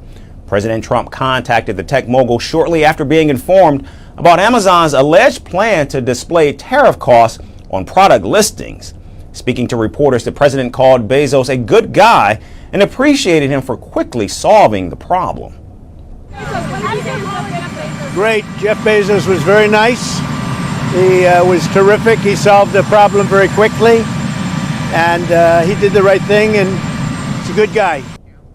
Now, the feature was reportedly being considered for Amazon Haul, which is a low-cost beta site aimed at competing with platforms like Shein and Temu. However, Amazon later clarified the move was never intended for its main website and said the proposal was ultimately dropped. The move was never a consideration for the main Amazon site, and nothing has been implemented on any Amazon properties. Now, despite the clarification, the White House reacted very strongly. In fact, Press Secretary Caroline Leavitt called the move a quote-unquote hostile and political act, accusing Amazon of trying to shift blame for rising prices onto the administration. She cited a 2021 report about Amazon's alleged ties with a Chinese propaganda arm as a reason for U.S. citizens to buy American and support domestic manufacturing. This is a hostile and political act by Amazon. Why didn't Amazon do this when the Biden administration hiked inflation to the highest level in 40 years? And I would also add that it's not a surprise because, as Reuters recently wrote, Amazon has partnered with a Chinese propaganda arm. So this is another reason why Americans should buy American. It's another reason why we are onshoring critical supply chains here at home to shore up our own critical supply chain and boost our own manufacturing. Now, Commerce Secretary Howard Lutnick also weighed in, calling Amazon's consideration of the tariff labeling idea nonsense. He argued that a 10% tariff wouldn't significantly impact consumer prices, except in cases where the U.S. doesn't produce the item. It's nonsense. A 10% tariff is not going to change virtually any price. The only price will change would be a product that we don't make here, like a mango. Now, as President Donald Trump marked his 100th day in office, his aggressive tariff strategy continues to reshape trade dynamics. Tariffs of up to 145% have been imposed on Chinese imports, with a 10% minimum duty on goods from nearly all other countries. The administration claims it's close to new trade deals with India, South Korea, and Japan, but ripple effects are already being felt in consumer markets. And so for now, Amazon has backed down. But as more companies explore price transparency, this may only be the beginning of a bigger showdown between businesses and the White House. And now moving away from trade wars to the war in the Middle East, the British military and U.S. forces launched airstrikes targeting the Houthis in Yemen on Tuesday. The joint operation marked the United Kingdom's first such involvement in America's latest campaign against the Iranian proxy group that began in mid-March. British Defense Secretary John Healey offered a detailed explanation on Tuesday's strikes, emphasizing the drop in shipping in the Red Sea that cost billions of dollars as a result of the Houthi attacks. This action was taken in response to a persistent threat from the Houthis to freedom of navigation. A 55% drop in shipping through the Red Sea has already cost billions, fueling regional instability and risking economic security for families in the UK. As per the UK Defense Ministry, the strikes targeted a cluster of buildings south of Yemen's capital, Sana'a, and the Houthis were reportedly using the site to manufacture drones of the same type that are used to attack ships in the Red Sea and the Gulf of Aden. The proxy group began their military campaign back in 2023 in solidarity with Palestinians after Israel went to war with another Iran-backed group, Hamas. The UK had also taken part in airstrikes alongside the United States when former President Joe Biden launched an operation targeting the Houthis in January of 2024. The latest strike comes 2 days after the U.S. military hit a detention center holding African migrants in Yemen, killing at least 68 people and wounding nearly 50 others. In the past hours, the American enemy committed 2 massacres, the first in Sana'a and the second targeting a shelter for migrants from several African countries in Sada Governorate, northern Yemen. The 2 massacres resulted in tens of martyrs and wounded individuals. And another U.S. strike on April 18th struck a major Yemenese fuel port, killing at least 74 people in the deadliest attack of this latest campaign. We send a message to the American aggressor and say to him, despite the American strikes being launched against our country, we emerge from under the bombing, from beneath the rubble, and from the bleeding wounds. We say to our brothers in Gaza, our blood is not more precious than yours, nor are our wounds greater than yours. Our wounds will not deter us, nor will our suffering silence our support for you. Rather, our resolve has grown stronger and our hands have reached out across the seas. The Pentagon on Tuesday said Washington has hit more than 1,000 targets in Yemen since launching its offensive on March 15th. However, the operation, called the Rough Rider, has had limited impact on the Houthis, who have shot down American drones, delaying the second phase of the offensive. And today we end with Elon Musk. A Luxembourg-based singer is going viral, not for his music, but for looking a little too much like one of the world's most recognizable billionaires. 28-year-old Hugo One says he's constantly mistaken for Elon Musk, from supermarkets to nightclubs, and he's had enough. The resemblance has brought unwarranted attention, viral fame, and plenty of awkward selfies. Here's the story of how one man's face is turning into a full-time PR crisis. Move over Elon Musk. There's a new man getting unsolicited attention in supermarkets, nightclubs, and basically anywhere there's lighting bright enough to reveal a jawline. Meet Hugo One, a 28-year-old disco soul singer from Luxembourg City who, through no fault of his own, happens to look alarmingly like the world's richest man and most chaotic tweeter, Elon Musk. And if you are thinking this is some kind of compliment, think again. Hugo stated in an interview, and I quote, "It's not a compliment, he's not nice, and he's not good-looking." He told this with the kind of exhausted flair only a man stopped 5 times on one night out can muster. The is Elon Musk suicide Belmont chipper.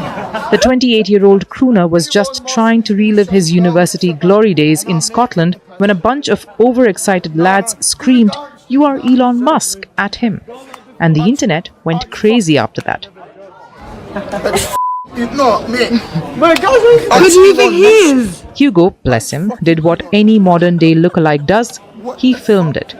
However, the group couldn't believe that he wasn't Elon Musk. The clip, uploaded to Instagram, has since racked up over 1 million views. That's a lot of people confusing him with the guy who thinks X is a better name than Twitter. I am not Elon Musk. But while Hugo isn't thrilled to be Musk's carbon copy, he's realistic. I am not. I took it as a laugh because they were a friendly group of lads, he said. Plus the traffic to my page is great and people are downloading my songs, he added. See, even mistaken identity has a silver lining and possibly a Spotify royalty check. Hugo's brush with Muskdom began back in 2018 when he was working as an English and French teacher in Berlin. A student innocently mentioned he looked like that Tesla guy. And things have gone downhill ever since. Hugo says he now gets stopped at least twice a month by fans, drunk strangers, and possibly confused Tesla owners who think he's going to hand over a free Cybertruck. Despite the unsolicited attention, Hugo isn't planning a rebrand. He's keeping his face, Musk resemblance and all. I like the way I look, he says, firmly rejecting both plastic surgery and billionaire behavior. But just in case anyone was confused, no, he does not own SpaceX. He's not buying another social media platform, and he will absolutely not be launching your satellite into orbit. As Hugo puts it best, As long as people know I don't align with Elon or his beliefs, I don't mind. End quote. Now, if only he got paid every time someone yelled, "Hey, aren't you that Musk guy?" he might just be as rich as the tech billionaire himself.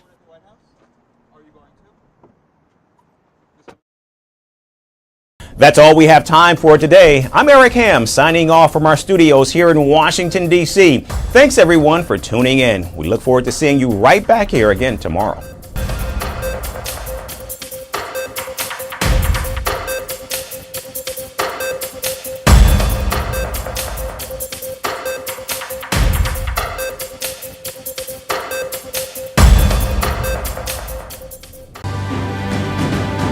Firstpost reports from the world's second largest continent.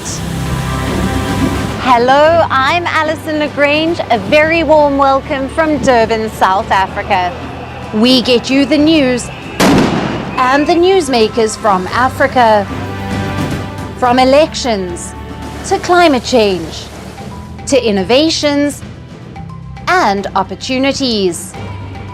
As the world's attention shifts, we report from Africa, the heart of the global south. Join me every weekday live on Firstpost.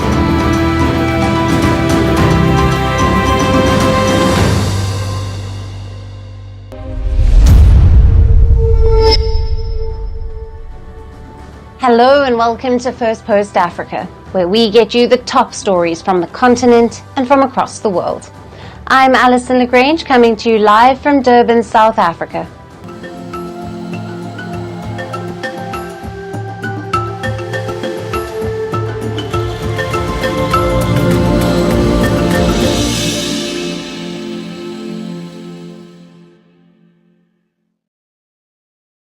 Hello and welcome.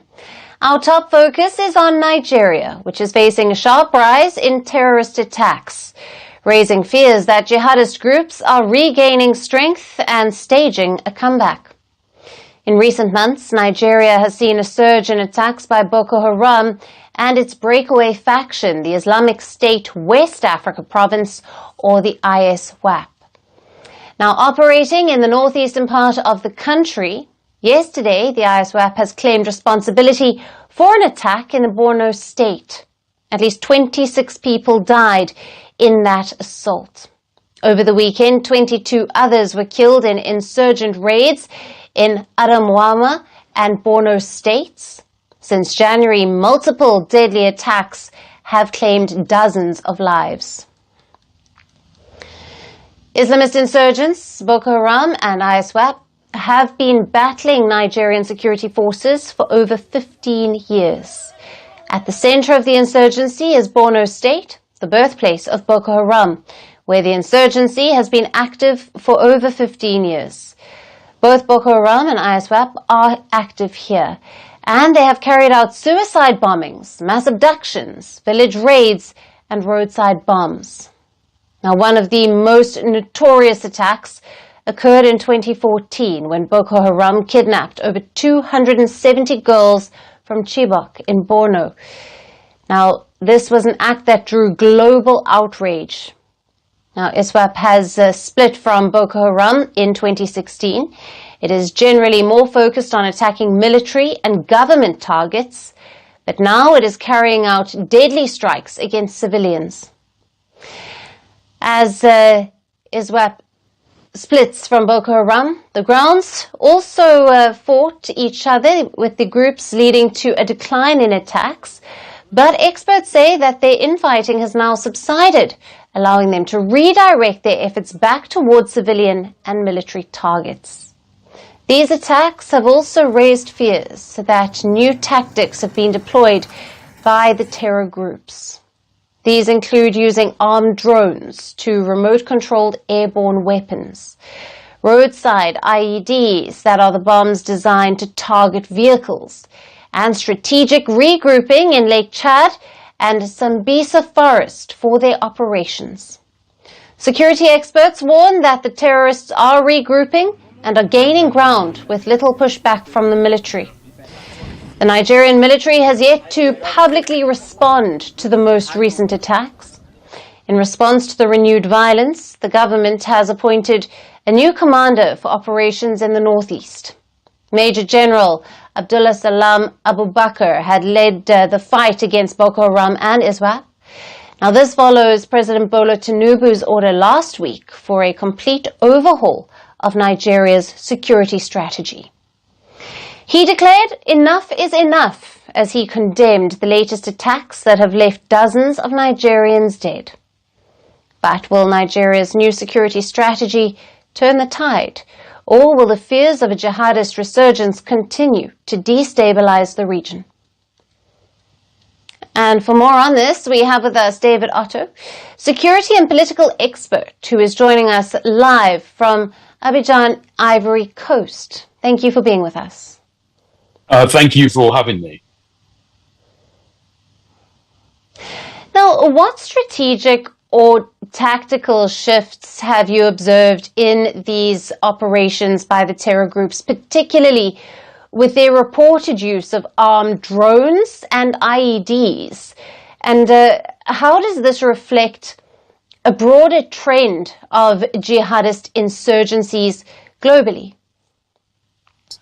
Well, in terms of what is going on in northern part of Nigeria with specifically Boko Haram and its splinter faction, the so-called Islamic State of West Africa Province, ISWAP, is that, the group changes its tactics depending on its capabilities.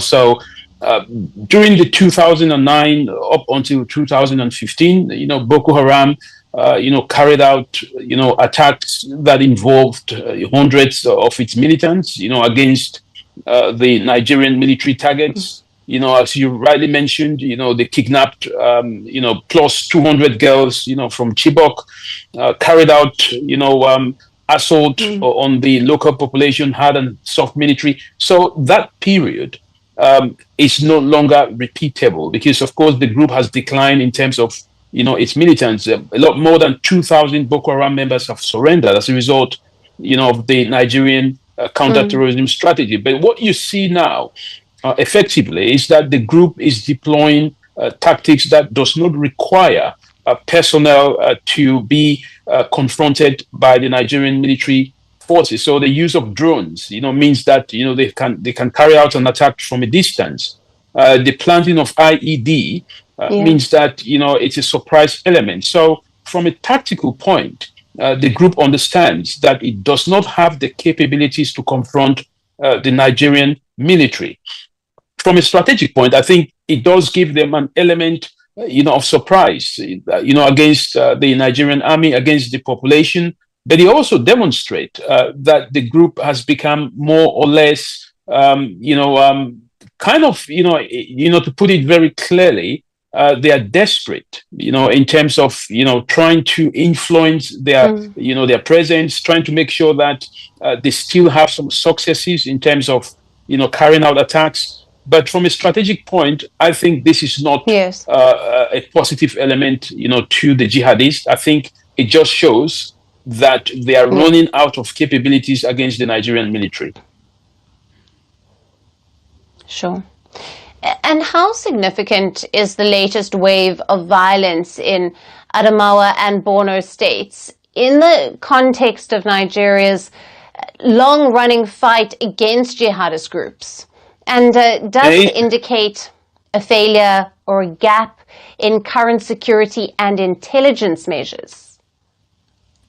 Every time that there is a successful attack, be it using drones or IEDs, or attacks against military personnel or against the civilian population, it does expose a gap, from a counter-terrorism point of view. The Nigerian government has reacted, and said, enough is enough, as you quoted the president. And he's also done that by appointing perhaps, a new theater command. Now, this is something that the army does very regularly. But I think what is important is that the Nigerian army has to understand that the fight against Boko Haram is not something that, is mainly in their hands. It's a level approach. It's an all society approach. It's something that you have to work together closely with your neighbors. And this is one of the reasons why the multinational joint task force is very important. The role of Chad, Niger, the role of Cameroon, the role of Nigeria working in synchronization is very, very important. But also bringing in the local communities. You know, the government has to work on its governance, ensuring that these groups do not continue to recruit.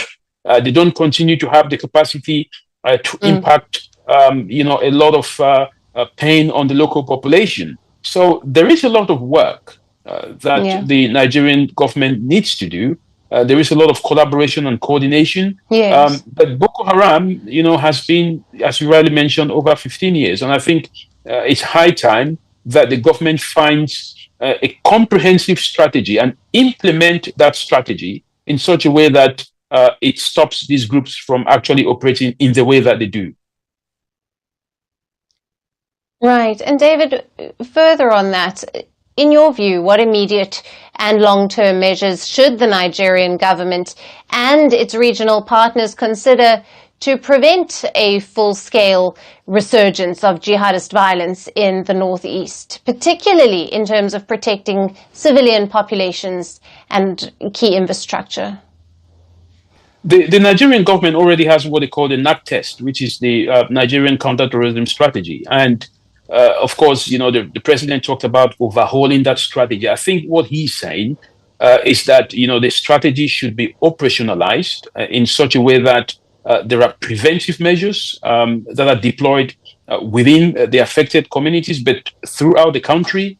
There are also measures to protect the population, because there is an element of trust and fear that goes on when an insurgency group like Boko Haram operates, where they fear the terrorist organizations more and they trust less the security agencies. There is a tendency that intelligence and information is not going to flow from the local population to these agencies. So I think it's quite important, for the government to work on its counter-terrorism strategy from an intelligence and community point of view.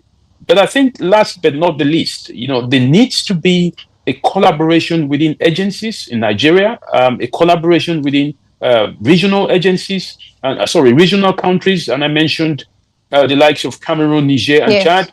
Recently, the Nigerian military has made a very significant move to repair some of the tensions that he had with Niger Republic, which is a neighboring country, shares a border of about 1,500 square kilometers. So I think it's important to have these neighbors on your side, to work on the multi-regional angle, to stop the group from utilizing the regions, to flee from one country and, attack another. So I think it has to be a comprehensive and all society approach, and one that involves, the regional countries as well. Yeah. David, thank you very much for being with us on Firstpost Africa. Thank you.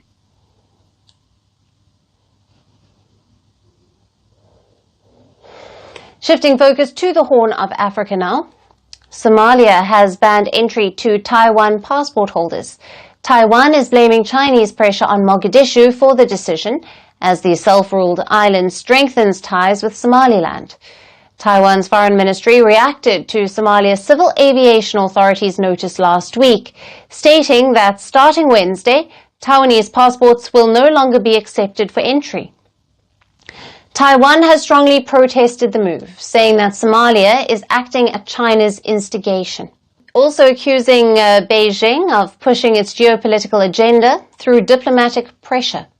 Taiwan also warned its citizens against travel to Somalia or Somaliland, urging the Somali government to revoke the ban immediately. The Somali government announced its decision, saying it complies with United Nations resolutions and the One China principle. Somaliland broke away from Somalia in 1991 and seeks independence, but has not gained widespread international recognition. While Somalia has faced 3 decades of civil war, Somaliland has remained relatively peaceful. Meanwhile, China claims Taiwan as a part of its territory and has threatened to use force to reclaim it. Taiwan has its own government, military, and democratic system. Only 11 countries worldwide formally recognize it.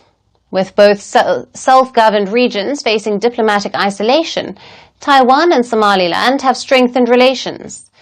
Taiwan maintains a diplomatic presence in Somaliland, and both have opened representative offices in each other's capitals since 2020. Now, this move angered both Mogadishu and Beijing.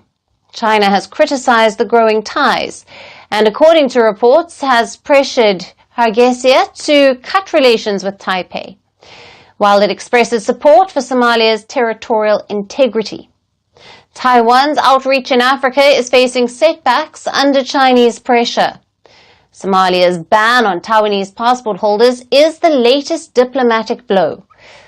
In March, South Africa unilaterally changed the name of Taiwan's office in Pretoria, rebranding it as a trade office in a move seen as influenced by China. South Africa has also asked for the office to be relocated to Johannesburg. In Nigeria, Taiwan's office was moved from Abuja to Lagos back in 2017, following similar pressure from the Nigerian government. But as Beijing's influence grows in Africa, so do the diplomatic challenges for Taiwan.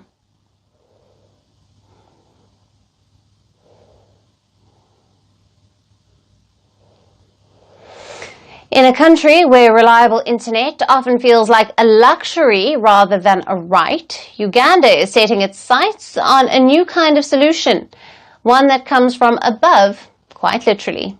This week, Ugandan President Yoweri Museveni met with representatives from Starlink, Elon Musk's satellite internet venture. He described the meeting as a productive discussion. Now, the meeting, held in the capital city of Kampala, centered around bringing Starlink's low-orbit satellite network to Uganda. This is a move that could radically transform the way the country connects to the world. For years, Uganda's internet infrastructure has struggled to keep up with demand. The country's rural population, which makes up over 75% of the country, still live in areas where basic connectivity is patchy at best. In urban centers, data is expensive, slow, and sometimes completely inaccessible during peak hours or political unrest.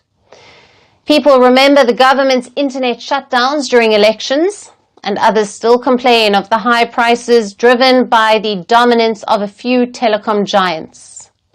I'm not happy, and I think majority of the people are not happy because communication, we had become addicted to WhatsApp, Facebook, and all that. And all of a sudden, it's blackout and it's no more. So life has become so hard, we cannot communicate to the rest of our people domestically and internationally. Enter Starlink. Unlike traditional internet that relies on cables and mobile towers, Starlink uses a constellation of thousands of satellites orbiting Earth to provide high-speed internet anywhere. This model has already started reshaping the digital landscapes of countries like Nigeria, Rwanda, Somalia, and Lesotho. Now Uganda wants in. It still remains unclear if the East African nation has applied for a license. But the president's statement hints that something might be churning. He said, and I quote, "Starlink's presence in the country is welcome." This also comes at a time when Elon Musk's Starlink has been rapidly expanding its footprint across Africa since its initial launch in Nigeria in January of 2023. Currently, Starlink is operational in at least 19 African countries, including Kenya, Mozambique, Rwanda, Malawi, Zambia, and Benin. And as per reports, it plans to enter over 15 more markets by the end of the year. Still, the road to Starlink's entry in Uganda won't be easy. Adhering to domestic regulations, developing a cost-effective model could be some of the challenges. There's also the question of affordability for Ugandan citizens. If all goes well, Uganda can join the growing list of African countries aiming for the stars. Now, internet in the country has often been used as a tool to control rather than a medium of connection. It remains to be seen if Musk's Starlink can flip the script.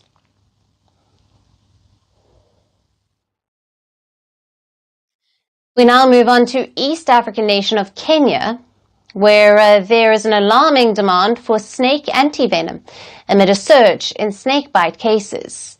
There have been multiple reports of incidents in Kenya where people could not find the right antivenom. This needed to treat bites from venomous snakes. One such case involved a 14-year-old boy named Shukurani Kondetuva. He was bitten by a puff adder, a venomous snake and the most common cause of snake bites in sub-Saharan Africa.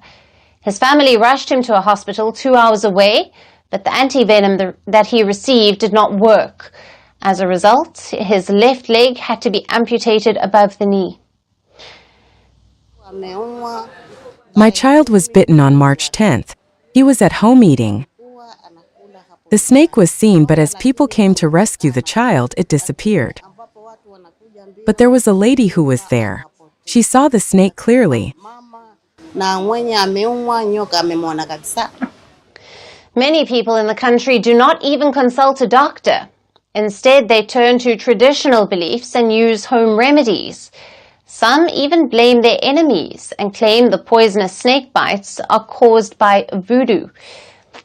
Now, some self-proclaimed healers also promise to cure the affected person and use several concoctions to suck out the venom.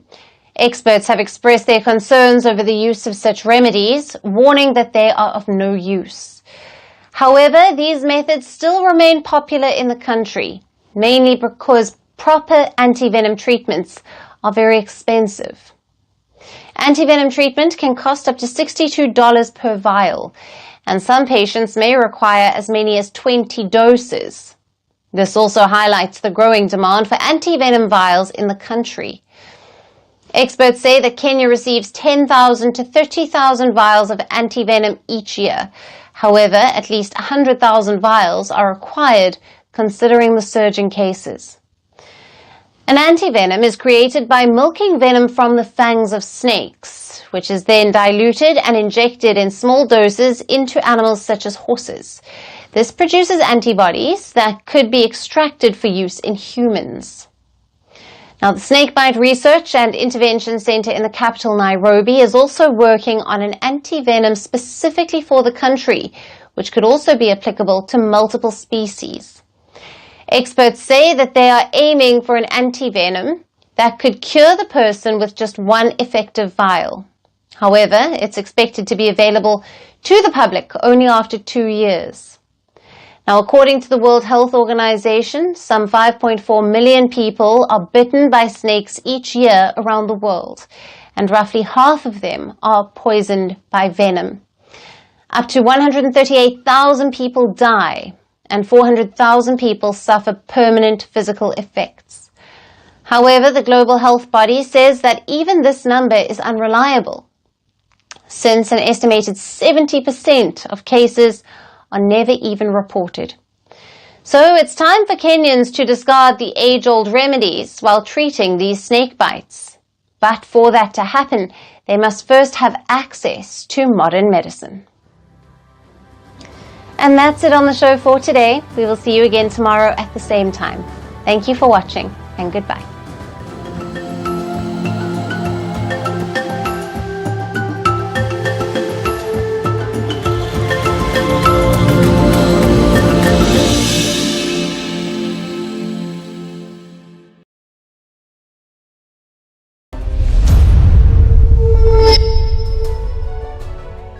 Hello, Namaskar. This is Firstpost and you're watching Vantage with me, Palki Sharma.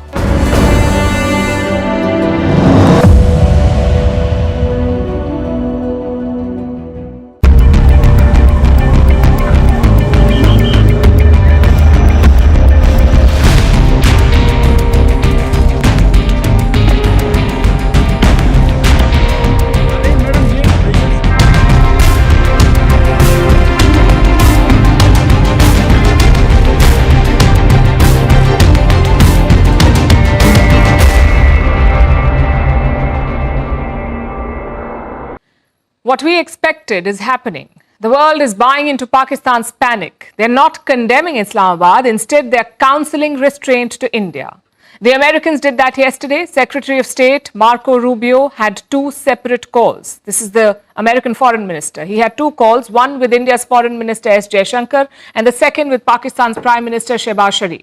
Now, Rubio told Sharif to condemn the Pahalgam attack. He also urged Pakistan to cooperate with the probe and deliver justice. Now, we get the intent here, but frankly, it means very little. Pakistan plotted and sponsored this terror attack. You can't just ask them for a simple condemnation. You need to hold them accountable. It's like asking a murderer to say sorry for the killing. Just doesn't cut it. Now we come to Rubio's call with Jaishankar.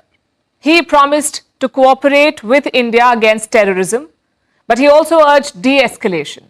Marco Rubio wants India to work with Pakistan to maintain peace in the region. Again, we get the intent. The Americans are scared of a nuclear flare-up. But how else can India fight this terror? The camps are in Pakistan, the plotters are in Pakistan, and the weapons are in Pakistan. These are not two different threats. They are one and the same. India's goal is to spread that message. Foreign Minister Jaishankar is on the job. He's reaching out to the non-permanent members of the UN Security Council. As you know, the UN Security Council or UNSC has 15 members, 5 of them are permanent. The remaining 10 are elected for 2 years, a 2-year term for each. And Jaishankar is reaching out to these non-permanent ones.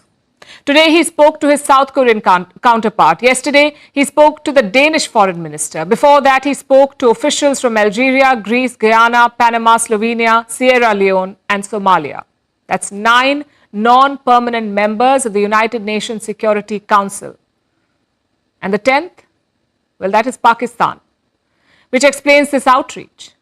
If India retaliates, the UNSC will become key. It can pass media statements on the tensions. It can also pass binding resolutions. We saw one such statement over the weekend. The UNSC did condemn the terror attack, but it did not even name the attackers. It did not even name Pakistan. It was a weak and diluted statement. Why? Because Pakistan used its presence as a non-permanent member of the United Nations Security Council. And they forced them to water down the statement. Going forward, India must prevent this. New Delhi will have reasonable confidence in the permanent members. All of them except maybe China will back India. Hence the focus on non-permanent members. It tells you how coordinated India's response is. It's not just about the military options, it's also about diplomacy. Even with Pakistan, India is giving it a shot. After everything. On Tuesday, Indian and Pakistani military officials spoke on a hotline. Now, this is a call that happens every week, but this time it had extra significance because Pakistan has been firing across the line of control. India warned them against continuing this. But no luck.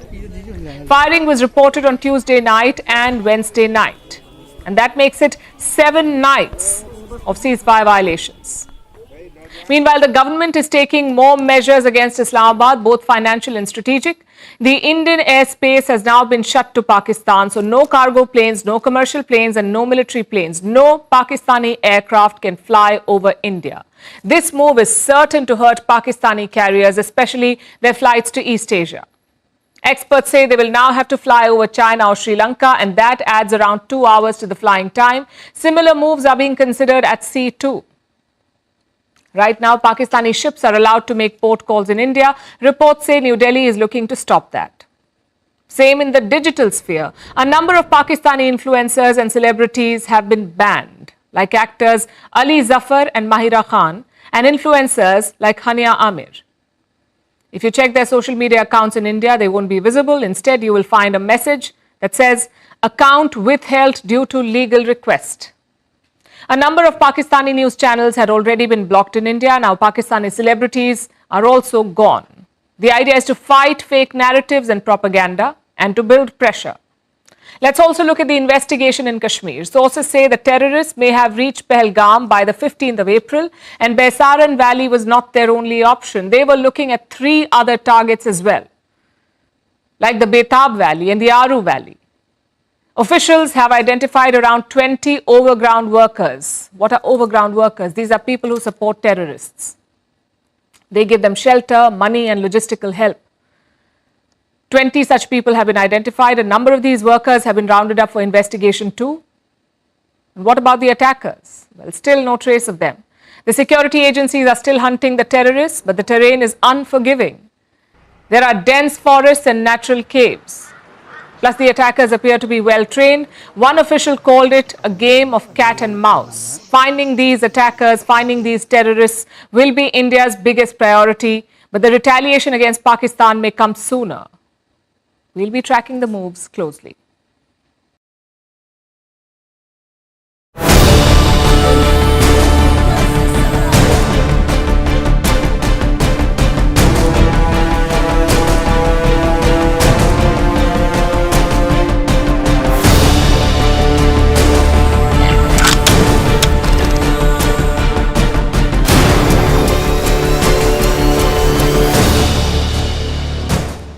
We've always known who really runs Pakistan. It's not the politicians, it's not the parliament, it is the army. Sometimes they do it openly with a coup. Most times they manage with soft coups and the facade of a civilian government with the generals calling the shots. Right now, it's a bit of both.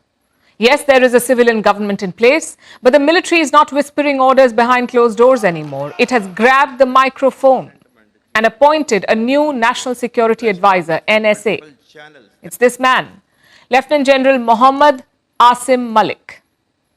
Malik is the son of a 3-star Pakistani general. He was a top-performing cadet during his training. He then went to the Royal College of Defence Studies in London and Fort Leavenworth in the United States. He commanded an infantry brigade in Waziristan, but he hasn't commanded a corps, which makes his career trajectory even more interesting. Now, you may be wondering, why is all of this a big deal? Why are we talking about this NSA appointment in Pakistan? It's because Malik already has a day job. He is the head of the ISI, Pakistan's powerful and infamous spy agency. Malik was made the ISI chief last September, and now he is also the NSA, the National Security Advisor. So the same man now controls both intelligence and national security in Pakistan. It shows you how much the army likes him. Clearly, he has the confidence of Army Chief Asim Munir. And mind you, it's the first time that something like this has happened. In the past, Pakistan has appointed former generals as NSAs. Like in 2021, General Nasir Khan became the National Security Advisor of Pakistan. But this is the very first time a sitting ISI chief has become the NSA. You see, the NSA is usually a civilian advisor coordinating on national security. He is appointed by the Prime Minister, technically. The ISI chief is a military advisor. He is appointed by the army chief. Pakistan has decided to combine the two roles now. Yes, the budget cuts are hitting national security. But jokes aside, why now? The timing couldn't be more telling. More than a week ago, 26 people were gunned down in Kashmir's Pehalgam. Pakistani terrorists were behind this attack. India is readying a response, so Islamabad is circling the wagons. But to understand why, you have to look at their political ecosystem. This NSA position has been empty since 2022. It was a casualty of the PTI government collapse. Pakistan did not really need a national security advisor. Their army already runs the show.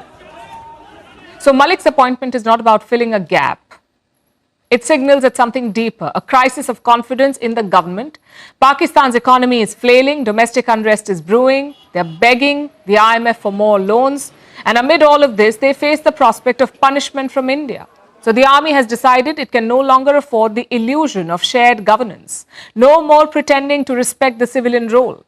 No more polite gestures towards democracy. The generals have made it clear, we are the state. In most democracies, the intelligence chief is usually like a ghost, powerful, but lurking in the shadows. But in Pakistan, that ghost has stepped into the spotlight. The rest of the world should stop playing ostrich and see Pakistan for what it is.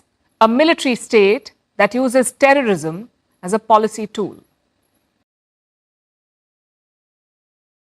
Now let's talk about Pakistan's duplicity. A country that claims to fight terror is quietly shielding terrorists. Several reports have emerged and they are unsettling. Pakistan has increased the security of this man, Hafiz Saeed, the founder and chief of Lashkar-e-Toiba, the mastermind of the 26/11 Mumbai terror attack, and a globally designated terrorist. Why is Pakistan beefing his security? For the whole world, Hafiz Saeed is a terrorist responsible for the death of innocent civilians. But for Pakistan's army, he is a VIP. Reports say the army has quadrupled Hafiz Saeed's security. Former SSG commandos have been deployed for this. Drones keep an eye in the sky. High-resolution CCTV cameras have been installed. All roads leading to Hafiz Saeed's house have been blocked. The area has been declared a no-drone zone. And all of this is happening in the thick of Lahore, in a densely populated residential area called Mohalla Johar town. That is reportedly where Hafiz Saeed lives, where he's under Pakistan's so-called house arrest, serving a 46-year prison sentence for terror financing. All on paper. Islamabad calls it a sub-jail. But let's be real, this is a fortress. Basically, Pakistan is giving state-level security to a terrorist. And how do they justify it? By saying that Hafiz Saeed's life is under threat. Let me unpack this shameless facade. Hafiz Saeed is no ordinary Pakistani. He is a United Nations designated global terrorist. The US has placed a $10 million bounty on his head. He has masterminded multiple terror attacks on India, like the 26/11 Mumbai attack in 2008, the Mumbai train blast in 2006, the attack on the Indian Parliament in 2001, even the most recent Pahalgam terror attack. And here's why I say this. The Pahalgam attack was carried out by a group called the Resistance Front, or TRF. It is an offshoot of the Lashkar-e-Toiba. The TRF's current head is a man named Saifullah Khalid, a former Lashkar-e-Toiba commander and a close aide of the same Hafiz Saeed. Basically, it's a full circle. The TRF is just another name for the Lashkar-e-Toiba. They work hand in glove to carry out terror attacks. So Hafiz Saeed's role in the Pahalgam attack is a given. It's quite clear. And that explains the sudden hike in his security, because this time India's stance is also clear. Terrorists and their backers will face consequences. And this is how Pakistan is bracing by increasing the security of their most prized terrorist, Hafiz Saeed. Instead of handing over a global terrorist to face justice, Islamabad is going out of its way to protect him.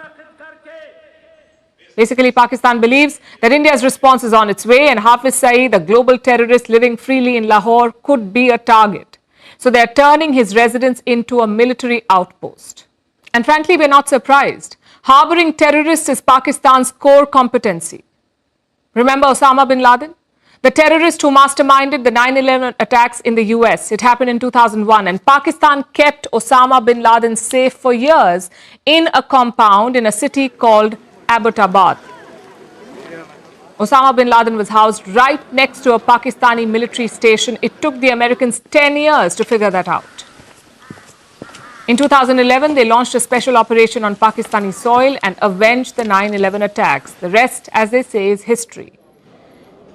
Bin Laden once had the blessings of Pakistan's army. Now it is Hafiz Saeed. For years, India has demanded his extradition, yet the world's most wanted terrorist lives freely in Pakistan.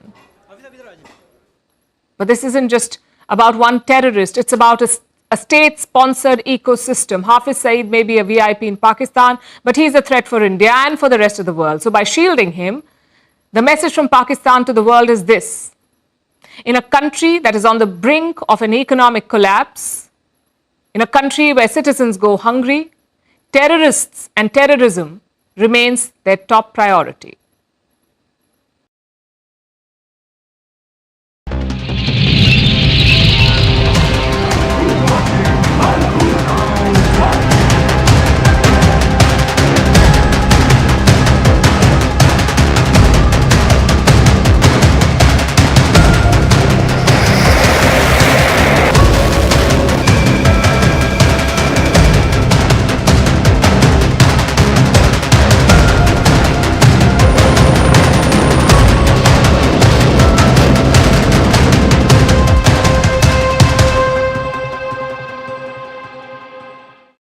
So Pakistan is protecting its most important asset, and that is Hafiz Saeed. What about the rest of the country?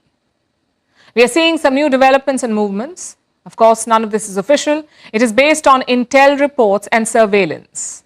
Pakistan is apparently rushing resources to the frontier, both the LOC and the international border. This includes radars, air defense systems and soldiers. Reports say 2 divisions have been moved to Pakistan-occupied Kashmir or POK. The 6th Armoured Division, which includes tanks and combat vehicles, and the 7th Infantry Division, which is made up of foot soldiers and light artillery. Radars are also being placed near POK. One such facility is in Chor in Sindh. Pakistan has set up a TPS-77 radar site there. This is just 60 kilometers from the border. And what does it do? Well, radars monitor the airspace. They detect aircraft and possible airstrikes. And speaking of aircraft, where are Pakistan's fighter jets? Well, sources say the Air Force has cut down operations by 50%. Their goal is to avoid mishaps in the sky. As for the jets, they are being moved around. Some reports say the F-16s have been shifted to Lahore and Rawalpindi. Others say they are heading to Gwadar. Why Gwadar though? Because it's located far away from the border. Perhaps the idea is to protect these jets from Indian missiles. And finally, you have air defenses. Pakistan's best system is the HQ-9. This is a missile system produced by China. These are also being used to secure the border area. Clearly, there's a lot of focus on the skies. Pakistan is using radars, electronic systems and air defenses. Maybe they fear a repeat of 2019. That's when Indian Air Force jets crossed into Khyber Pakhtunkhwa. They destroyed terror camps in Balakot in Pakistan. Last time, Islamabad was caught napping, so this time they are on alert. So alert that they're imagining stuff. Look at this report in Pakistan state media. It says Indian Rafale jets were patrolling the skies over Kashmir, so Pakistan scrambled jets of its own. Islamabad claims that they managed to scare away the Rafales. Sounds like classic Pakistani fiction. Defense experts have dubbed it propaganda. There is no visual evidence, no radar footage, not even an official statement from Pakistan's military. Plus, Rafales are frontline assets. They do carry out operations over Indian skies, and these planes and pilots do not panic. They are built to handle routine interceptions. Maybe it's all part of mind games, and that's what India will have to guard for. Pakistan cannot match India in conventional warfare, so they could resort to unconventional means like propaganda and cyber attacks. In fact, last week, the Indian Army's nursing college website was hacked. The hackers left a message on the screen. It said the two-nation theory is not just an idea, it is the truth. And it's very similar to what Pakistan's army chief said. Days later, the army school websites were hacked and their home pages were defaced. This week, the website of Rajasthan's education department was hacked. The hackers left a message on the page. It called Pehalgam an inside job. So overall, Pakistani cyber attacks seem to be rising. A common hack is to put the Pakistani flag on OTT websites. Such instances have gone up by 10 to 15%. Clearly, there is a dedicated cyber campaign here. India must guard against such strategies. We may have the advantage on the battlefield, but Pakistan will play dirty. Our air defenses can handle their aircraft, but our firewall needs to handle the hackers. Our next story is a tale of two borders, one burning with violence, the other bracing for it. On one side is the Lipa Valley. This is in Pakistan-occupied Kashmir or POK. On the other side is India's eastern flank, the border with Bangladesh. Is this a coincidence or a calculated move to threaten India? Let me start with the Lipa Valley. This is a 9-kilometer stretch near the line of control. It is under Pakistan's occupation, this valley. It is one of the most heavily militarized zones in the region. And now it is a major flashpoint. Pakistani posts in the Lipa Valley have fired into India. India has responded in kind and the retaliation has been too much to handle. There are reports of casualties in Pakistan, but their army as always remains tight-lipped. So why is the Lipa Valley turning into a flashpoint? Let me give you some context. This valley has for long been a route for infiltration. Terrorists from Pakistan would enter India via the valley and they would get cover fire from the Pakistan army. Every time tensions have flared between India and Pakistan, the Lipa Valley has been the first to turn hot. Let's go back to the 1971 war. That's when India helped in the liberation of Bangladesh. The main military campaign was in India's east, but Jammu and Kashmir also saw intense fighting, including in the Lipa Valley. India inflicted severe damage on Pakistan. Pakistani military posts were destroyed. Indian troops even captured the whole of the Lipa Valley. Pakistan was eventually defeated in Bangladesh. 93,000 troops, 93,000 Pakistani troops surrendered in that war. The Shimla Agreement was signed and India had to return the Lipa Valley to Pakistan. Fast forward nearly 4 decades to the year 2016. The Lashkar-e-Toiba attacked an Indian army camp. 19 soldiers were killed in Uri in India.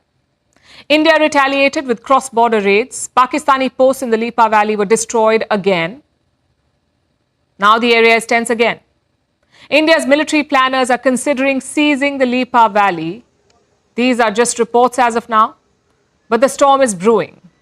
So that's the story of the first border we told you about, the Lipa Valley. Now let's shift gears to India's eastern front. That is the second border. This is India's border with Bangladesh. The Indian army is increasing readiness along this border. The reason, you ask? Pakistan, of course. Indian intelligence has issued a warning. There's Pakistani presence in Bangladesh. This includes ISI and army officials. Indian agencies believe that Pakistan is reaching out to radical Islamists in Bangladesh. There are whispers of sleeper cells and extremist groups. And look at the timing of these warnings. They come after tensions flare between India and Pakistan. Is Islamabad looking at a second front? Well, there have been signs. We told you about ISI chief Asim Malik on today's show. Pakistan's recently appointed NSA, that's Asim Malik, he was in Bangladesh in the month of January and he met Bangladesh's army chief in Dhaka. And the two agreed to increase military cooperation between Pakistan and Bangladesh. The result is this. Bangladesh has opened its doors. Pakistani army officials reached Dhaka in February. They are now training the Bangladeshi army. And irony just died 1,000 deaths. Pakistan was once the oppressor in Bangladesh. Their army, the Pakistani army, mass raped women and carried out a genocide in Bangladesh, and now they are training the Bangladeshi army. India has raised concerns about this. Intelligence agencies are also sounding the alarm. The truth is that Bangladesh under Mohammad Yunus remains shaky. Radical Islamist outfits have become popular, like Jamaatul Mujahideen and Ansar al-Islam. Given the Pakistan Army's affection for radicals, they could mobilize threats in Bangladesh. So India is not taking any chances. The army has increased patrols along the Bangladesh border. The message from New Delhi is this: there will be zero tolerance. So what are we looking at? 2 separate incidents on 2 separate borders. One along the LOC, the other along Bangladesh. But they have markers of coordination. For now, India is watching every move on both the fronts, Pakistan to the west and Bangladesh to the east. Pakistan says it is a victim of terrorism, but the evidence against it is overwhelming. From Osama bin Laden's hideout in Abbottabad to Hafiz Saeed roaming freely in Lahore, from Lashkar-e-Toiba to Jaish-e-Mohammed to the Resistance Front, every group is raised, armed and blessed by Rawalpindi. The United Nations says 12 global terror groups are based in Pakistan and they have been supported by the Pakistani army.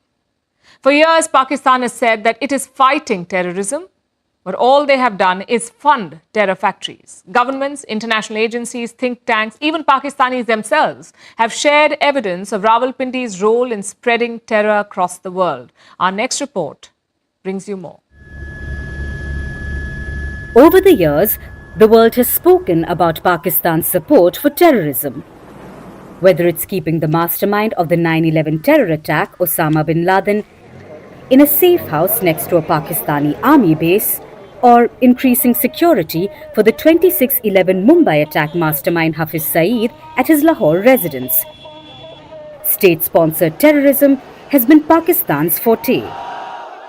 From foreign governments to international agencies and even Pakistanis themselves, Pakistan's role in spreading terrorism is a well-known fact. Let's start with the puppet masters, the generals in Rawalpindi who run the show. No confessions can top the ones given by Pakistani army chiefs. In 2018, then Army Chief General Qamar Javed Bajwa shocked the world. He said Pakistan's army and intelligence services knew how to work with good terrorists and bad terrorists. Even former Army Chief and President Pervez Musharraf accepted Pakistan's role in supporting terrorism. Musharraf admitted that Pakistan trained and equipped the Lashkar-e-Taiba.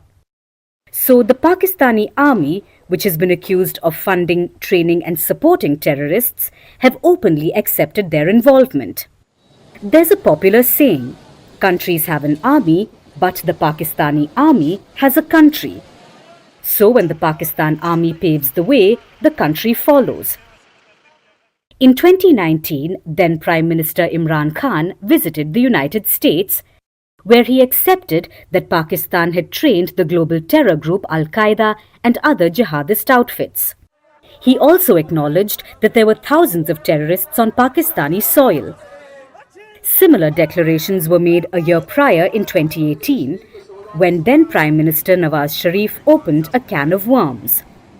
He publicly acknowledged that dozens of terror groups were operating in Pakistan. Only he preferred to call them non-state actors. When the army and the political brass have made peace with Pakistan supporting terrorists, why should the terrorists themselves not speak up? In 2011, Syed Salahuddin, then chief of the Hizbul Mujahideen, openly declared that his group operated from Pakistan. Hizbul Mujahideen is the same group that's a designated terrorist outfit by India, Canada, the United States and the European Union.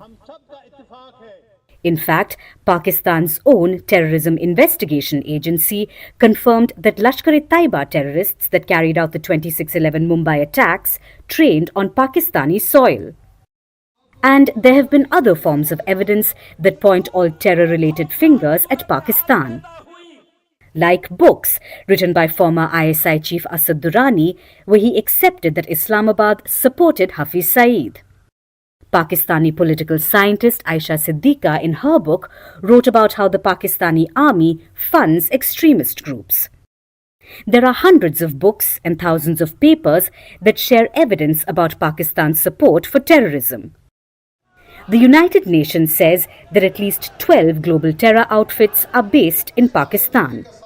From Lashkar-e-Taiba to Jaish-e-Mohammed to Hizbul Mujahideen, the Pakistani army has been involved in raising, funding and arming them. Pakistan's state-sponsored terrorism has been exposed with overwhelming evidence.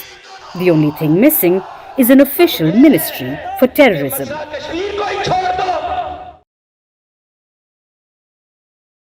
All the focus is on the border, but away from the action, a major summit was held in Mumbai today, the Waves Summit. Now, Waves is an acronym. It stands for World Audio, Visual and Entertainment Summit. This is the first ever edition. It is being hosted by the Indian government in Mumbai, and today was day one. Over the next 3 days, multiple events are lined up. 42 plenary sessions, 39 breakout sessions and 32 master classes. It's bringing together people from old and new media. You've got actors, you've got content creators, you've got the news media, and also musicians and technicians. Put together, participants from almost 75 countries. But what's the objective here? What are we trying to do? The idea is to boost Indian media and entertainment industry's profile, to turn India into a hub for content creation.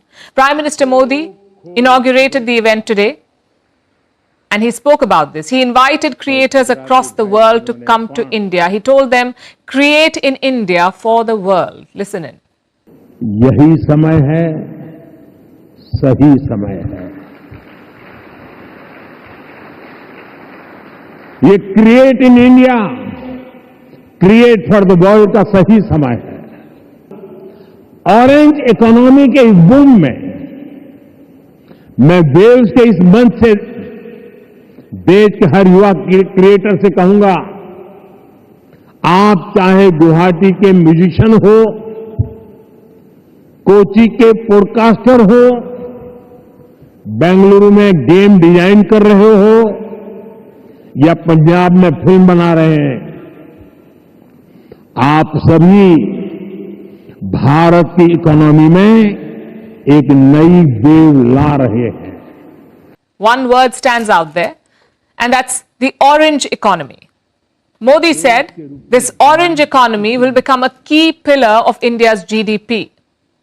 What does that mean? What is the orange economy? It refers to the business linked to creativity. Some people also call it the creative economy. But why orange? Because orange is seen as the color of creativity, like red is seen as the color of danger or even love. White is seen as the color of peace. Likewise, orange is seen as the color of creativity. This economy also includes a lot of creative fields. For example, theatre, films, dance. In the new age, influencers and online streamers. Even culinary and cultural displays, all of these are part of the orange economy. The United Nations says it makes up 3% of the global GDP and it employs almost 30 million people the world over. In India, the orange economy made up 2.5% of the GDP before the pandemic. Now it is around 1.5%. Chances are these numbers will surge ahead because creativity has so many platforms now. You've got multiple social media apps. You've got streaming platforms like YouTube. So the reach is infinite. The question is, where does India figure in this race? Traditionally, we have looked at creative arts in a very specific way, whether it's movies or dance or art forms. We see them as a soft power tool, a chance to take India's culture to the world. It's important, but we can do more and times are changing. Soft power is not limited to outreach anymore. It can be used as a hard power tool as well. I'll give you two ways how. First, the economic benefits. Content creation is a multi-billion-dollar economy. It can create tens of thousands of jobs and it can fill your treasuries. But for that, you need to create a robust ecosystem at home. Consider India's export of yoga. There are thousands of yoga studios around the world right now. Is that soft power? Yes, it is. But does it benefit India financially? No, it does not, because the business is happening abroad. Same with video games. Indian designers are a key part of the global gaming industry. Indian cities and culture have also featured in some games. It counts as soft power, but it does not really benefit us beyond a point. And that is why the Waves Summit is important. It aims to build a robust system at home so that content creators do not have to go abroad. Secondly, if used right, soft power can give you leverage. Consider the example of TikTok. The Chinese created this app and its algorithm. They exported it to the world and suddenly the world was hooked on short form videos. They know that TikTok is a security nightmare, but their lives and businesses are still dependent on it. And that gives China leverage. Leverage to influence and force policy changes. Very similar to hard power, to how hard power works.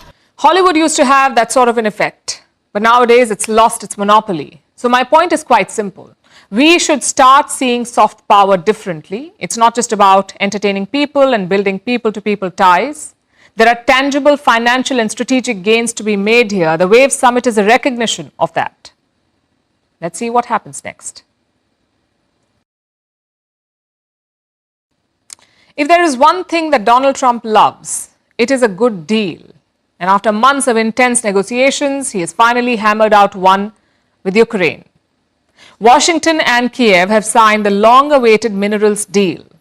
Think of it as a business transaction, or in politically correct words, an economic partnership agreement.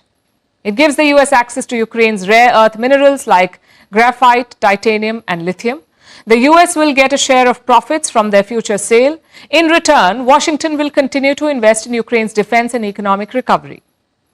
After months of cozying up to the Kremlin, this is a major step towards bilateral relations between Kiev and Washington. So what does it mean for the war in Ukraine? How will this deal work? Why do Trump and Zelensky want it? And what do they hope to get out of it? Our next report tells you. After months of rising tensions and weeks of intense negotiations, the US and Ukraine have finally signed the minerals deal. It gives the US access to Ukraine's mineral wealth and it gives Ukraine American protection in the war against Russia. Zelensky had proposed this idea to Donald Trump. It was part of what he called a victory plan, and Trump liked the idea, but maybe a bit too much. He demanded compensation for the US aid given to Ukraine since the war began in 2022. He sought $500 billion in compensation. This is around 4 times the amount Washington has paid, which stands at about $123 billion. So Zelensky rejected the idea, saying that 10 generations of Ukrainians would have to pay it off. But as Trump drastically scaled back US security commitments the world over, Zelensky became more accepting of the deal. The initial agreement was due to be signed in February this year, but it fell apart after a heated exchange in the White House, with Trump accusing Zelensky of gambling with World War III. Negotiations turned bitter. But a breakthrough was achieved at the Pope's funeral last week. Trump and Zelensky had a face-to-face meeting on the sidelines of it. Zelensky managed to eke out some concessions, and voila, the deal has come through. So, how will it work? The US and Ukraine will establish a joint reconstruction investment fund. Each side will have equal voting rights. It will allow Washington and Kyiv to share profits from the future sale of Ukraine's mineral and energy reserves. The deal will finance mineral, oil and gas projects in Ukraine for the first 10 years. The resources will remain the property of Ukraine, but the profits will be distributed between the partners. What do the two sides get out of this? For Ukraine, this means not having to pay back any so-called debt to the United States. It will give Trump an economic incentive to continue to invest in Ukraine's defense, or in other words, security assistance. The fund will also spur Ukraine's economic recovery from the war. As for the United States, the benefit is rare earth mineral riches. Ukraine has vast reserves of critical minerals like graphite, titanium and lithium. They are highly sought after because they are used in the production of electronics, renewable energy, military weapon systems and so on. The global production of these rare minerals is strategically important, and it has long been dominated by China, where 90% of the world's current rare earth stocks are sourced. So, amid the ongoing trade war, the United States has been desperate for an alternative, and it has finally found one in Ukraine. Now, the deal may have been signed between the US and Ukraine, but let's not forget the third player, Russia. Today's agreement signals clearly to Russian leadership that the Trump administration is committed to a peace process centered on a free, sovereign, and prosperous Ukraine over the long term. It's time for this cruel and senseless war to end. The language used in the deal is a showcase of solidarity towards Ukraine, more than what's usual for the Trump administration. It comes amid Trump's growing frustration with Putin over ceasefire talks. The deal refers to the war as Russia's full-scale invasion and calls the Kremlin the Russian war machine.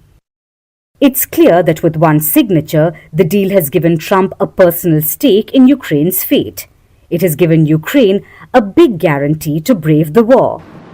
But until Russia joins the US and Ukraine at the supposed peace talks table, the fate of this gruesome war continues to hang in the balance.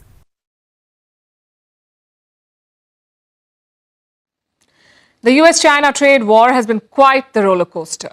Donald Trump slapped tariffs on China, Beijing fired back, Trump doubled down, 145% tariffs on Chinese goods, up to 245% on some items. 245% tariffs. China hit back harder. And the cycle began in February. It continued for 2 months. Trump expected China to blink, but they held on. So the US, it seems, is starting to fold. First, they rolled back tariffs on consumer electronics, and now they're pushing for a trade deal with China.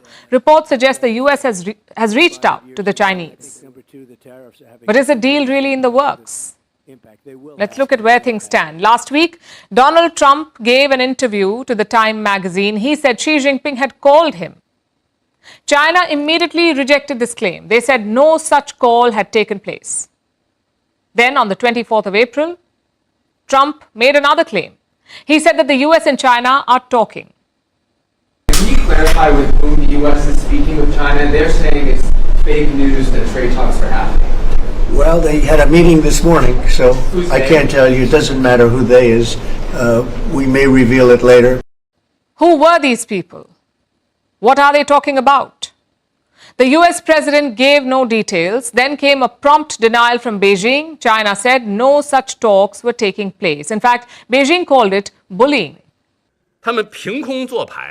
They make up bargaining chips out of thin air, bully and go back on their words, which makes everyone see one thing more and more clearly. That is, the so-called reciprocal tariffs severely go against historical trends and economic laws, impact international trade rules and orders, and seriously impair the legitimate rights and interests of countries. On April 28, Trump's Treasury Secretary was asked about this. He said the onus was now on China, that they must dial down tensions. So Washington was constantly changing its stance. Beijing was constantly denying talks. And they kept going back to square one, a trade war between the world's two biggest economies. But now there seems to be some sort of a détente. Chinese media claims that the US has reached out. They contacted Beijing through multiple channels to talk tariffs. And what has China's stance been like? Well, they haven't said anything explicitly, but their state media is softening its position. They say that there is no harm in talking, that engaging with the United States is okay. So there are some signs of a truce, or they're working towards a truce, but it's not happening fast enough because Trump's tariffs were announced last month, and since then the US economy has been reeling. It has contracted for the first time in 3 years. The GDP decreased by 0.3% in the first quarter. Inflation is soaring, and it is all because of Trump's tariffs. US businesses are yet to feel the full impact of it, but the tensions have already hit exports, especially that of soybean. Cargo shipments from China have also plummeted, but Trump remains confident. He says it is Beijing that will feel the blow. I know that China is doing very poorly right now. I just saw some reports coming out, and I don't want that to happen to China. I like the president a lot, President Xi. I don't want it to happen. I was actually saddened to hear it, but they are getting absolutely hammered in China.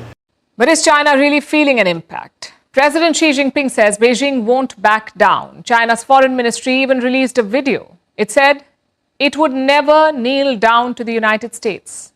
The U.S. has stirred up a global tariff storm and deliberately targeted China, playing a 90-day pause game with other nations. Kneeling only invites more bullying. China won't kneel down. But what about the economic impact? Well, right now, Chinese businesses are looking beyond America. They're choosing other markets like South America and West Asia. But that does not mean that the Chinese economy is immune to all of this. There is a slowdown in manufacturing in China. Export orders have plunged. So the first signs of damage are there. It could only get worse in the coming days and weeks. So where does that leave us?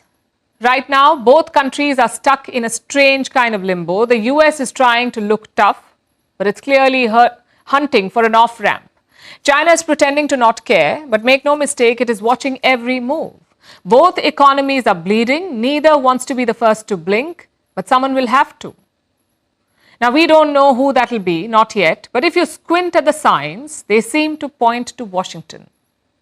In this first round, America came calling. China let the phone ring, and sometimes in diplomacy, as in dating, that says everything. Imagine this. You're having lunch at a cafe in Paris, enjoying a glass of wine, but it's not the fancy wine you paid for. You've been scammed. It turns out this happens more often than we realize because apparently wine fraud is rife in the French capital and tourists are usually the victims. Cafes have been caught doing this, covertly pouring cheap alternatives in place of the premium wines that customers paid for. And if this is appalling, let me tell you, it gets worse. Some cafes collect leftover wine, they put it in a single bottle and then serve it during happy hours. This is the not so happy finding of a recent investigation. So what's behind this wine crime? And if you visit France, how can you avoid being duped? Here's a report. A trip to France doesn't get more French than wine. Whether it is a glass for the good times or a sip to challenge your palate, Wine is an essential part of French culture, politics, and society. It is the way into a French person's heart. So, wine has found its way into the itinerary of almost every tourist visiting Paris.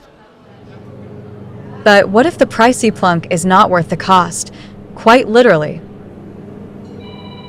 Have you heard of repotting? It is a technique that involves switching out the wine a customer has ordered with the contents of a more budget-friendly bottle.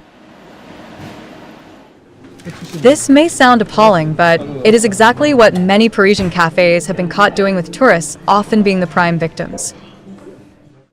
Recently, a French newspaper conducted an investigation. It sent 2 sommeliers to cafes in Paris to get a taste of deception.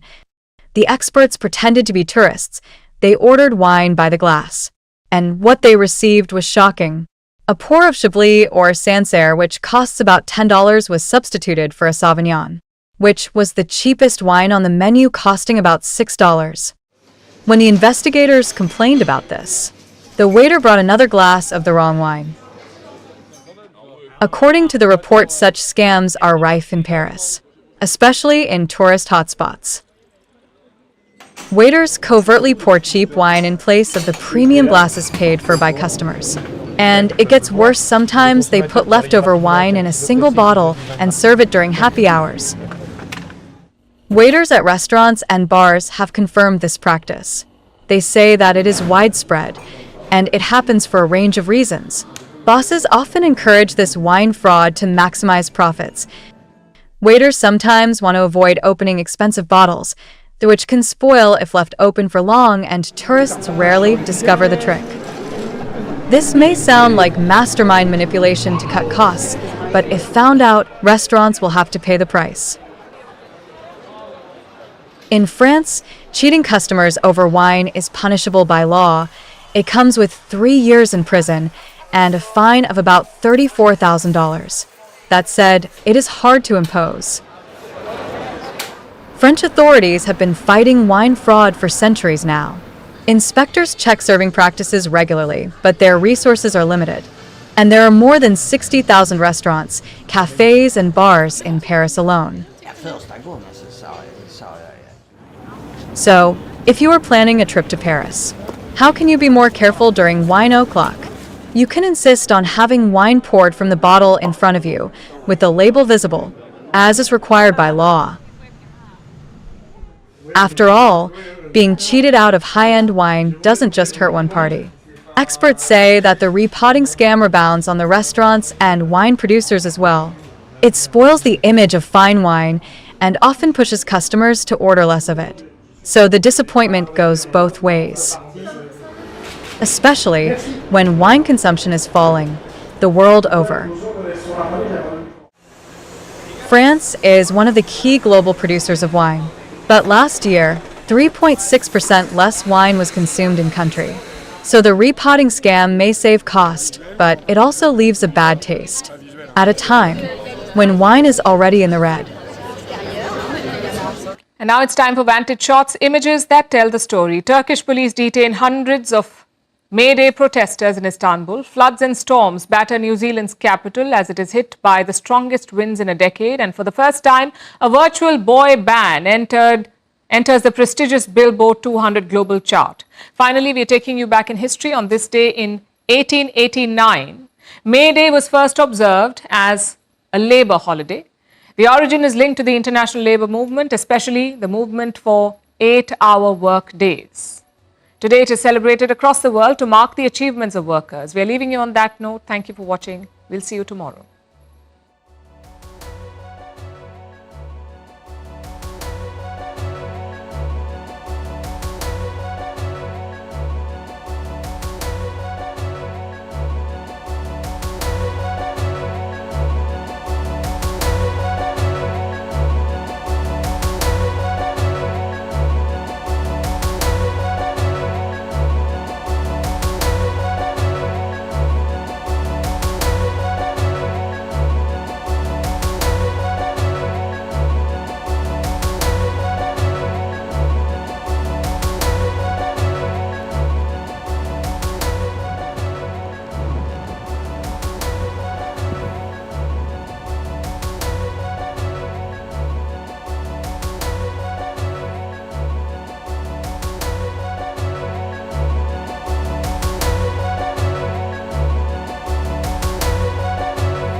everyone, and welcome to Firstpost America. I'm Eric Ham, and we're live in the nation's capital of Washington, D.C.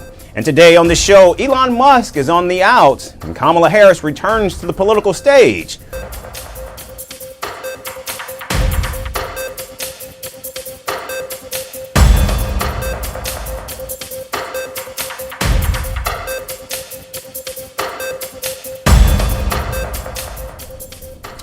We begin in the United States, where Tesla and its CEO, Elon Musk, are once again making headlines. This time it's over growing questions about the company's leadership and Musk's future at the helm. An explosive report on Wednesday revealed that Tesla's board had quietly started a search for a new CEO back in March to succeed Musk. Board members allegedly reached out to executive search firms and urged Musk to refocus on the company following months of declining sales and controversies. However, Tesla chair Robin Denholm quickly dismissed the report as absolutely false and added the board remains highly confident in Musk's leadership. The billionaire CEO, who has run the electric vehicle maker for nearly 20 years, himself termed the report as deliberately false. It is an extremely bad breach of ethics that the Wall Street Journal would publish a deliberately false article and fail to include an unequivocal denial beforehand by the Tesla board of directors. The report follows a sharp 71% drop in Tesla's first quarter profits and a wave of negative headlines. Elon Musk has been criticized for spending too much time in his role as the Trump administration's Department of Government Efficiency, or DOGE. And Musk's embrace of far-right politics in Europe has also led to protests against him and Tesla, as well as vandalism at its showrooms across the United States and Europe. Coming under intense pressure, Musk last week said he would step back from his role at Doge to focus more on Tesla beginning this month. His time away from the company became an additional concern for investors amid dropping sales of its aging EV lineup. However, Elon Musk's new boss, President Donald Trump, appreciated him and publicly thanked him for slashing federal costs.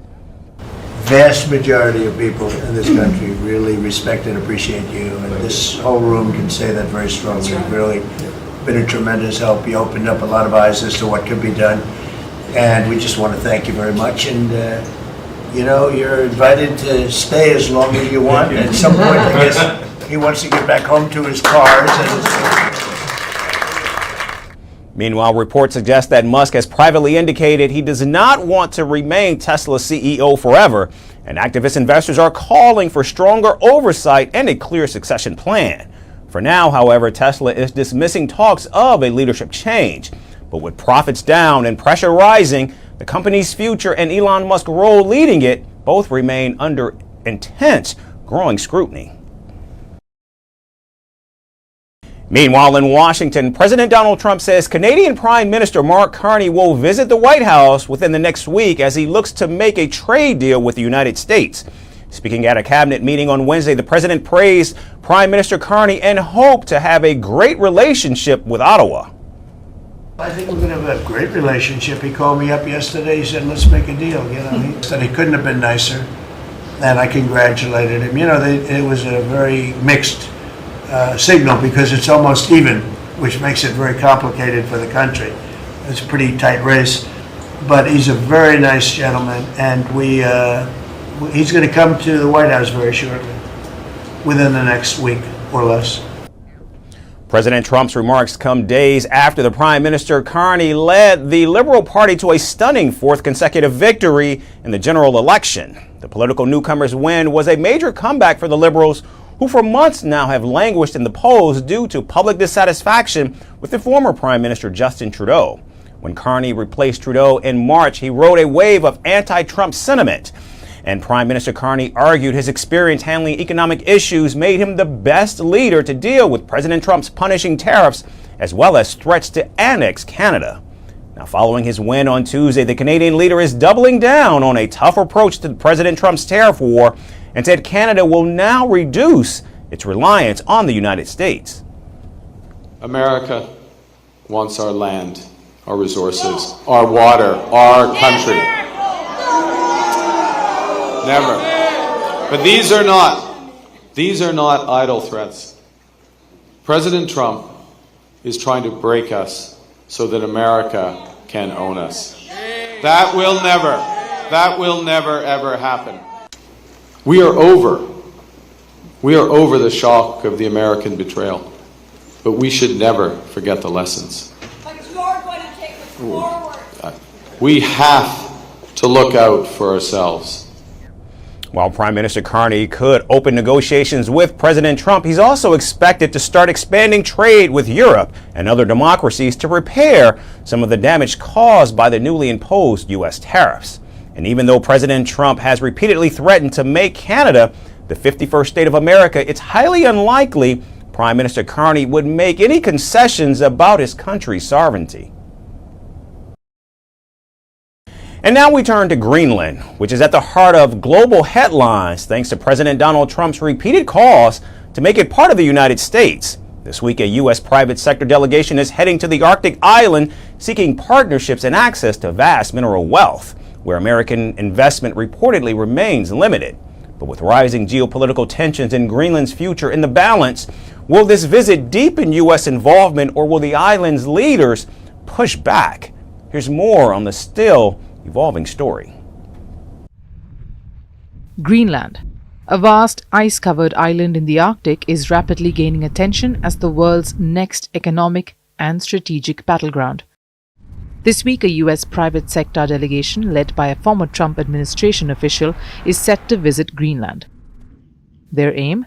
To tap into Greenland's immense natural resources, from rare earth minerals to key materials vital for green technology and global security. The delegation's visit coincides with growing interest in Greenland's resource wealth. With mineral deposits potentially worth trillions of dollars, the island is emerging as a crucial player in the global resource market. Yet, despite this potential, Greenland's mining sector remains dominated by firms from Australia, Canada, and the United Kingdom. The US investment reportedly remains limited. In such a scenario, the visit becomes crucial. The delegation includes representatives from major US mining firms, such as Critical Metals, Cogency Power, and American Renewable Metals. It will be led by Drew Horn, CEO of GreenMet and former Chief of Staff at the US Department of Energy under Trump. Horn has stated this visit isn't about buying Greenland, a subject that has stoked global headlines under President Trump. Instead, it's about building private sector partnerships on the ground. The trip comes amid renewed friction over US strategic interests in the Arctic. President Trump has repeatedly said that Washington needs control over Greenland for national and international security. I think we need that for international peace. What are you expecting of your And if you allies? don't have that, I think it's a big threat to our world. So I think Greenland's very important for international peace here. In response, Greenland's new Prime Minister, Jens Frederik Nielsen, has been clear. Any deals with Washington must be based on mutual respect. What we have said quite clerly from the start is that we are ready for a strong partnership. We are ready for more development, but we want respect. I don't think you can have any partner where there is no form of mutual respect. Denmark, too, is reasserting its ties with Greenland. Just this week, King Frederick of Denmark visited the island in a symbolic gesture to underline the unity between the two territories. So as these diplomatic signals unfold, the US delegation's itinerary will also include a visit to Copenhagen, a move that underscores the need for coordinated engagement. But the stakes are high. The island's natural riches have global powers circling, all with a keen eye on its future. Yet, its leaders insist the final word belongs to Greenlanders. And now we head to the Middle East, where Iran is promoting its sanctioned economy to the Trump administration to secure a lasting nuclear agreement. Tehran argues that a conflict between the two nations would hurt American coffers, while diplomacy would open doors to investment prospects. Iranian officials are reportedly crafting the deal in a way to help President Trump fulfill his pledge to make America rich again. In a Washington Post article last month, Iran's Foreign Minister Abbas Araghchi said a new nuclear pact could give American businesses access to what he claimed is $1 trillion economic opportunity. The foreign minister even pitched his country's controversial nuclear program as $1 billion investment opportunity for the United States. Many in Washington portray Iran as a closed country from an economic point of view. The truth is that we are open to welcoming businesses from around the world. It is the U.S. administration's and congressional impediments, not Iran, that have kept American enterprises away from the trillion-dollar opportunity that access to our economy represents. Now, experts say proposing a trillion-dollar opportunity as opposed to a trillion-dollar disastrous war is a way to appeal to Donald Trump's deal-making persona. However, a State Department spokesperson said President Trump is clear that Iran cannot have a nuclear weapon. In fact, last month, the president suggested Iran has economic potential. However, he rejected the idea of Tehran continuing its nuclear program. I'm for stopping Iran, very simply, from having a nuclear weapon. They can't have a nuclear weapon. I want Iran to be great and prosperous and terrific.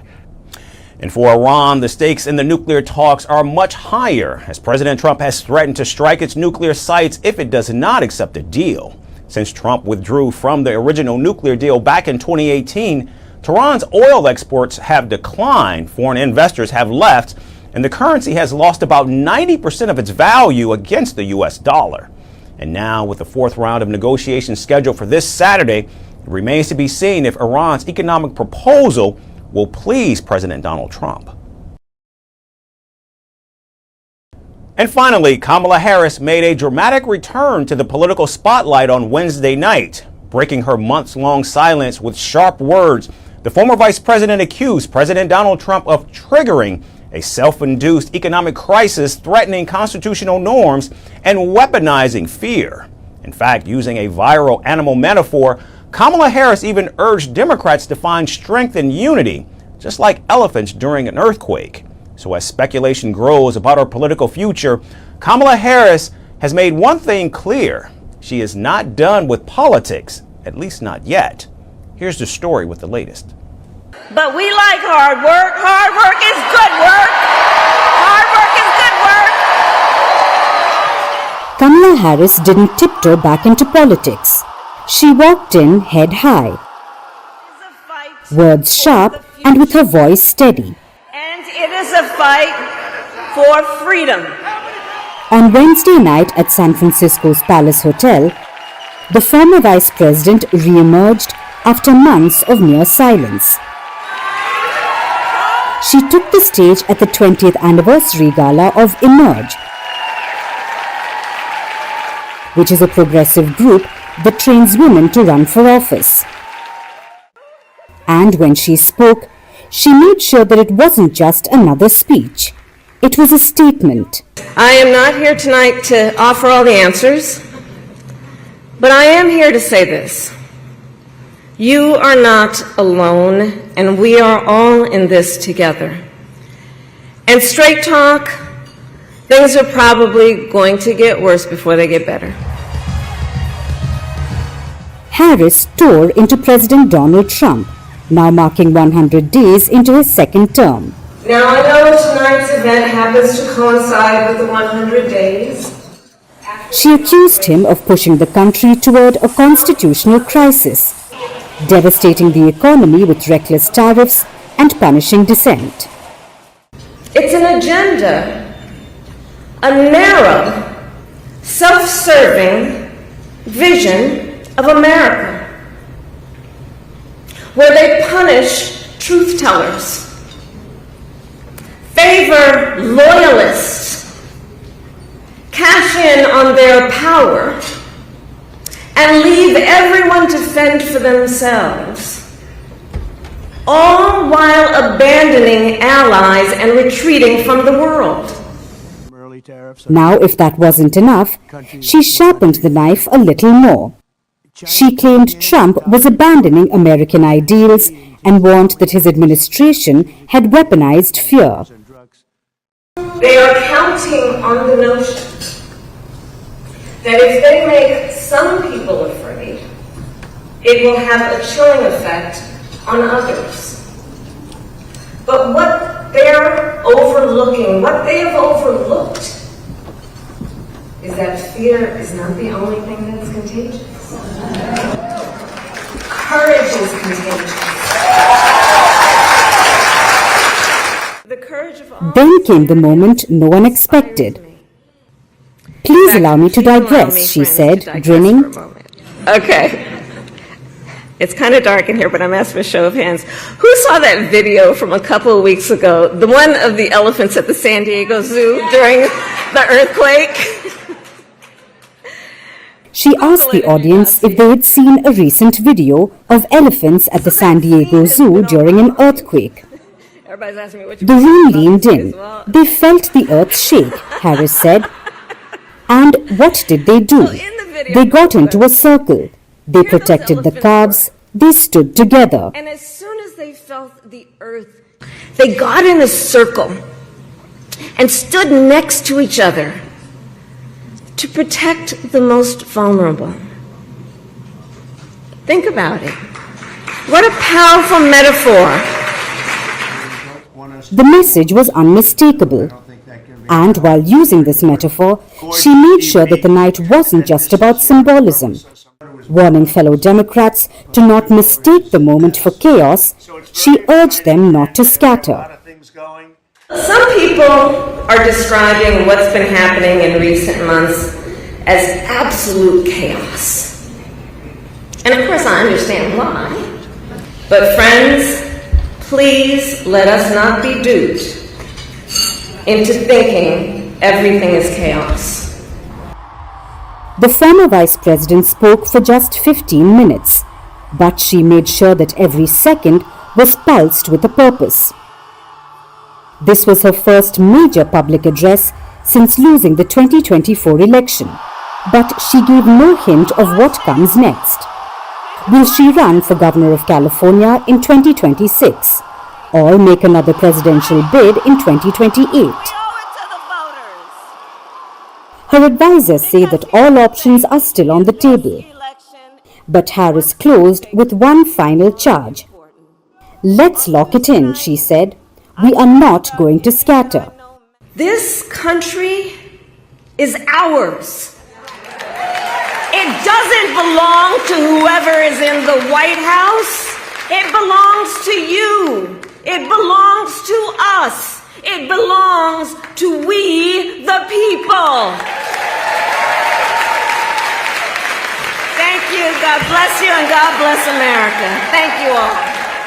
The elephants didn't, but the question is, what will the Democrats do?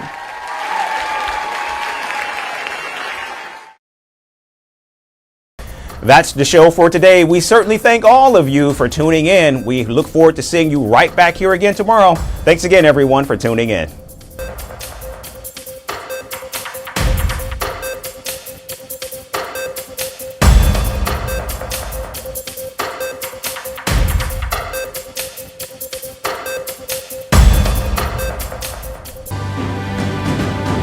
Firstpost reports from the world's second largest continent.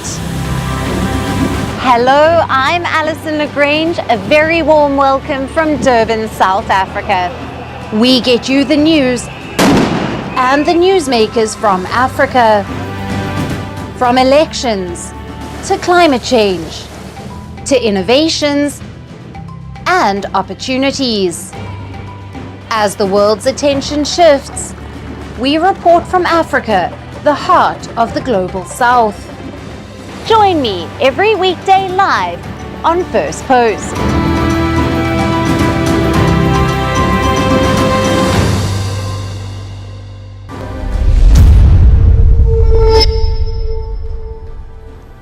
Hello and welcome to Firstpost Africa, your window into the heartbeat of a continent and beyond. I am Gushin Garland and this is where Africa's story meets the world stage. From groundbreaking developments to global headlines that matter, we have got you covered.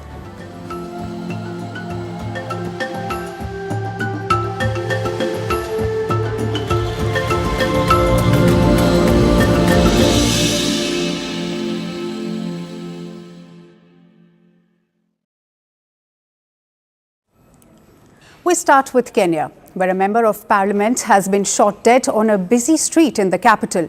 Kenyan opposition lawmaker Charles Were was killed by gunmen on a motorbike. The attack that took place at a busy roundabout in Nairobi is an area often manned by traffic police and covered by security cameras.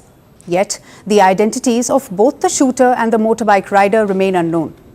And an investigation into the matter is underway. President William Ruto has ordered police to conduct a thorough investigation into the attack, saying those responsible must be held to account. Now, not just President Ruto, but even fellow lawmakers have expressed shock and outrage, calling for swift justice.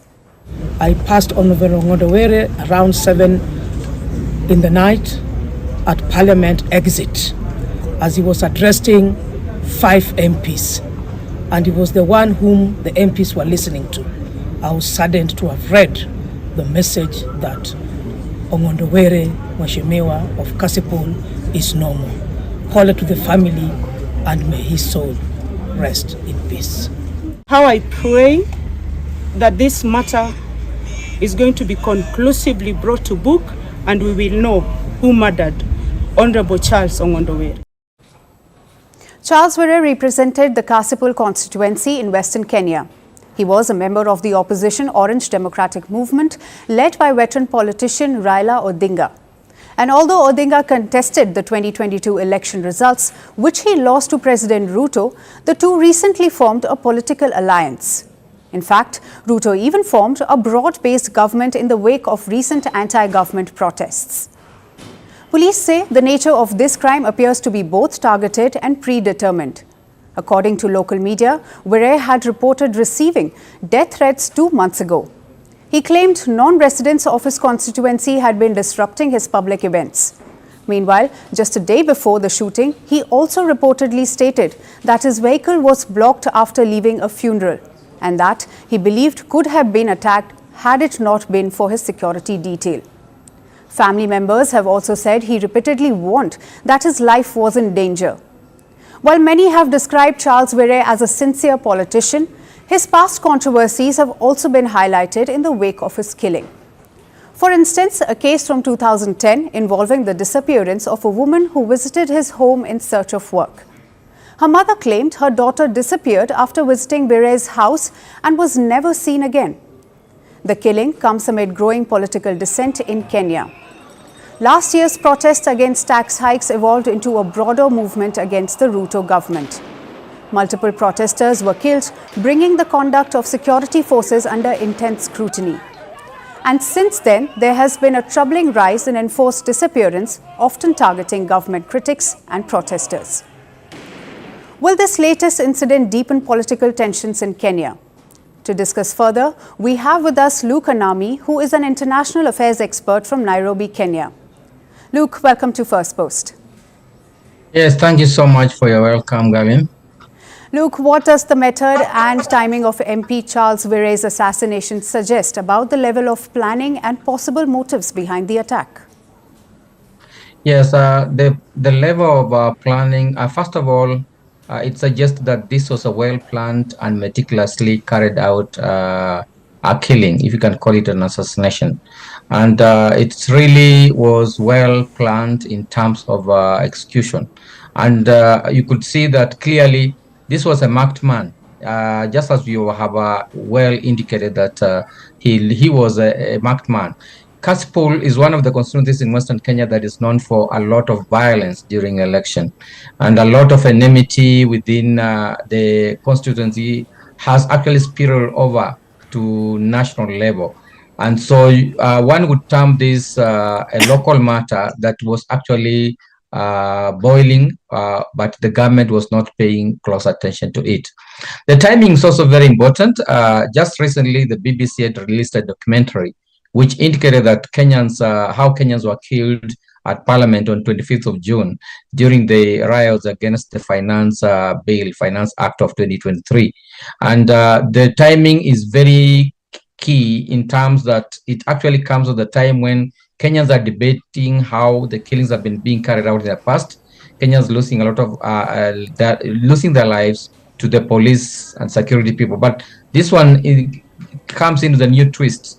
This is almost like a personal attack on an MP who actually had lived a very peaceful life in the village, but because of his political opponents and the kind of violence that is carried out during elections, this has actually cost him his life. Right. Rook, now given that Mr. Virey had repeatedly reported threats to his life, does his assassination point to a failure in the state's duty to protect elected officials? Yes, it does to some level that actually the government has not been paying attention to its own citizens in terms of security. Here is an MP who had actually raised complaints and even pointed out, suggesting possible killers. But the government did not carry out any investigations, neither did it go and arrest those that he had mentioned.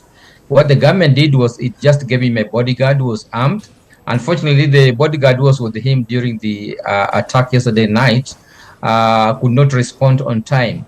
Also, the place where he was actually killed has security cameras, so the policeman should be able to find it very easy to arrest and know the culprits. But given the Kenyan political scene at the moment, one has very little faith in the security apparatus to carry out a thorough investigation and nail the person responsible for this killing. Hopefully, this will actually be able to ignite some fire under the belly of the government, that it needs to get to the bottom of this matter, given that if Kenyans are being reminded about how they were killed last year, and here is a killing of a member of parliament, then the question is, who is safe? Right. And finally, Luke, what does Virey's assassination reveal about political violence in Kenya? Does his party's recent alliance with President Ruto have anything to do with it? First, I will answer the last bit. This has nothing to do with the relationship between Ruto and ODM. Given that Kasipul is in ODM and it's Western Kenya, but it's a constituency that is known to have a lot of violence during elections. Every cycle of elections, there's a lot of violence, and the MP was one of those who was known to actually unleash violence on his opponents. And perhaps maybe this was just maybe a revenge mission, perhaps from those disgruntled in the manner in which he has handled them.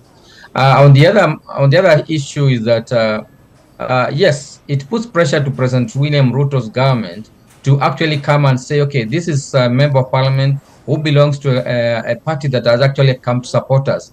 So what should we do? It will actually is putting a lot of pressure on President Ruto to come out clean, get his security apparatus to actually come and be able to investigate thoroughly, find out the culprits, find out the reason behind why this killing took place in a clear place, in a place where actually can easily be identified.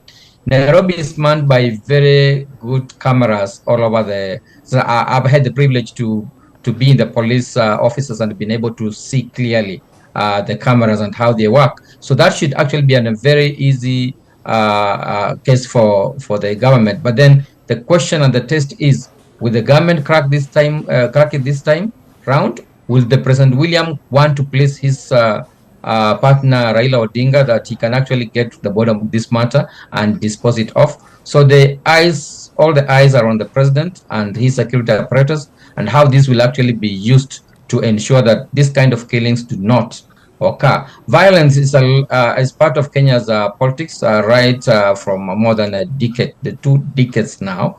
And in most cases, anytime there's an election, there is a lot of violence unleashed on opponents, and as well as the government itself unleashing violence on its own people.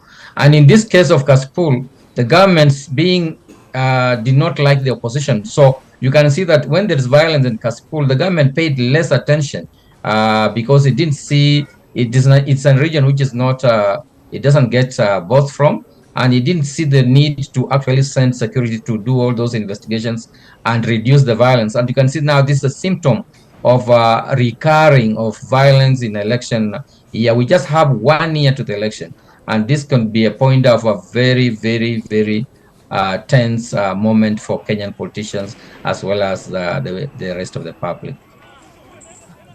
That was Luke Anami, who is an international affairs expert from Nairobi, Kenya. Luke, thank you so much for sharing your insights with Firstpost. Thank you so much, Colleen.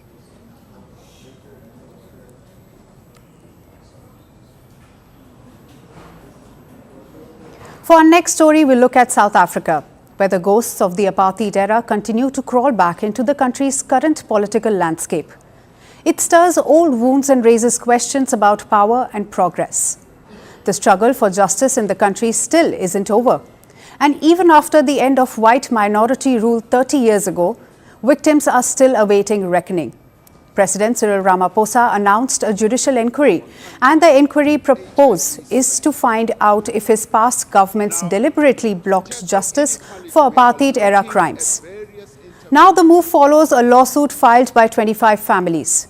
In the 1980s, these families lost their loved ones in state violence. They sued Ramaphosa's government, alleging the truth was buried intentionally. Apartheid was a cruel system of institutionalized racial segregation. It spanned from 1948 to 1994 and was enforced by the white minority government. In fact, under this system, black people were denied basic rights. They were ostracized and subjected to various atrocities, including torture and murder. Now, to expose these inhumanities, the Truth and Reconciliation Commission, or TRC body, was set up in 1996. It recommended more than 300 cases for legal investigation. Yet, even then, only a few of those have gone to trial. Among the many cases that weren't pursued is the Crack Dog 4. 4 activists were kidnapped and murdered in 1985. The TRC denied amnesty to the policemen who killed them. Yet, to this day, not one has been prosecuted. The families of the Crack Dog 4 are among the 25 families suing the African National Congress. Ramaphosa's government has been accused of looking the other way and even allegedly stopping investigations. Critics have claimed that the ANC partnered with the white minority government secretly obstructed trials. And the new inquiry will now look exactly into that. Who stood in the way of justice and why? Ramaphosa's office said, and I quote, "Allegations of improper influence in delaying have persisted from previous administrations," and added that this commission is determined the true facts be established. For the families who have awaited answers, this offers a glimmer of hope, and it could be compensation for decades of silence. So even though South Africa may have ended apartheid on paper, but for many, the wounds still bleed. The question is, will Ramaphosa deliver what apartheid denied, or will the past continue to speak louder than the present?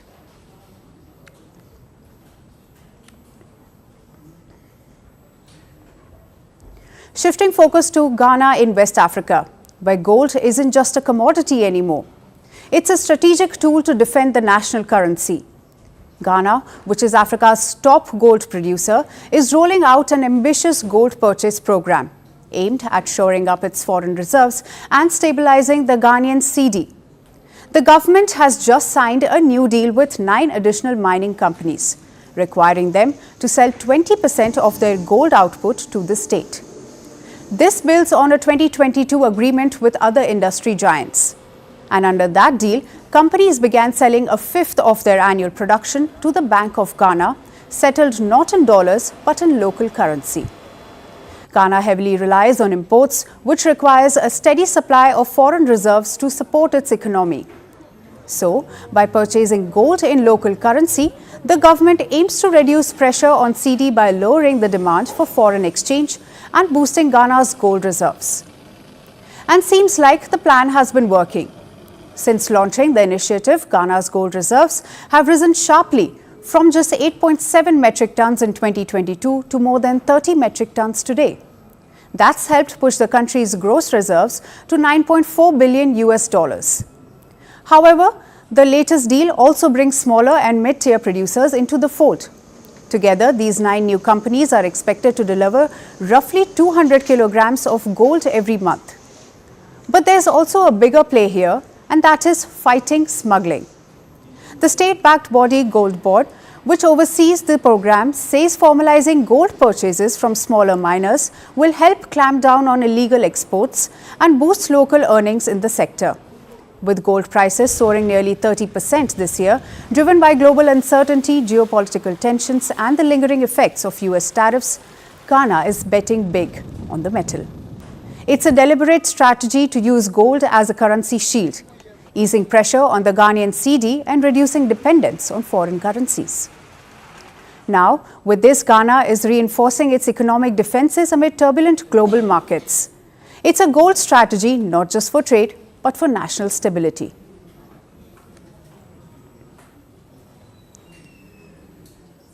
Ivory Coast had decided it's time to declutter its street signs of colonial nostalgia and sprinkle in a bit of national flavor. After decades of driving down roads named after French presidents and faraway cities, Ivorians are now cruising along the streets that actually mean something to them. Ivory Coast's largest city, Abidjan, is saying au revoir to French monikers and shouting "Allo" to Ivorian heroes. But hold up, because there's one major change. The once revered avenue Valerie Giscard is now named after local legend and post-independence president Félix Houphouët-Boigny. This road connects the airport to Abidjan's city centre because, after all, having your own founding father on a major roadway feels a bit more relevant. Officials behind the street name switcheroo put it plainly by saying that the old names weren't really doing much for them. In fact, most Ivorians had no idea these French people were and neither did they care. And according to them, street names should reflect history and culture, just like some of its West African neighbors who have ghosted France entirely. Ivory Coast has also ousted French troops. It was under the French rule from 1893 to 1960. However, now it's cleaning up the guest list. In simple terms, France is not just uninvited to the party, but also no longer has a say in choosing the dance floor. Now the rebranding campaign with the price tag of $17 million aims to drag Ivory Coast's street system into the 21st century. The funding is being provided by the World Bank, the process for which began back in 2021. However, the signs started going up in March this year, and by 2030, at least 15 towns and cities will have a completely new GPS headache. So who are these people after whom the streets are being named? After consultation with civil society groups, these new names acknowledge Ivorian politicians, scientists, artists, athletes, or concepts. Gone is Marseille Boulevard, now proudly renamed after Philippe Yassé, who is Ivory Coast's first paramilitary speaker. Even the pompous Boulevard de France is now basking up in its glow-up. Marie-Therese Houphouët-Boigny Boulevard, named after the country's first lady. Clearly, this isn't just a renaming spree. It's a crash course in local pride. Experts say that it is important for Africans to identify the city's development. Locals say that they need street names that children can recognize. Because with 75% of the population under 35, it's time the signage got with the times and the identity. As a matter of fact, now it's not just about swapping names, it's about rewriting the GPS of national pride. Forget foreign VIPs from a colonial playbook. Ivorians are reclaiming their roads one signpost at a time. Because who needs Avenue de Paris when you've got Boulevard of the Brave? After all, when it comes to identity, sometimes the shortest route to the future is by the way of your own street. And that wraps up today's edition of Firstpost Africa. We will be back tomorrow, same time, with more stories that matter. Until then, stay informed and stay tuned to Firstpost.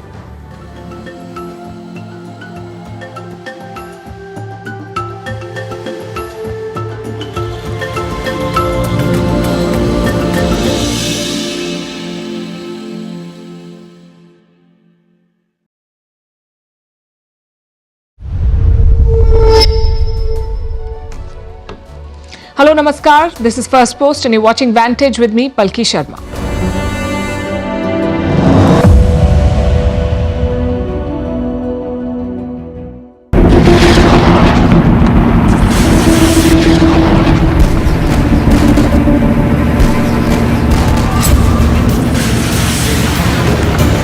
Zero tolerance का नीति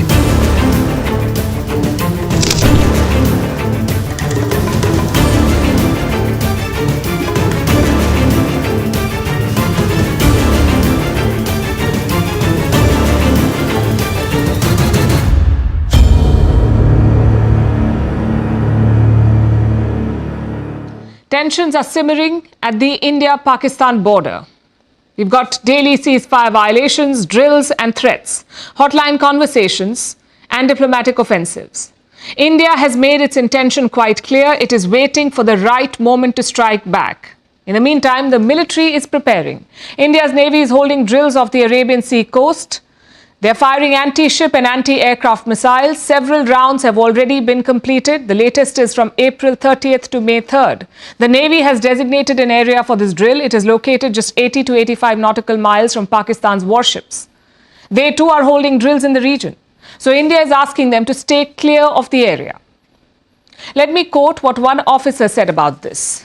We have made it clear that if any warship or ship that enters that zone, she will do so at its own peril. That's a very clear warning to Pakistan. Stay away from our path. Pakistan's Navy has also issued a notification for missile firing. Now, this is their fourth notification in the past week.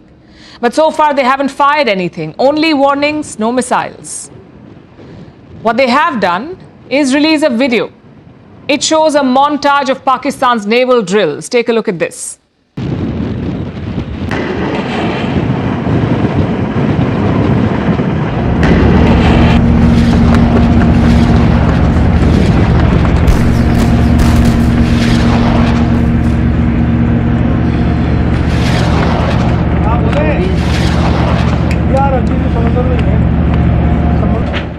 India has test-fired missiles. Our warships are equipped with BrahMos supersonic cruise missiles. Multiple live firings have been done so far.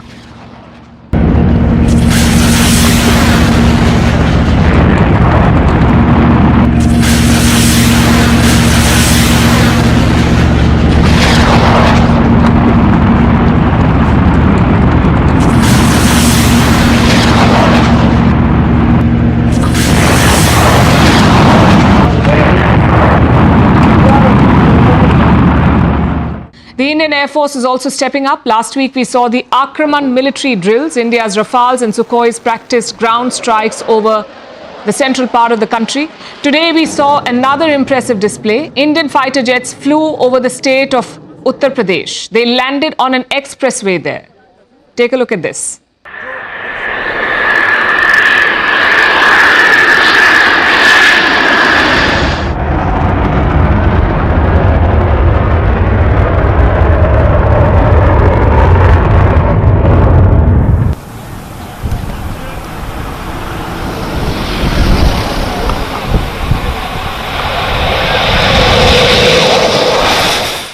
Why an expressway?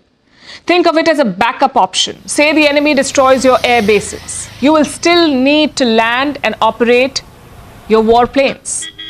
Enter expressways. Some of these roads are equipped to land fighter jets. Uttar Pradesh already had 3 such runways. This is the 4th one. And unlike Pakistan's Air Force videos, this is all legit. It is not lifted from a video game. It is not cropped from a SpaceX rocket launch. The Indian Air Force actually did all of this. These videos are part of a larger strategy. Most countries deploy it nowadays. They show off their military prowess with videos of drills. It's a bit like boxers preparing for a match. Most of them post videos of their training regimen. The idea is not to entertain people. The idea is to deter your rival, to show them what they're up against. India is doing this on 3 fronts. You've got missile drills in the Arabian Sea, air drills in central and northern India, and retaliation along the line of control. Like I said, Pakistan has been firing across the LOC. Yesterday marked the 8th consecutive night of ceasefire violations, and India is responding in kind. These military moves are one part of India's 3-pronged response, arguably the most important one. Home Minister Amit Shah made that clear yesterday. He promised to hunt down and punish the Pahalgam terrorists. Kashmir में जो आतंकवाद चला रहे हैं, उनके खिलाफ zero tolerance का नीति है। और आज वो ये न समझ ले कि हमारे 27 नागरिकों का जान लेकर ये लड़ाई जीते हो, कि लड़ाई का अंत नहीं है। हर व्यक्ति को चुन चुन कर जवाब भी मिलेगा, जवाब भी लिया जाएगा। So that's the first part, hunting the terrorists and preparing a military response. The second part of India's response is diplomatic. India has reached out to 100 plus countries. Foreign Minister S. Jaishankar himself has spoken to at least 10. The goal is to build a campaign against Pakistan to isolate Pakistan on the world stage. And finally, the third part of India's response, choking Pakistan's economy. Reports say India will push for Pakistan's return to the FATF grey list. The FATF, as you would know, is the Financial Action Task Force. It has 40 member countries. Its job is to crack down on money laundering and terror financing. If you're in the grey list, you will be under scrutiny. Your foreign investments, your multilateral loans, all of it will be heavily regulated. Pakistan used to be on the FATF grey list for terror financing, but thanks to China and Turkey, they exited the list in 2022. Now, India is hoping to put them back on that list. India is also putting pressure on the International Monetary Fund, or the IMF, or as Pakistan calls it, their credit card. The IMF has approved yet another bailout for Pakistan. It's their 24th IMF bailout program since independence. 24 programs, the highest number for any country anywhere in the world. This one is worth $7 billion. But India could be planning to oppose it. And the concern here is quite obvious. None of this money is reaching Pakistanis anyway, so chances are it is being used to fund terrorism. Of course, India alone may not be able to do this.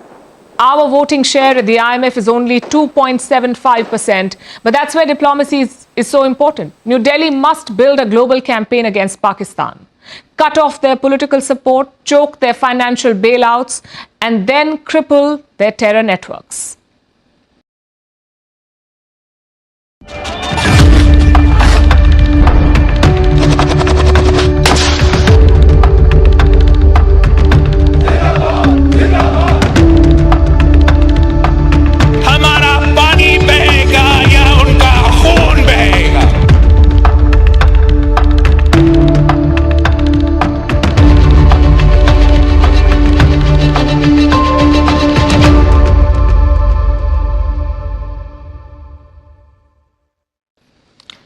If you've covered South Asia long enough, you begin to recognize the pattern. Terror strikes India, civilians die, and suddenly Pakistan becomes the victim. Its generals thunder, its politicians beat their chests, its proxies and partners parrot the same old lines. And this time was no different. In fact, this time, the circus had more performers than usual. First up is Pakistan's Army Chief, General Asim Munir. On Thursday, he was in Jhelum, with boots on the ground.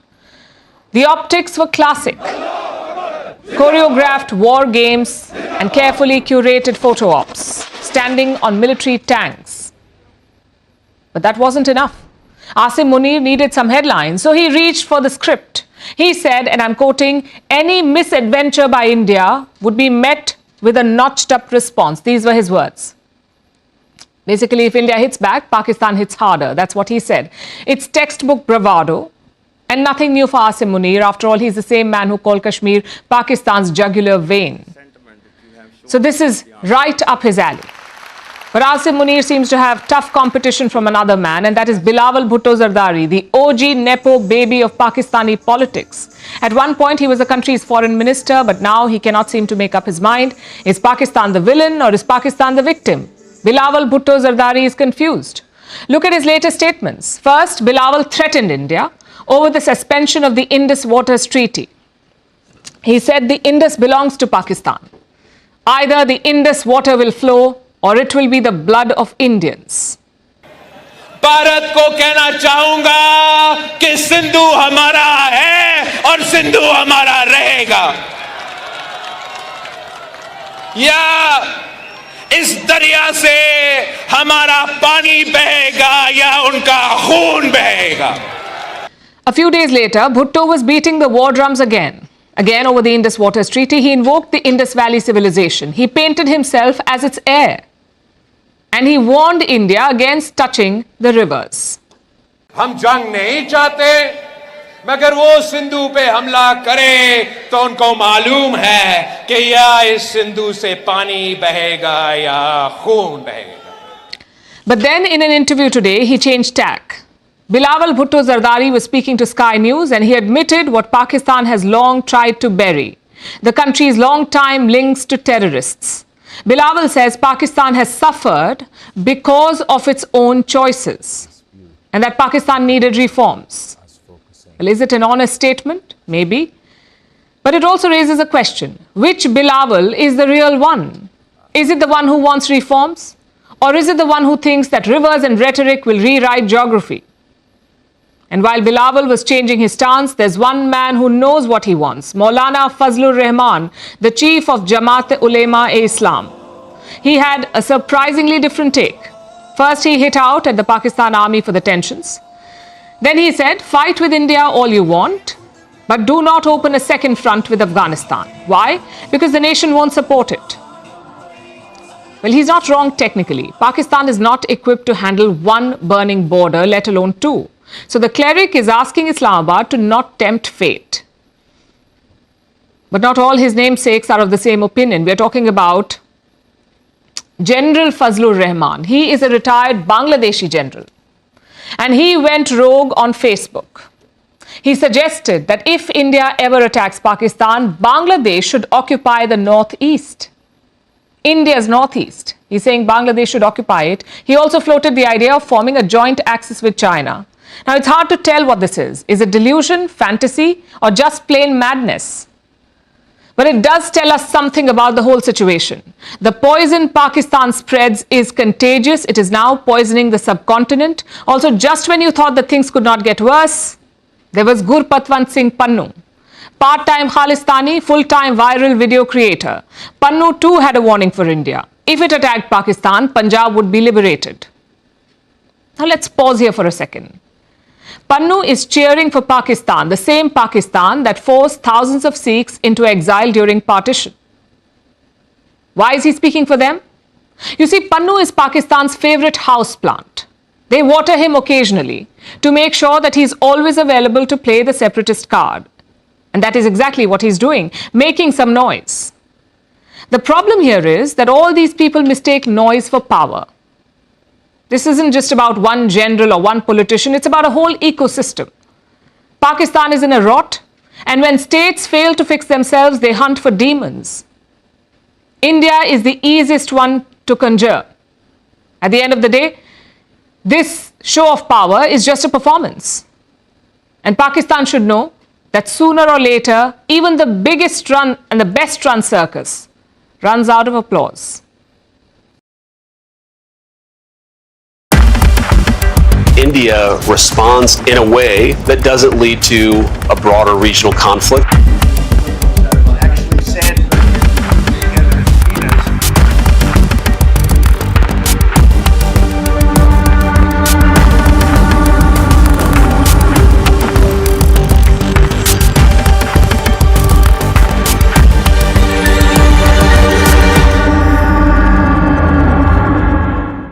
So Pakistan is talking about spilling blood. What is the rest of the world doing? They're asking India to calm down. The latest on the list is US Vice President J.D. Vance. He was in India when this attack happened. He was here. He says India should respond without triggering a regional conflict. Our hope here is that India responds to this terrorist attack in a way that doesn't lead to a broader regional conflict. And we hope, frankly, that Pakistan, to the extent that they're responsible, cooperates with India to make sure that the terrorists, sometimes operating in their territory, are hunted down and dealt with. Well, that's not up to India, is it? New Delhi is responding to an attack on its people. It is not the aggressor here. It is simply retaliating. But credit where it's due, J.D. Vance did not request India to not attack.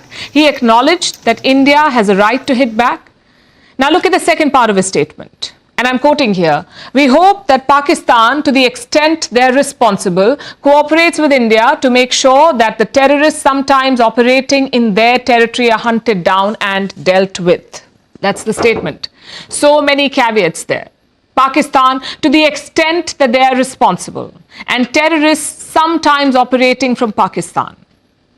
In other words, America still does not sound convinced, even if they know the truth. They want to support India, but they won't call out Pakistan. Yesterday, the US defense chief also reached out to India. His name is Pete Hegseth. He spoke to India's Defense Minister Rajnath Singh. Let me quote the Indian readout from that conversation. Secretary Hegseth said that the US stands in solidarity with India and support India's right to defend itself. It is very similar to what J.D. Vance has said. Washington is not opposing India's retaliation. They're trying to contain it. And this is familiar territory for Trump officials. Donald Trump was president in 2019 as well. That's when India carried out the Balakot airstrikes. Back then, Trump officials tried to diffuse the tensions. The president briefly hinted at this during a podcast last year. He talked about offering help to Prime Minister Modi. And Trump claimed that Modi rejected the offer. Apparently, he said he could handle it himself, which frankly sounds about right. India is not asking other countries to fight for us. We are not asking them to send us weapons. All we are saying is, don't come in the way. If you can't work with us, do not work against us. Unfortunately, no one is listening. These US officials talk about standing with India, yet they keep arming Pakistan. If fighting breaks out, what is Pakistan's most lethal weapon? The F-16 fighter jets. And who supplies and maintains these jets? It's the Americans. In February, Trump approved a military package for Pakistan. It was worth around $400 million. And what was it for? To maintain Pakistan's F-16s. This is the same Trump who cut aid to the whole world. He ended funding for hospitals and for research. But the same Donald Trump gave $400 million to Pakistan. This is the double game that America plays. Washington wants closer ties with India. So yes, they talk about solidarity. But New Delhi must be clear-eyed about their intentions. If the US is serious, here's what they must do. First of all, call out Pakistan. J.D. Vance wants to know the extent of Pakistan's role. Well, we'll tell him it's the full extent. Secondly, stop arming Pakistan. You talk about India's right to defend itself, but on the other side are your fighter jets. And America is not the only guilty party here. Most countries do the same thing. They condemn the terror attacks, they stand in solidarity with India, but they stop short of blaming Pakistan. It is time for India to accept this reality. Yes, you must try to build political consensus, but don't pin your response on that. A powerful country does not need sign-offs from others. It responds, even if alone. 10 days ago, terror struck Pahalgam. 26 tourists were killed. 4 terrorists carried out the attack. Then they vanished into the forests. The resistance front claimed responsibility, then denied it. It's been 10 days, but the attackers are still at large. And one question is burning in every Indian's mind. Why haven't we tracked them down yet? Indian security forces have been deployed in full strength, from drones to thermal imaging to intelligence grids. Everything is in place. So what is taking so long? There could be 3 reasons. First is the terrain. Pahalgam's landscape is breathtaking, but it's also unforgiving. There are deep ravines and steep ridges. Patrolling them is no easy task. The forest cover is thick. Visibility is barely 10 meters in most areas. Here, drones struggle to navigate the vegetation. So each cave, each boulder and each bush needs to be inspected manually. You can see why this can be time-consuming. And that's the first challenge. What's the second? The civilians. There are millions of people in Jammu and Kashmir. Their safety is the priority. Security forces have been repositioned to crowded areas. A full-blown military operation could lead to panic. So everything has to be done quietly. That's point number 2. Now let's talk about the third reason, which is also the most important. It is the manhunt itself. Let's look at how the situation unfolded. After the attack, the initial intelligence was patchy, and this proved costly. By the time reinforcements arrived, the terrorists had slipped away. Thousands of troops are now combing the area, but the attackers remain elusive. Why is that? Perhaps because of local support. Hundreds have been detained for questioning.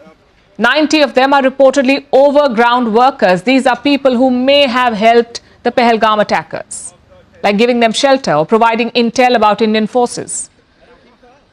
They're all being questioned. And here's what the initial investigation has revealed. The attack was not a hit and run. It was planned meticulously. The terrorists scouted Pahalgam for a week. They narrowed down 3 tourist spots. Eventually, they picked the Baisaran Meadow because it is only accessible by foot.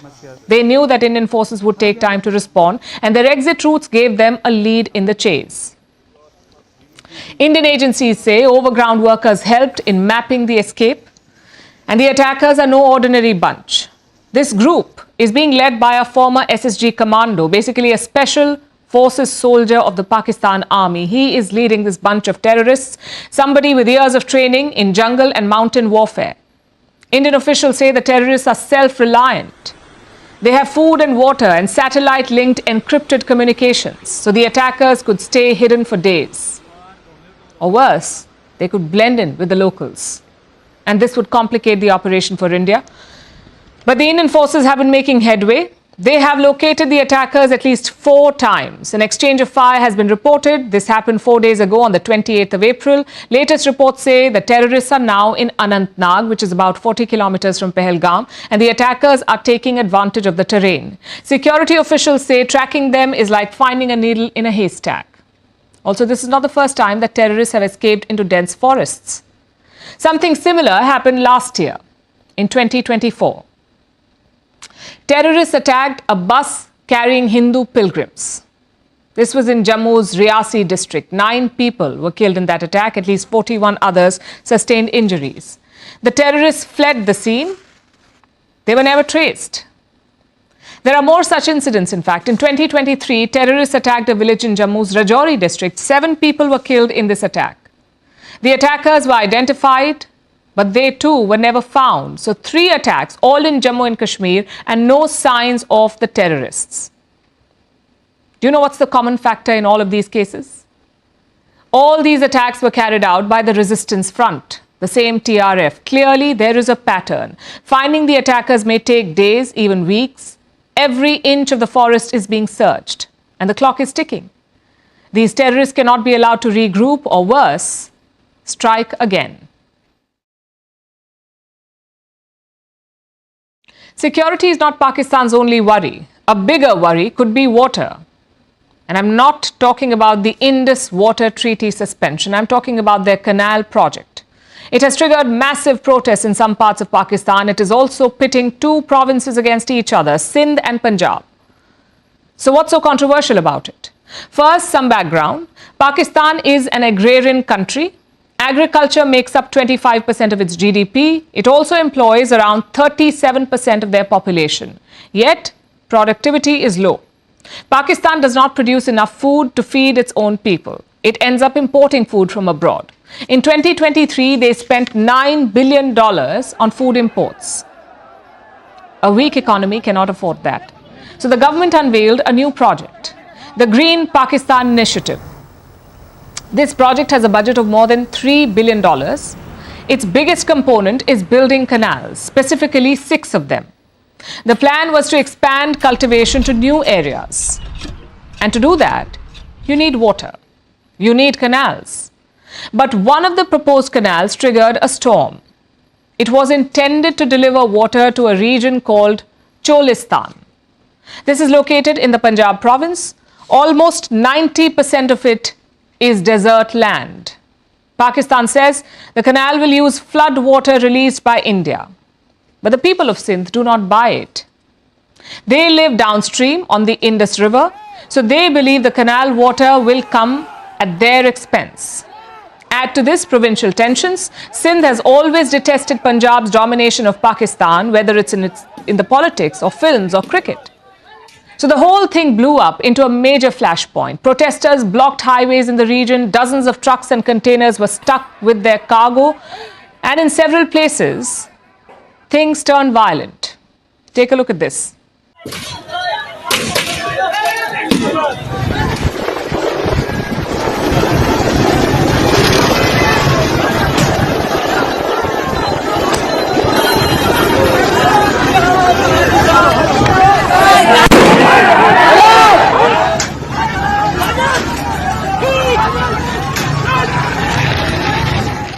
Politics also played a role here. Sindh is home base for the PPP, that's the Pakistan People's Party. Punjab is home base for the Pakistan Muslim League, Nawaz Sharif's party. Now, both these parties are in coalition. But the PPP threatened to walk out over the canal issue. That too in the middle of tensions with India. So Prime Minister Shah Sharif had no other option. He decided to put the project on hold. On hold, not cancelled. Chances are he will wait for this tense period to pass. Either way, the big picture is clear. Pakistan is heading towards a major water crisis. How major depends on India. As you know, New Delhi has suspended the Indus Waters Treaty. It could now build more infrastructure on the Indus, more dams and more canals. And this would reduce the water available to Pakistan. It could cripple Pakistan's economy. The Indus irrigates 90% of Pakistan's crops, 90%. The country has 21 hydroelectric plants. All of them are located on the Indus River. If India decides to leverage this, Pakistan will feel the pinch. Same with trade. Pakistan depended on India for key items like medicines, vegetables and poultry feed, basically things that directly impact the people. If India does not sell them, Pakistan will have to look elsewhere. Of course, nowhere will be as close as India, which means they will have to spend more time and more money in getting these essentials. And do not forget, these are just the new troubles. Pakistan was already under severe economic strain. At first, their GDP was projected to grow by 3.2% in 2025. That forecast was cut to 3% in January and again to 2.6% last week. This is a country that lives from loan to loan. There is no long-term economic plan. So forget financing a military confrontation. Pakistan should focus on feeding its people first. As tensions escalate, India and Pakistan have closed their airspaces to each other. Flights are now longer, costlier and chaotic. Airlines are burning both fuel and cash. Passengers are staring at costlier tickets. Indian airlines say they could lose millions if this drags on for a year. The Pakistani airline industry faces worse. Their national carrier is already in a shambles. They will bleed cash to fly east. They will also lose millions in overflight fees from Indian carriers. Remember, the same thing happened in 2019 post the Balakot airstrikes when Pakistan shut its airspace for months. While Indian airlines adapted to new routes, Pakistan lost upwards of $100 million. Now, history is repeating itself, but the stakes are higher because this is not just about planes. It is about power, pressure, and politics. Our next report has more. As tensions escalate between India and Pakistan, both countries have closed their airspaces to each other. What this means is that Indian airlines cannot fly over Pakistan if they're flying west, that is, to the US, Europe or West Asia. Instead, they will have to fly around Pakistan's airspace and choose the flight path over the Arabian Sea. At the same time, Pakistani airlines cannot use Indian skies to fly east. So, Pakistani flights to Southeast Asia or Bangladesh now have to be rerouted north of India. Essentially what this means is that flights will now become more expensive and longer. Indian airlines are already bleeding both fuel and cash. Air India estimates that it may lose up to $600 million if the airspace closure drags on for a year. Meanwhile, Indigo, Akasa Air and Air India have had to reroute more than 1,200 international flights scheduled from New Delhi to the west after Pakistan shut its airspace. These flights are now an hour and a half longer. However, aviation analysts say only Indian flights from Delhi will be affected, while most of India's international flights will not face any trouble. तो हमारे देश से जो north region है, जैसे दिल्ली का हिस्सा है, वो फ्लाइट्स को घूम के गुजरात से अरेबियन सी के रास्ते से होते हुए यूएई के रास्ते से होते हुए आगे वेस्ट बाउंड जाना है. तो बाकी जो पेनिनसुला है हमारे देश का, जैसे गुजरात से, मुंबई से, अहमदाबाद से, हैदराबाद, चेन्नई, बेंगलुरु, इन सब जगहों की फ्लाइट्स पे जो भारत से ओरिजिनेट होती है कोई फर्क नहीं पड़ता. So how about Pakistan? How is India's airspace ban affecting them? Despite Pakistan's aviation industry being almost dead, they will still lose millions of dollars. Pakistan's international airline, which operates flights to Southeast Asia and Bangladesh, will now have to fly around India. The new route from Pakistan's capital Islamabad to Bangladesh's capital Dhaka is now 3 hours longer. Apart from this, Pakistan will also lose out on overflight fees from Indian airlines. Overflight fees is a common revenue source for countries where any aircraft flying over the country has to pay money to avail air traffic controller services. Currently, Pakistan is losing $120,000 every day in overflight fees from Indian carriers. Analysts say if Pakistan keeps its airspace closed for the next 5 months, the country would lose upwards of $100 million. Now, the airspace closures aren't new. In fact, every time tensions escalate between the two countries, Pakistan is the first to shut its airspace. That's because the Balakot airstrikes of 2019 still haunt Islamabad. That's when the Indian Air Force bombed terror camps inside Pakistan, the first such airstrike on Pakistani soil since the 1971 war. In retaliation, Pakistan shut its airspace for almost half a year and lost millions of dollars in overflight fees. But let's look beyond the economics. Airspace has become a geopolitical front. India's measures show a zero-tolerance approach towards Pakistan-sponsored terrorism. The Pahalgam terror attack has reopened old wounds. As both nations dig in, flyers are bracing for costly tickets, while airlines are battling to stay afloat.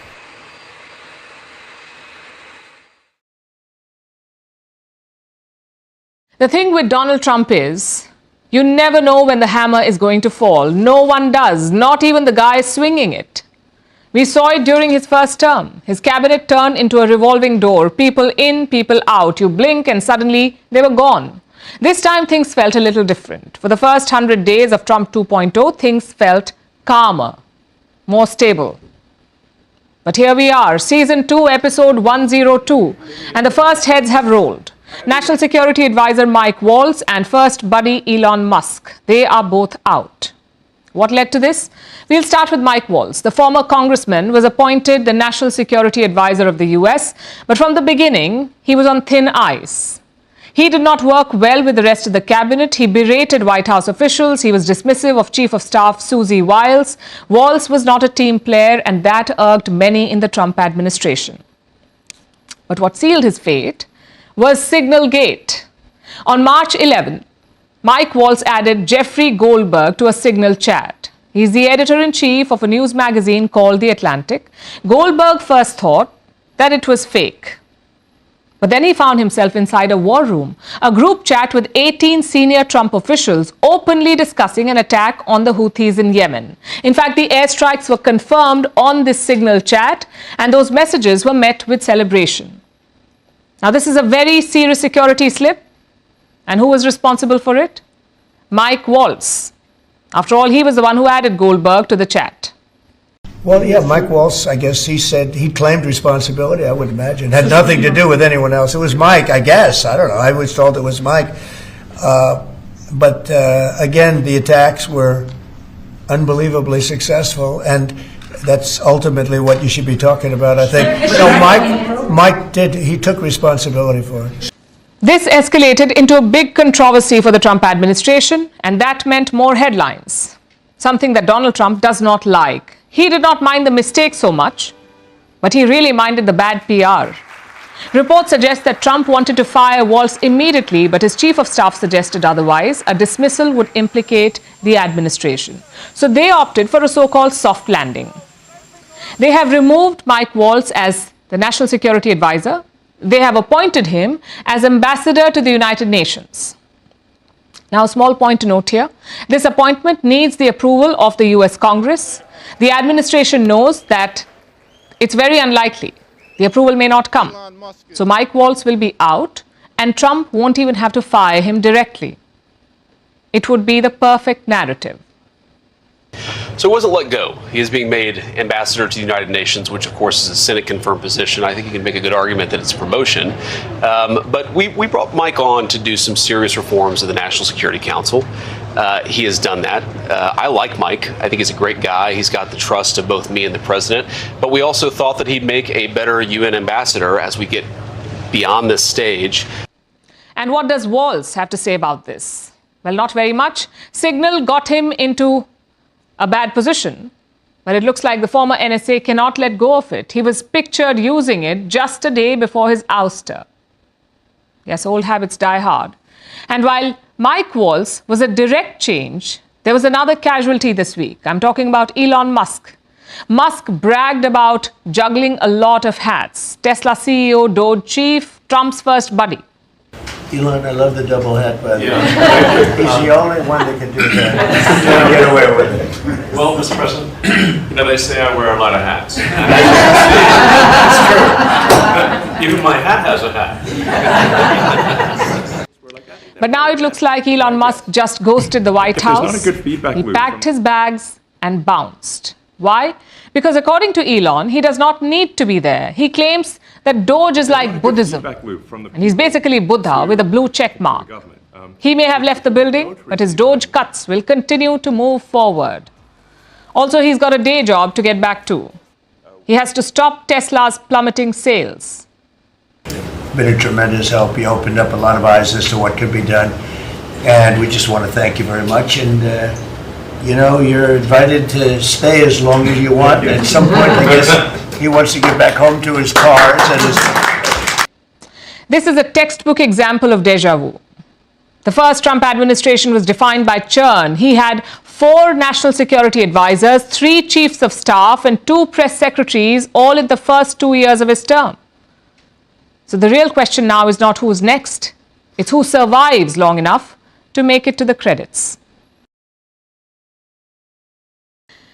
Now let's focus on Australia, where more than 18 million citizens will head to the polls tomorrow. They will determine who the next Prime Minister will be, the incumbent Anthony Albanese of the centre-left Labour Party or his rival Peter Dutton of the conservative-leaning Liberal National Coalition. It is expected to be a tight race. According to recent polls, the Labour is in the lead, mostly thanks to their Trump card, quite literally.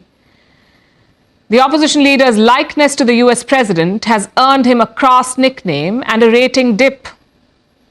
Can he fight the so-called Trump slump in the upcoming election? Why is Trump's shadow looming over the Australian election? And what are the key issues on the ballot this time? Our next report tells you. Australia has a famously unique electoral system. For starters, voting is mandatory for all citizens over 18. And voters don't just tick a box. They rank candidates in order of preference. That is, right after they pick up what's called a democracy sausage. It is a quirky election day custom, and this is exactly what the country will see in action tomorrow. Because more than 18 million Australians will head to the polls this Saturday to choose new members of the parliament and determine who the next prime minister will be. It is expected to be a tight race. Australia has 2 major parties, the left-leaning Australian Labor Party and the conservative Liberal National Coalition. The Labor Party's Anthony Albanese is running for re-election. He has been the Prime Minister since 2022 and a parliamentarian for almost 3 decades. He has enjoyed a period of popularity after coming to power. However, months before the polls, his ratings started to plummet over his handling of a range of affairs. First, the cost of living. Since the 2022 election, inflation has pushed up the prices of everyday essentials. Albanese has implemented policies to keep the cost of medications down. His government has offered tax cuts and energy rebates. But Australia has hiked interest rates 12 times since Albanese was elected. This has put pressure on borrowers.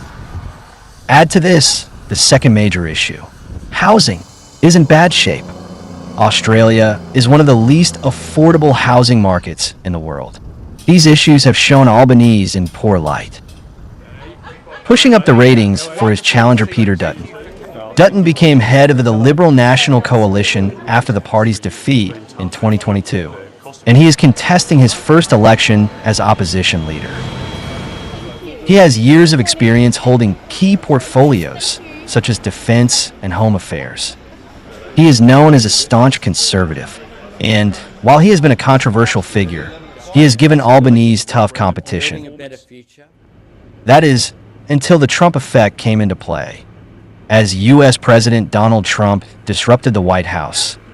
He changed the world order and broke the foundations of Australian policies. Australia has a close strategic alliance with the U.S., but it also maintains a strong trading relationship with China, amid Trump's tariffs and his ongoing trade war with China. In recent weeks, Australia's election race has flipped on its head. The Labour has started leading in the polls again, because of what looks a lot like the Canada effect. Canada went to polls this week. The conservatives failed to win the national election. They were seen as soft on Trump, and critics call their candidate Trump Light. Meanwhile, Dutton, also a conservative, has an even worse nickname. He is called Temu Trump, referring to the Chinese website with a reputation for cheap copies. Dutton has a reputation of being an uncompromising strongman. He claims that Australia has too many migrants. He has been accused of stoking culture wars. He is called the nation's public broadcaster, hate media. You get the gist. So in the run-up to the election, Temu Trump has spent most of his time distancing himself from Trump. But by now, he should know how hard it is to shake off a good name. And even harder, to shake off the so-called Trump slump.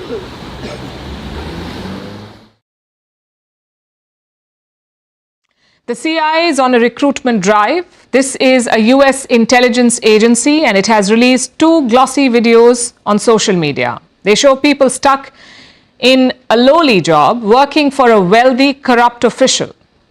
And these videos are not in English. They're in Chinese, in Mandarin, because the target audience is not American. It is Chinese officials and workers, specifically members of the Chinese Communist Party, who the CIA hopes to turn against Beijing. This is an effort to recruit them as spies in China. And if this sounds absurd, let me tell you that these videos are part of a growing trend. Our next report has more. Each video is like a mini movie, running for more than 2 minutes, complete with suspenseful music, plot lines and narration in Chinese language. This may surprise you, but these sleekly produced clips have been released by the CIA. This is a US intelligence agency. It has released 2 such videos on YouTube, Instagram and Facebook. These videos are part of the CIA's recruitment drive on social media to tap into disillusionment in China's vast bureaucracy and in turn boost efforts to recruit spies in China. More than a decade ago, China apparently dismantled the United States spy ring. It imprisoned or executed dozens of Chinese citizens suspected of spying for the United States. So now the CIA is trying to rebuild its spy network. It is ramping up intelligence gathering on Beijing, which is a top strategic rival to Washington. And there's nothing covert about this plan. The CIA top boss says, no adversary in the history of our nation has presented a more formidable challenge or capable strategic competitor than the Chinese Communist Party. Our agency must continue responding to this threat with urgency, creativity and grit, and these videos are just one of the ways we are doing this. And indeed, the videos are creative. One video aims to appeal to senior members of the Communist Party who live in perpetual fear of President Xi's purge and his crackdown on so-called disloyalty. In the video, the narrator says, "As I rise within the party, I watch those above me get discarded like worn-out shoes. But now I realize that my fate is just as precarious as theirs."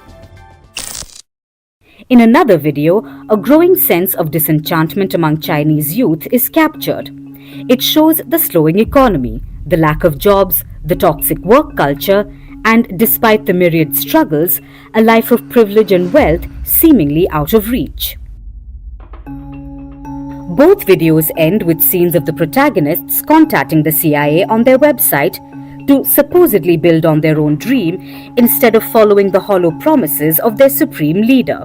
The US agency seems to have taken a page out of Xi's propaganda book to make its case. But this is part of a growing trend in the agency. Last October, the CIA released videos with instructions in Chinese, Farsi and Korean. This was part of a drive to recruit informants in China, Iran and North Korea. Earlier this year, it released videos in Russian to tap into elites who are unhappy with President Vladimir Putin. The agency has said that this drive proved to be successful. And now, the CIA is coming after its most serious military threat with even better produced videos. That said, China is on alert too. It has boosted efforts to root out foreign espionage. It has also launched a public campaign on social media warning citizens against spying by foreign nations. So the rival nations are fighting it out on social media with their not-so-secret espionage campaigns. And apparently, this is not just a test of loyalty, but also of production quality.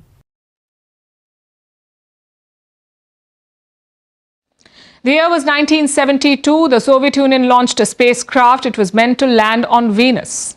But it never made out of the Earth's orbit, and now, more than 50 years later, it is returning to Earth. And that may be an understatement. The spacecraft weighs 500 kilograms and it is about to plunge uncontrolled back to Earth. Experts say in all likelihood it will crash down hard like a meteorite, and it will happen next week. So should you be worried? Have other spacecraft crashed on Earth?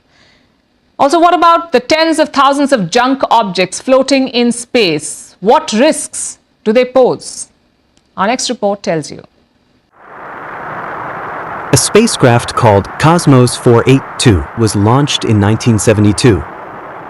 It was launched by the Soviet Union as part of their Venera program.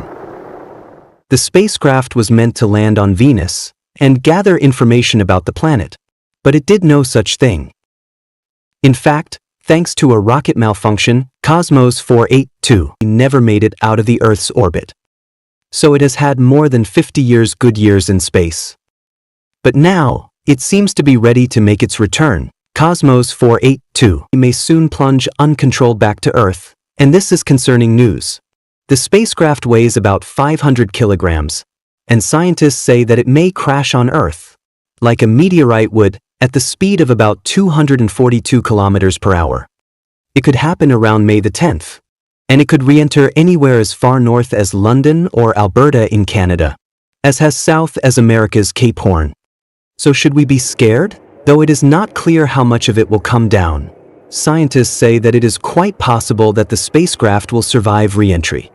After all, it was built to withstand a descent through the thick atmosphere of Venus. So there are some risks. That said, there is not much to worry about.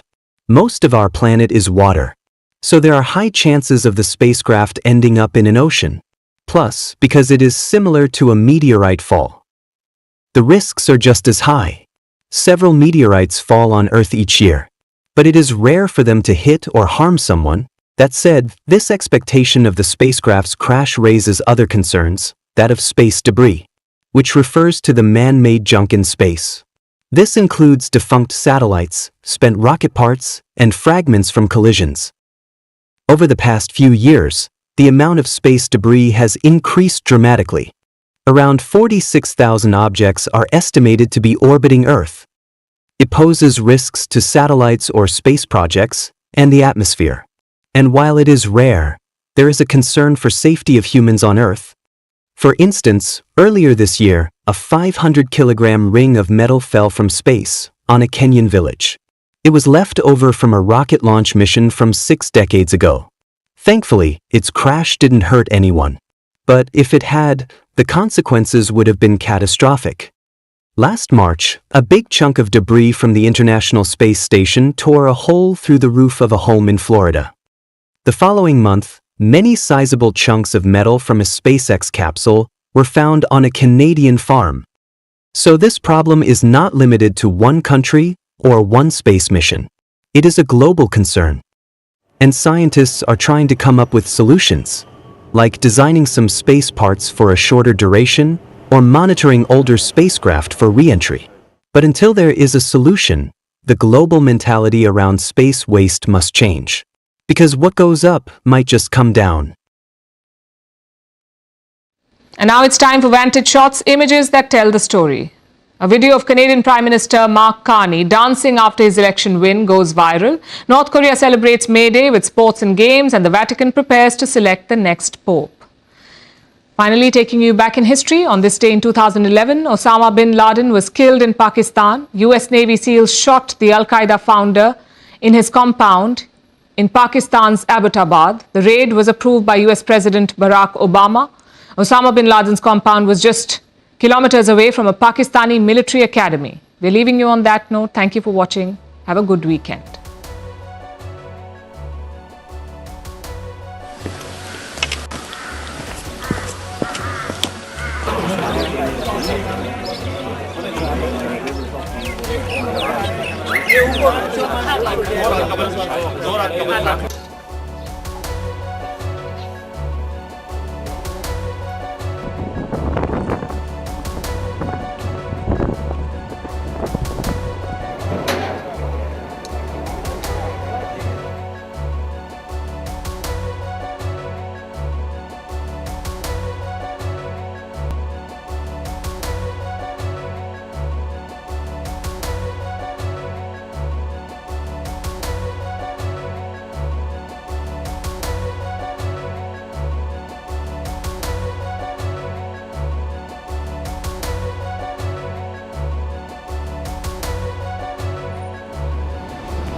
Hello, everyone, and welcome to Firstpost America. I'm Eric Hammond. We're live in the nation's capital of Washington, D.C.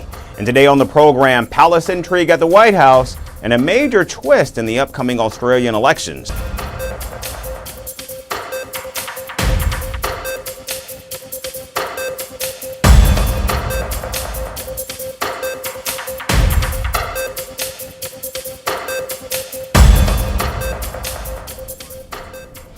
We begin at the White House, where in a major political shakeup, President Donald Trump has removed Mike Waltz from his position as the National Security Advisor.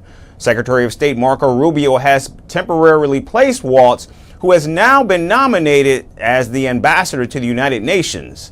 In a social media post, President Trump thanked Waltz for his service as the National Security Advisor. Meanwhile, Vice President J.D. Vance said Waltz has not been fired from his job, but instead got a promotion. So he wasn't let go. He is being made ambassador to the United Nations, which of course is a Senate-confirmed position. I think you can make a good argument that it's a promotion. But we brought Mike on to do some serious reforms of the National Security Council. He has done that. I like Mike. I think he's a great guy. He's got the trust of both me and the president.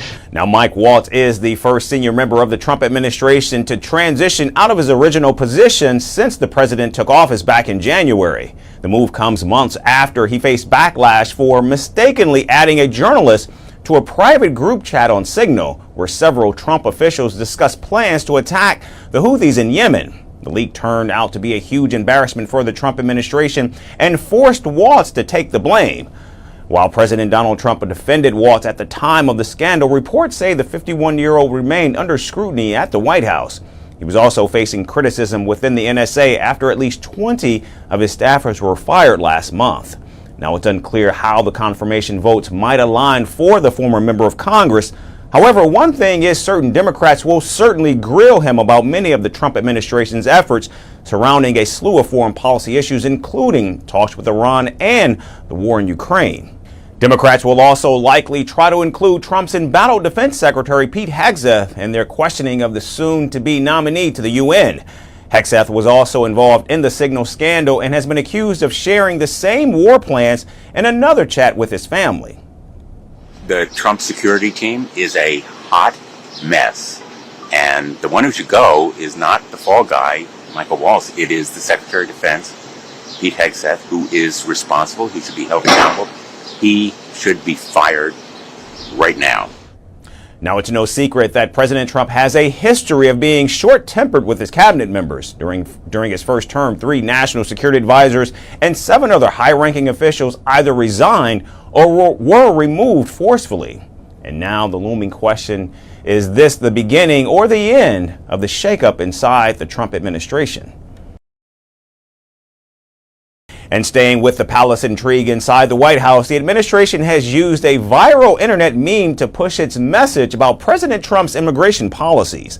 The meme, called 100 Men versus 1 Gorilla, started as a joke on social media last month when a user asked who would win a fight between 100 average adult men or 1 silverback gorilla. Now the White House has tapped into the trend and posted a meme on social media to highlight deportations under President Trump. In the White House version of the meme, the commander-in-chief was cast as that 1 gorilla, while several individuals in the background symbolized the 100 men, with the caption referring to them as the 142,000 illegal alien criminals. The post, which was shared yesterday, has been viewed over 1 million times. And now, while the White House has not released a detailed breakdown of how it arrived at that 142,000 figure mentioned in the post, a recent report by the Immigration and Customs Enforcement said it arrested over 66,000 undocumented immigrants and deported over 65,000 in Trump's first 100 days in office. Now, since returning to power, President Trump has doubled down on his immigration crackdowns, labeling illegal immigrants as terrorists and aliens. He's even unveiled a plan to send them to the infamous Guantanamo Bay. Today, I'm also signing an executive order to instruct the Departments of Defense and Homeland Security to begin preparing the 30,000-person migrant facility at Guantanamo Bay. Most people don't even know about it. We have 30,000 beds in Guantanamo to detain the worst criminal illegal aliens threatening the American people. And President Trump has even deported hundreds of alleged Venezuelan gang members to El Salvador's notorious mega prison in hopes to jail American criminals abroad as well. You mentioned that you're open to deporting individuals that aren't foreign aliens but are criminals to El Salvador. Does that include potentially U.S. citizens, fully naturalized Americans? I'm all for it, because we can do things with the president for less money and have great security. And we have a huge prison population. We have a huge number of prisons, and then we have the private prisons, and some are operated well, I guess, and some aren't. But he does a great job with that. We have others that we're negotiating with too. But no, if it's a homegrown criminal, I have no problem. Now, what started as a lighthearted joke about strength and survival on the internet has now morphed into a serious political message by the White House. The president has vowed the largest deportation in American history, and he will do anything in his capacity to fulfill that promise. And now we turn to Hollywood and the wife of George Clooney, Amal Clooney. She's fought for human rights around the world, walked countless red carpets, and now Amal may be fighting for her right to enter the United States. The high-profile lawyer and A-lister is reportedly among a group of British legal experts who could face U.S. sanctions for advising the International Criminal Court in its war crimes case against Israeli leaders. Here's more on what it all means. It's not every day that a top human rights lawyer, international style icon, and wife of Hollywood royalty gets caught in the crosshairs of the US president. But welcome to 2025, where Amal Clooney, the brilliant barrister, better known to some as Mrs. George Clooney, may soon need more than just a passport and a power suit to cross the Atlantic. According to reports, the British-Lebanese lawyer could face a potential ban from entering the US simply for doing her job. Namely, giving legal advice to the International Criminal Court in its war crimes against Israeli Prime Minister Benjamin Netanyahu and former Defense Minister Yoav Gallant over the Gaza conflict. The Clooneys, who mostly reside in charmingly photogenic homes in London, Lake Como, and occasionally New York City, may soon need to cross the US off their real estate roster. The kerfuffle began with one of Trump's executive orders. Or rather, let's call it Trump's less than subtle love letter to the ICC. He accused the court of baseless actions and threatening sanctions, asset freezes and travel bans for those brave enough to poke around alleged war crimes involving America or its closest allies. Amal, of course, fits the bill after reportedly serving as a special advisor to ICC prosecutor Karim Khan, who himself has already been sanctioned. Amal Clooney, born in war-torn Beirut and raised in the United Kingdom, has built a legacy championing victims of war, genocide and sexual violence. She's represented Julian Assange, the founder of WikiLeaks, gone after ISIS war criminals, and in 2024 won the Legal 500 Award for International Lawyer of the Year. This is while juggling twin toddlers, no less. Amal Clooney's critics, of course, have accused her of being selective with her outrage, particularly over Gaza. But Amal, whose mother is of Palestinian ancestry, made her stance crystal clear. In a May 2024 statement, she said, and I quote, "I believe in the rule of law and the need to protect civilian lives. The law that protects civilians in war was developed more than 100 years ago, and it applies in every country in the world, regardless of the reasons for a conflict. As a human rights lawyer, I will never accept that one child's life has less value than another's. I do not accept that any conflict should be beyond the reach of the law, nor that any perpetrator should be above the law. So I support the historic step that the prosecutor of the International Criminal Court has taken to bring justice to victims of atrocities in Israel and Palestine." The Clooneys, meanwhile, remain tight-lipped. No official comment yet from Team George or Amal. But given that the US president once called George Clooney a second-rate movie star who dumped Biden like a dog, it's safe to say there's no love lost here.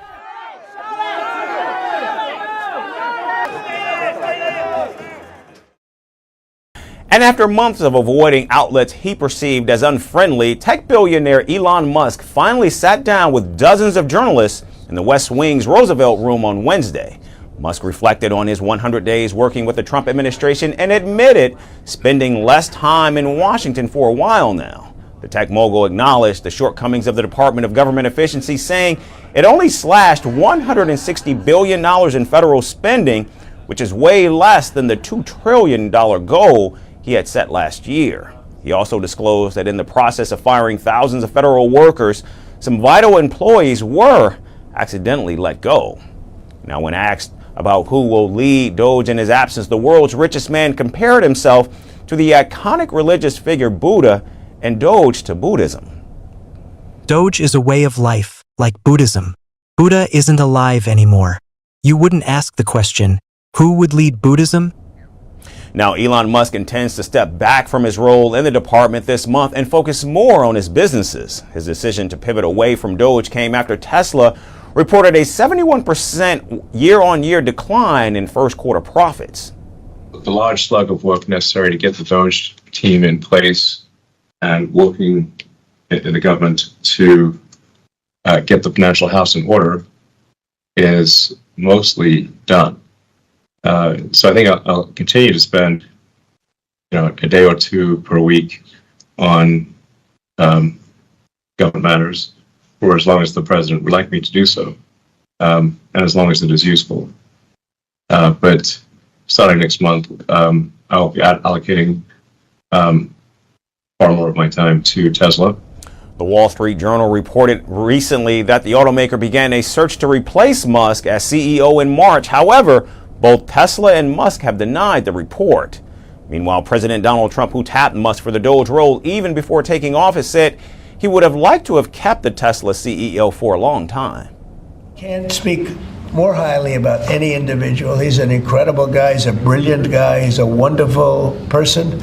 I've seen him with his family. I've seen him with a lot of his children. And I told him, I said, you know, whenever you're ready, I'd like to keep him for a long time, but whenever you're ready, he's an exceptional guy. When you see those rockets go up and come back and land in the same gantry, nobody else can do that but this man. Now, as Elon Musk appears to part ways with the White House, it remains to be seen how, in fact, President Donald Trump navigates the future of Doge without his first buddy.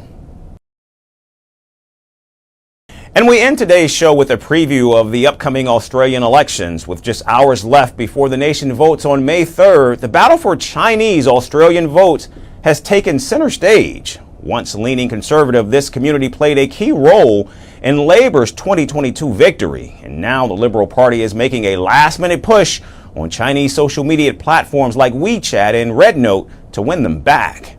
Meanwhile, Prime Minister Anthony Albanese holds a lead in the polls, boosted by key endorsements and shifting public sentiment.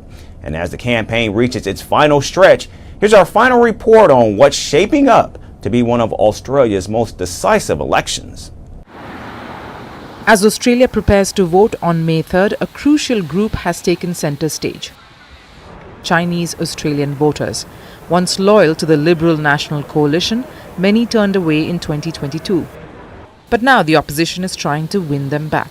And the battleground is Chinese social media apps like WeChat and RedNote. Nearly 60% of Chinese Australians use WeChat daily. And Liberal candidates have seized on this, posting over 220 ads on WeChat since January, while Labor has posted around 35. China is our major trading partner. 1 in 4 Australian jobs depends upon trade. It is in Australia's national interest to have a good economic relationship with China. Experts say Chinese Australians are now more politically mature. While some may choose independence over major parties, many still recall anti-China rhetoric from the Morrison era and worry about being used for votes.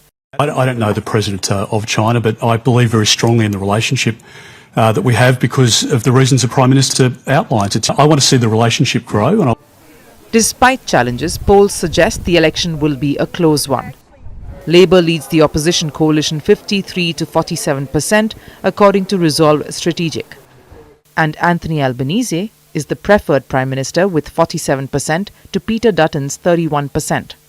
Both major parties are ruling for the rich. I think the Labor Party have done nothing for ordinary people since they've been elected. I think, Peter Dutton would be worse, but I think there's no positive case for the Labor Party either. Now adding to the drama is WikiLeaks founder Julian Assange, who has endorsed Anthony Albanese. Assange credits the Australian leader for securing his release from the UK prison after years of legal battles. The truth is, in what became an impressive field of advocates, Albo did more to secure my freedom than any other politician or public figure, even more than the late Pope, whose support was both moving and significant. Donald Trump has also surfaced in campaign conversations. While Dutton is seen as stronger on foreign policies, more voters said Trump made them less likely to support him. About 30% said Trump turned them away from Dutton, while only 21% felt the same about Albanese. Rising nationalism is my biggest concern right now because of the dangerous rhetoric that it contains, especially when it comes to separating human beings. And it's been the main cause behind a lot of past global conflicts. And this means that a lot of young people will vote for Labor just so that Dutton doesn't come in. As Australia heads to the polls tomorrow and campaigning comes to an end, candidates are pushing messages across languages and platforms, hoping to sway the undecided voters. That's our show for today. We certainly thank all of you for tuning in, not only today, but all week. We hope you have an amazing weekend, and we look forward to seeing you right back here on Monday.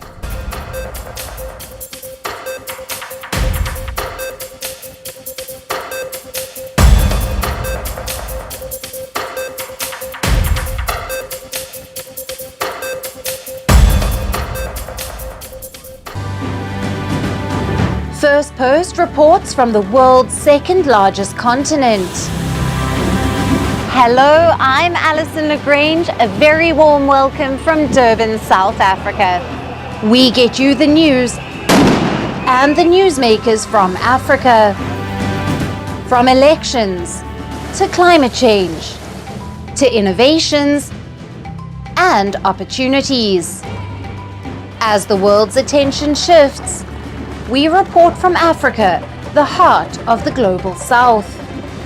Join me every weekday live on Firstpost.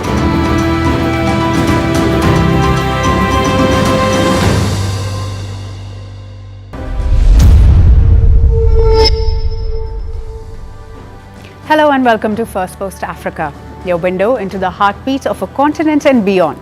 I am Gushin Galan and this is where Africa's stories meet the world stage.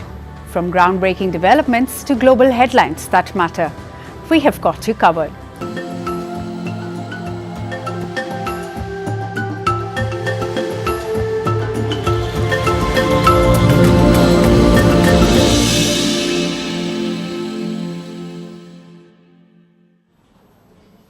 We start with the latest updates from Sudan. 2 years into the civil war between the army and the paramilitary RSF, shelling and civilian deaths continue.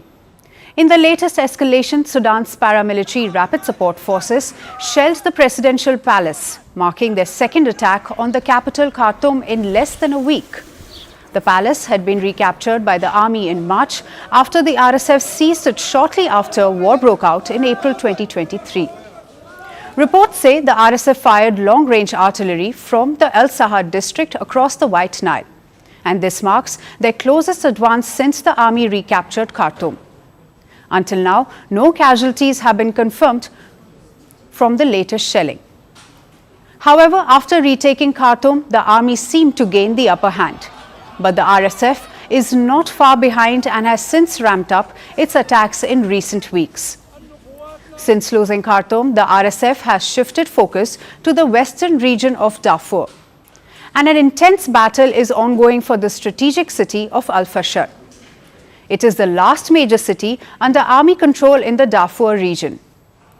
The RSF has intensified its assault on Al-Fashar in recent weeks, overrunning 2 nearby displacement camps and bombarding the city with artillery. It also claims to have entered several nearby towns, potentially hindering the army's efforts to relieve its besieged garrison in Al-Fashar.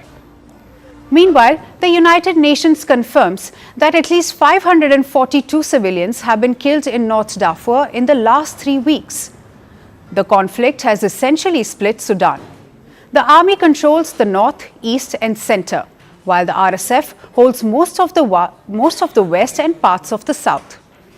The RSF has declared its own government in territories under its control, while army leader Abdel Fattah Burhan has appointed diplomat Dafala Al-Hajj Ali as acting prime minister. And the war's echoes are now being heard internationally. The International Court of Justice will issue a ruling on May 5th in Sudan's case against the United Arab Emirates. Khartoum accuses the UAE of supporting genocide by allegedly supplying weapons to the RSF. However, the UAE has denied these allegations.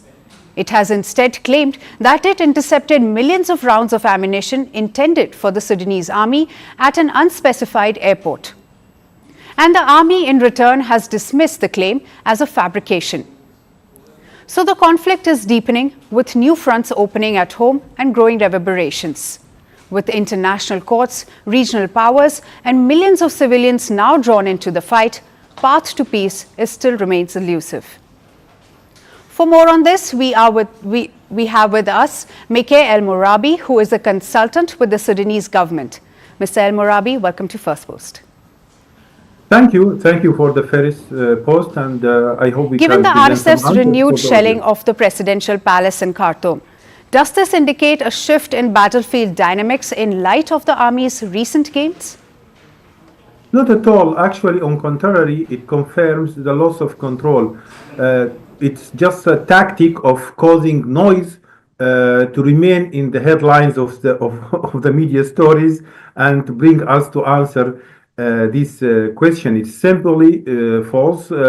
claims that they are in control. Technically, the RSF militia, they have 13 areas to make this noise and to shell the capital Khartoum. Now 11 areas finished, and now the 2 areas under the process to be finished and over from Khartoum. And already mentioned in the news, it is in the Salha place, which is a remote place. The reality in Khartoum, that people in Khartoum, they are celebrating that they are coming back to their homes. The governor of Khartoum now back to the offices, 10 ministries. There are back. The Saudi hospital opened. The ambassador of Saudi Arabia, the ambassador of Qatar, the Saudi military attaché visited the army command, and the life is normal now back to Khartoum. What is happening now is just the tactic, as I said, is of causing noise to remain in the news stories and to show that they can do something and they can regain Khartoum. The Sudanese government regained Khartoum, which is the biggest city and the capital. Also regained Wad Madani, which is the second biggest city in Khartoum.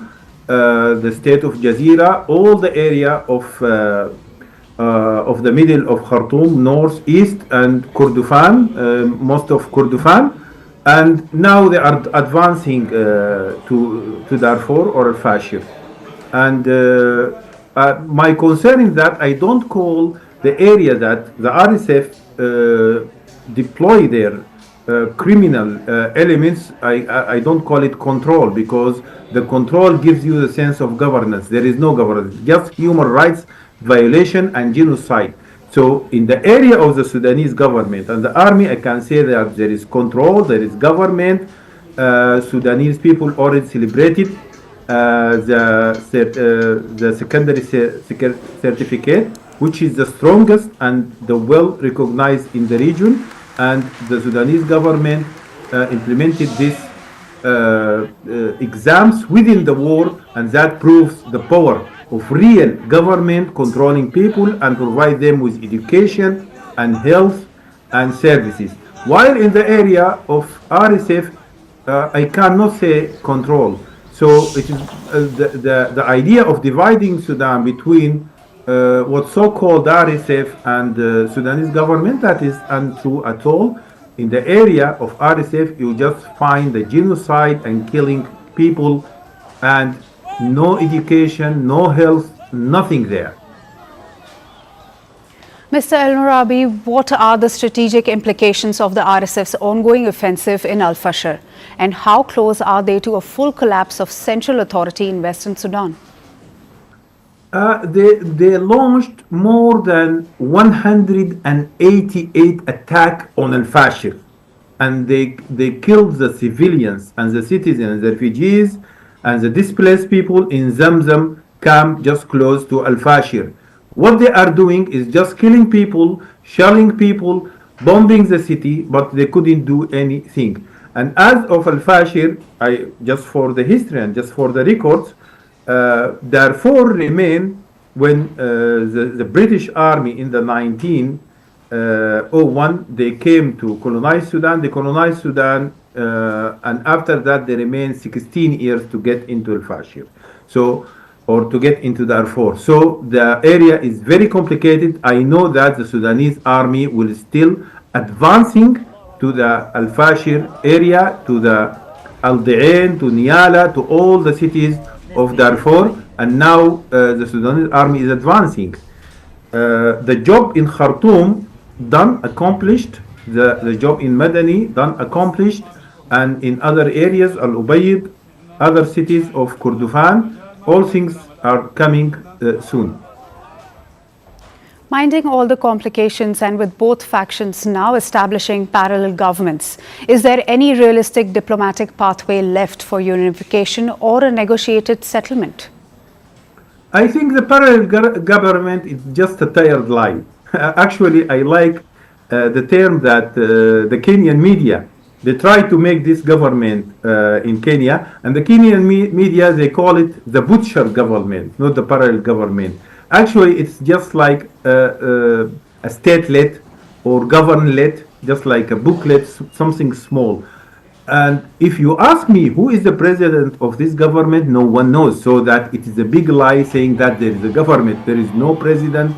There is nothing. They just make it as a card of pressure to put it in the table, because they know that no one will recognize this bloody terrorist group to have a government. That will never happen. This government, if happened, it is just like a baby that born with incomplete heart and brain. I can say born to die. It looks like the government of Antonio Laht, which was in South Sudan, South Lebanon. They call it the government or the army of South Lebanon. It remained for 15 or less, more than 10 years in Lebanon, and now no one knows what is this government. Antonio Laht himself ended up, he went to Israel and then he opened a restaurant, and the restaurant also failed, just like the government. So a parallel government that is supported by the enemies of the nation, that the people of the genocide, that will not survive at all.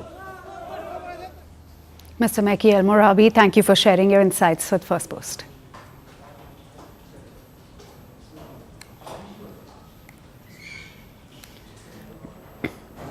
Our next story takes us to Nigeria, where a possible sale of a big cement company is raising big questions in the parliament. The Nigerian Senate says it will summon Lafarge Africa PLC, which is one of the country's biggest cement manufacturers. And now they are being summoned over plans to sell a major stake to a Chinese firm. The Senate wants clarity on shareholder rights and national interest, and even demands the increasing foreign grip on Nigeria's cement sector. So here's what's happening. Holcim AG, a Swiss multinational and the majority owner of Lafarge Africa, is reportedly finalizing a $1 billion deal. It plans to sell 83.8% of Lafarge Africa to Wasin Cement, which is a state-linked Chinese cement giant, and the sale of which could now shift control of a critical industry from Switzerland to China. But regulators like the Securities and Exchange Commission say no formal application has been filed yet. The Senate Committee on Capital Markets, led by Senator Osita Izunaso, says it will investigate the matter, including the company's ownership structure via the Corporate Affairs Commission. And if needed, they will even hold a public hearing. Lafarge Africa runs major factories in Nigeria, including Evekoro and Sagamu in Ogun State, Ashaka in Gombe, and Mfaswing in the Cross River.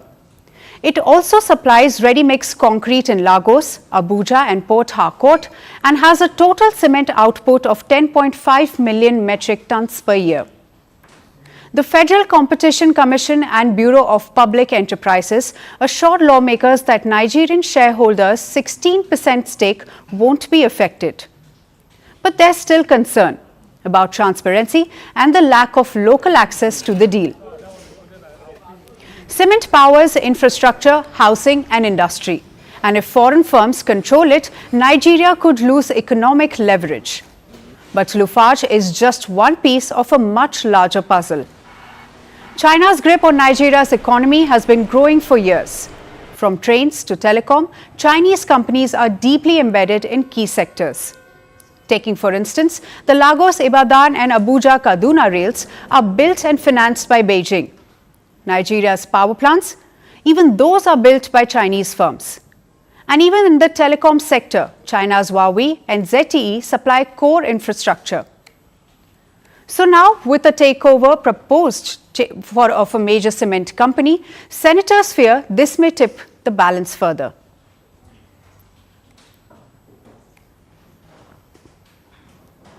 And now shifting focus to Angola. The Angolan president has embarked on a 4-day state visit to India.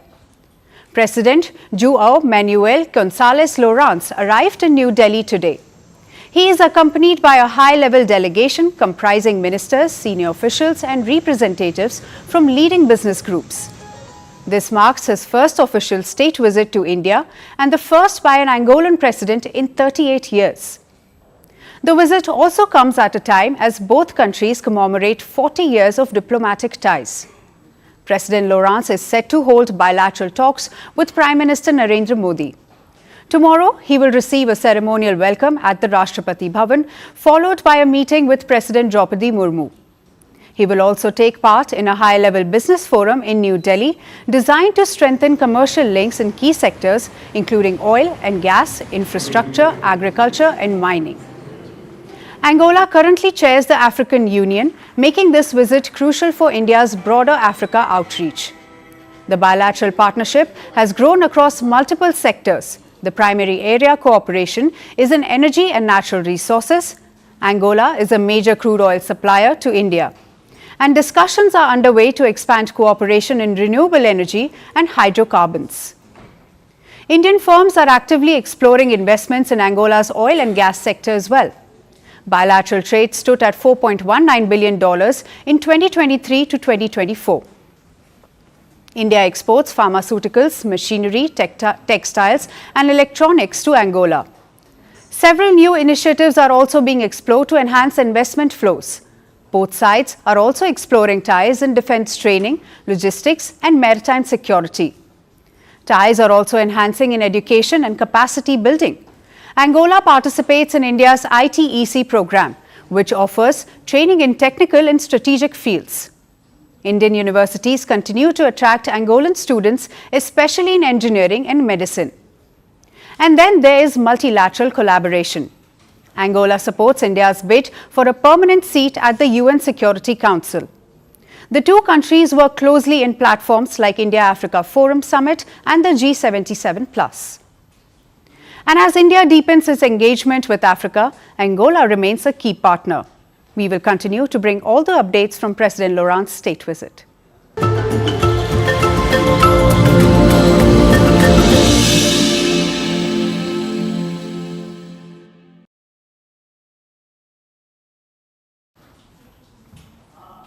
And finally, to our special segment, Resurgent Africa. Amid the coups and the crisis, there are many positive stories from Africa that often get overlooked, but not on this show. Our next story is from Tunisia, where climate change has brought years of drought and uncertainty. However, saffron is now becoming the answer to these climate woes. It is becoming a beacon of hope for farmers seeking sustainable solutions. Amid a challenging backdrop, two trailblazing farmers have turned to saffron cultivation, proving that adversity is fertile ground for innovation. Here's our report. يسميوها الذهب بالأحمر دابا خاطر البيستيل نتاعها أحمر وهي أغلى كونديمون في أغلى منتوج في كالذهب معناتها. Throughout history, saffron has been celebrated as more than just a spice. Revered for its vivid hue, medicinal properties and luxurious reputation, this red gold has been a symbol of prosperity and resilience. Today, as Tunisia grapples with the harsh realities of a changing climate, two farmers are harnessing saffron's potential not just as a crop, but as a beacon of hope. In the sunlit fields of Manouba, northern Tunisia, Faiza Hamdawi delicately tends to vibrant purple flowers that hold within them one of the world's most treasured spices, saffron. For Hamdawi, this isn't just farming, it's a lifeline for herself and a nation facing years of drought. Now, due to climate change in recent years, I've turned to crops that don't require much water, including saffron. For example, I'll replace orange trees with olive trees, which require less water. Hamdawi, who left her administrative career in 2000 to pursue her passion for farming, partnered with Algerian saffron producer Torsh Muhammad Dia Al-Din. After a successful experiment with saffron cultivation in Algeria, Dia Al-Din reached out to Hamdawi. who shared his vision for sustainable farming. Together, they've turned saffron into Tunisia's rising star crop. I conducted an experiment in Algeria for saffron cultivation, the red gold, and after its success in Algeria over time, we moved to Tunisia. I contacted Mrs. Faiza, who is interested in organic farming, and she allowed me to conduct this experiment in Tunisia. We did it, thank God, and in the beginning years it was a new experience.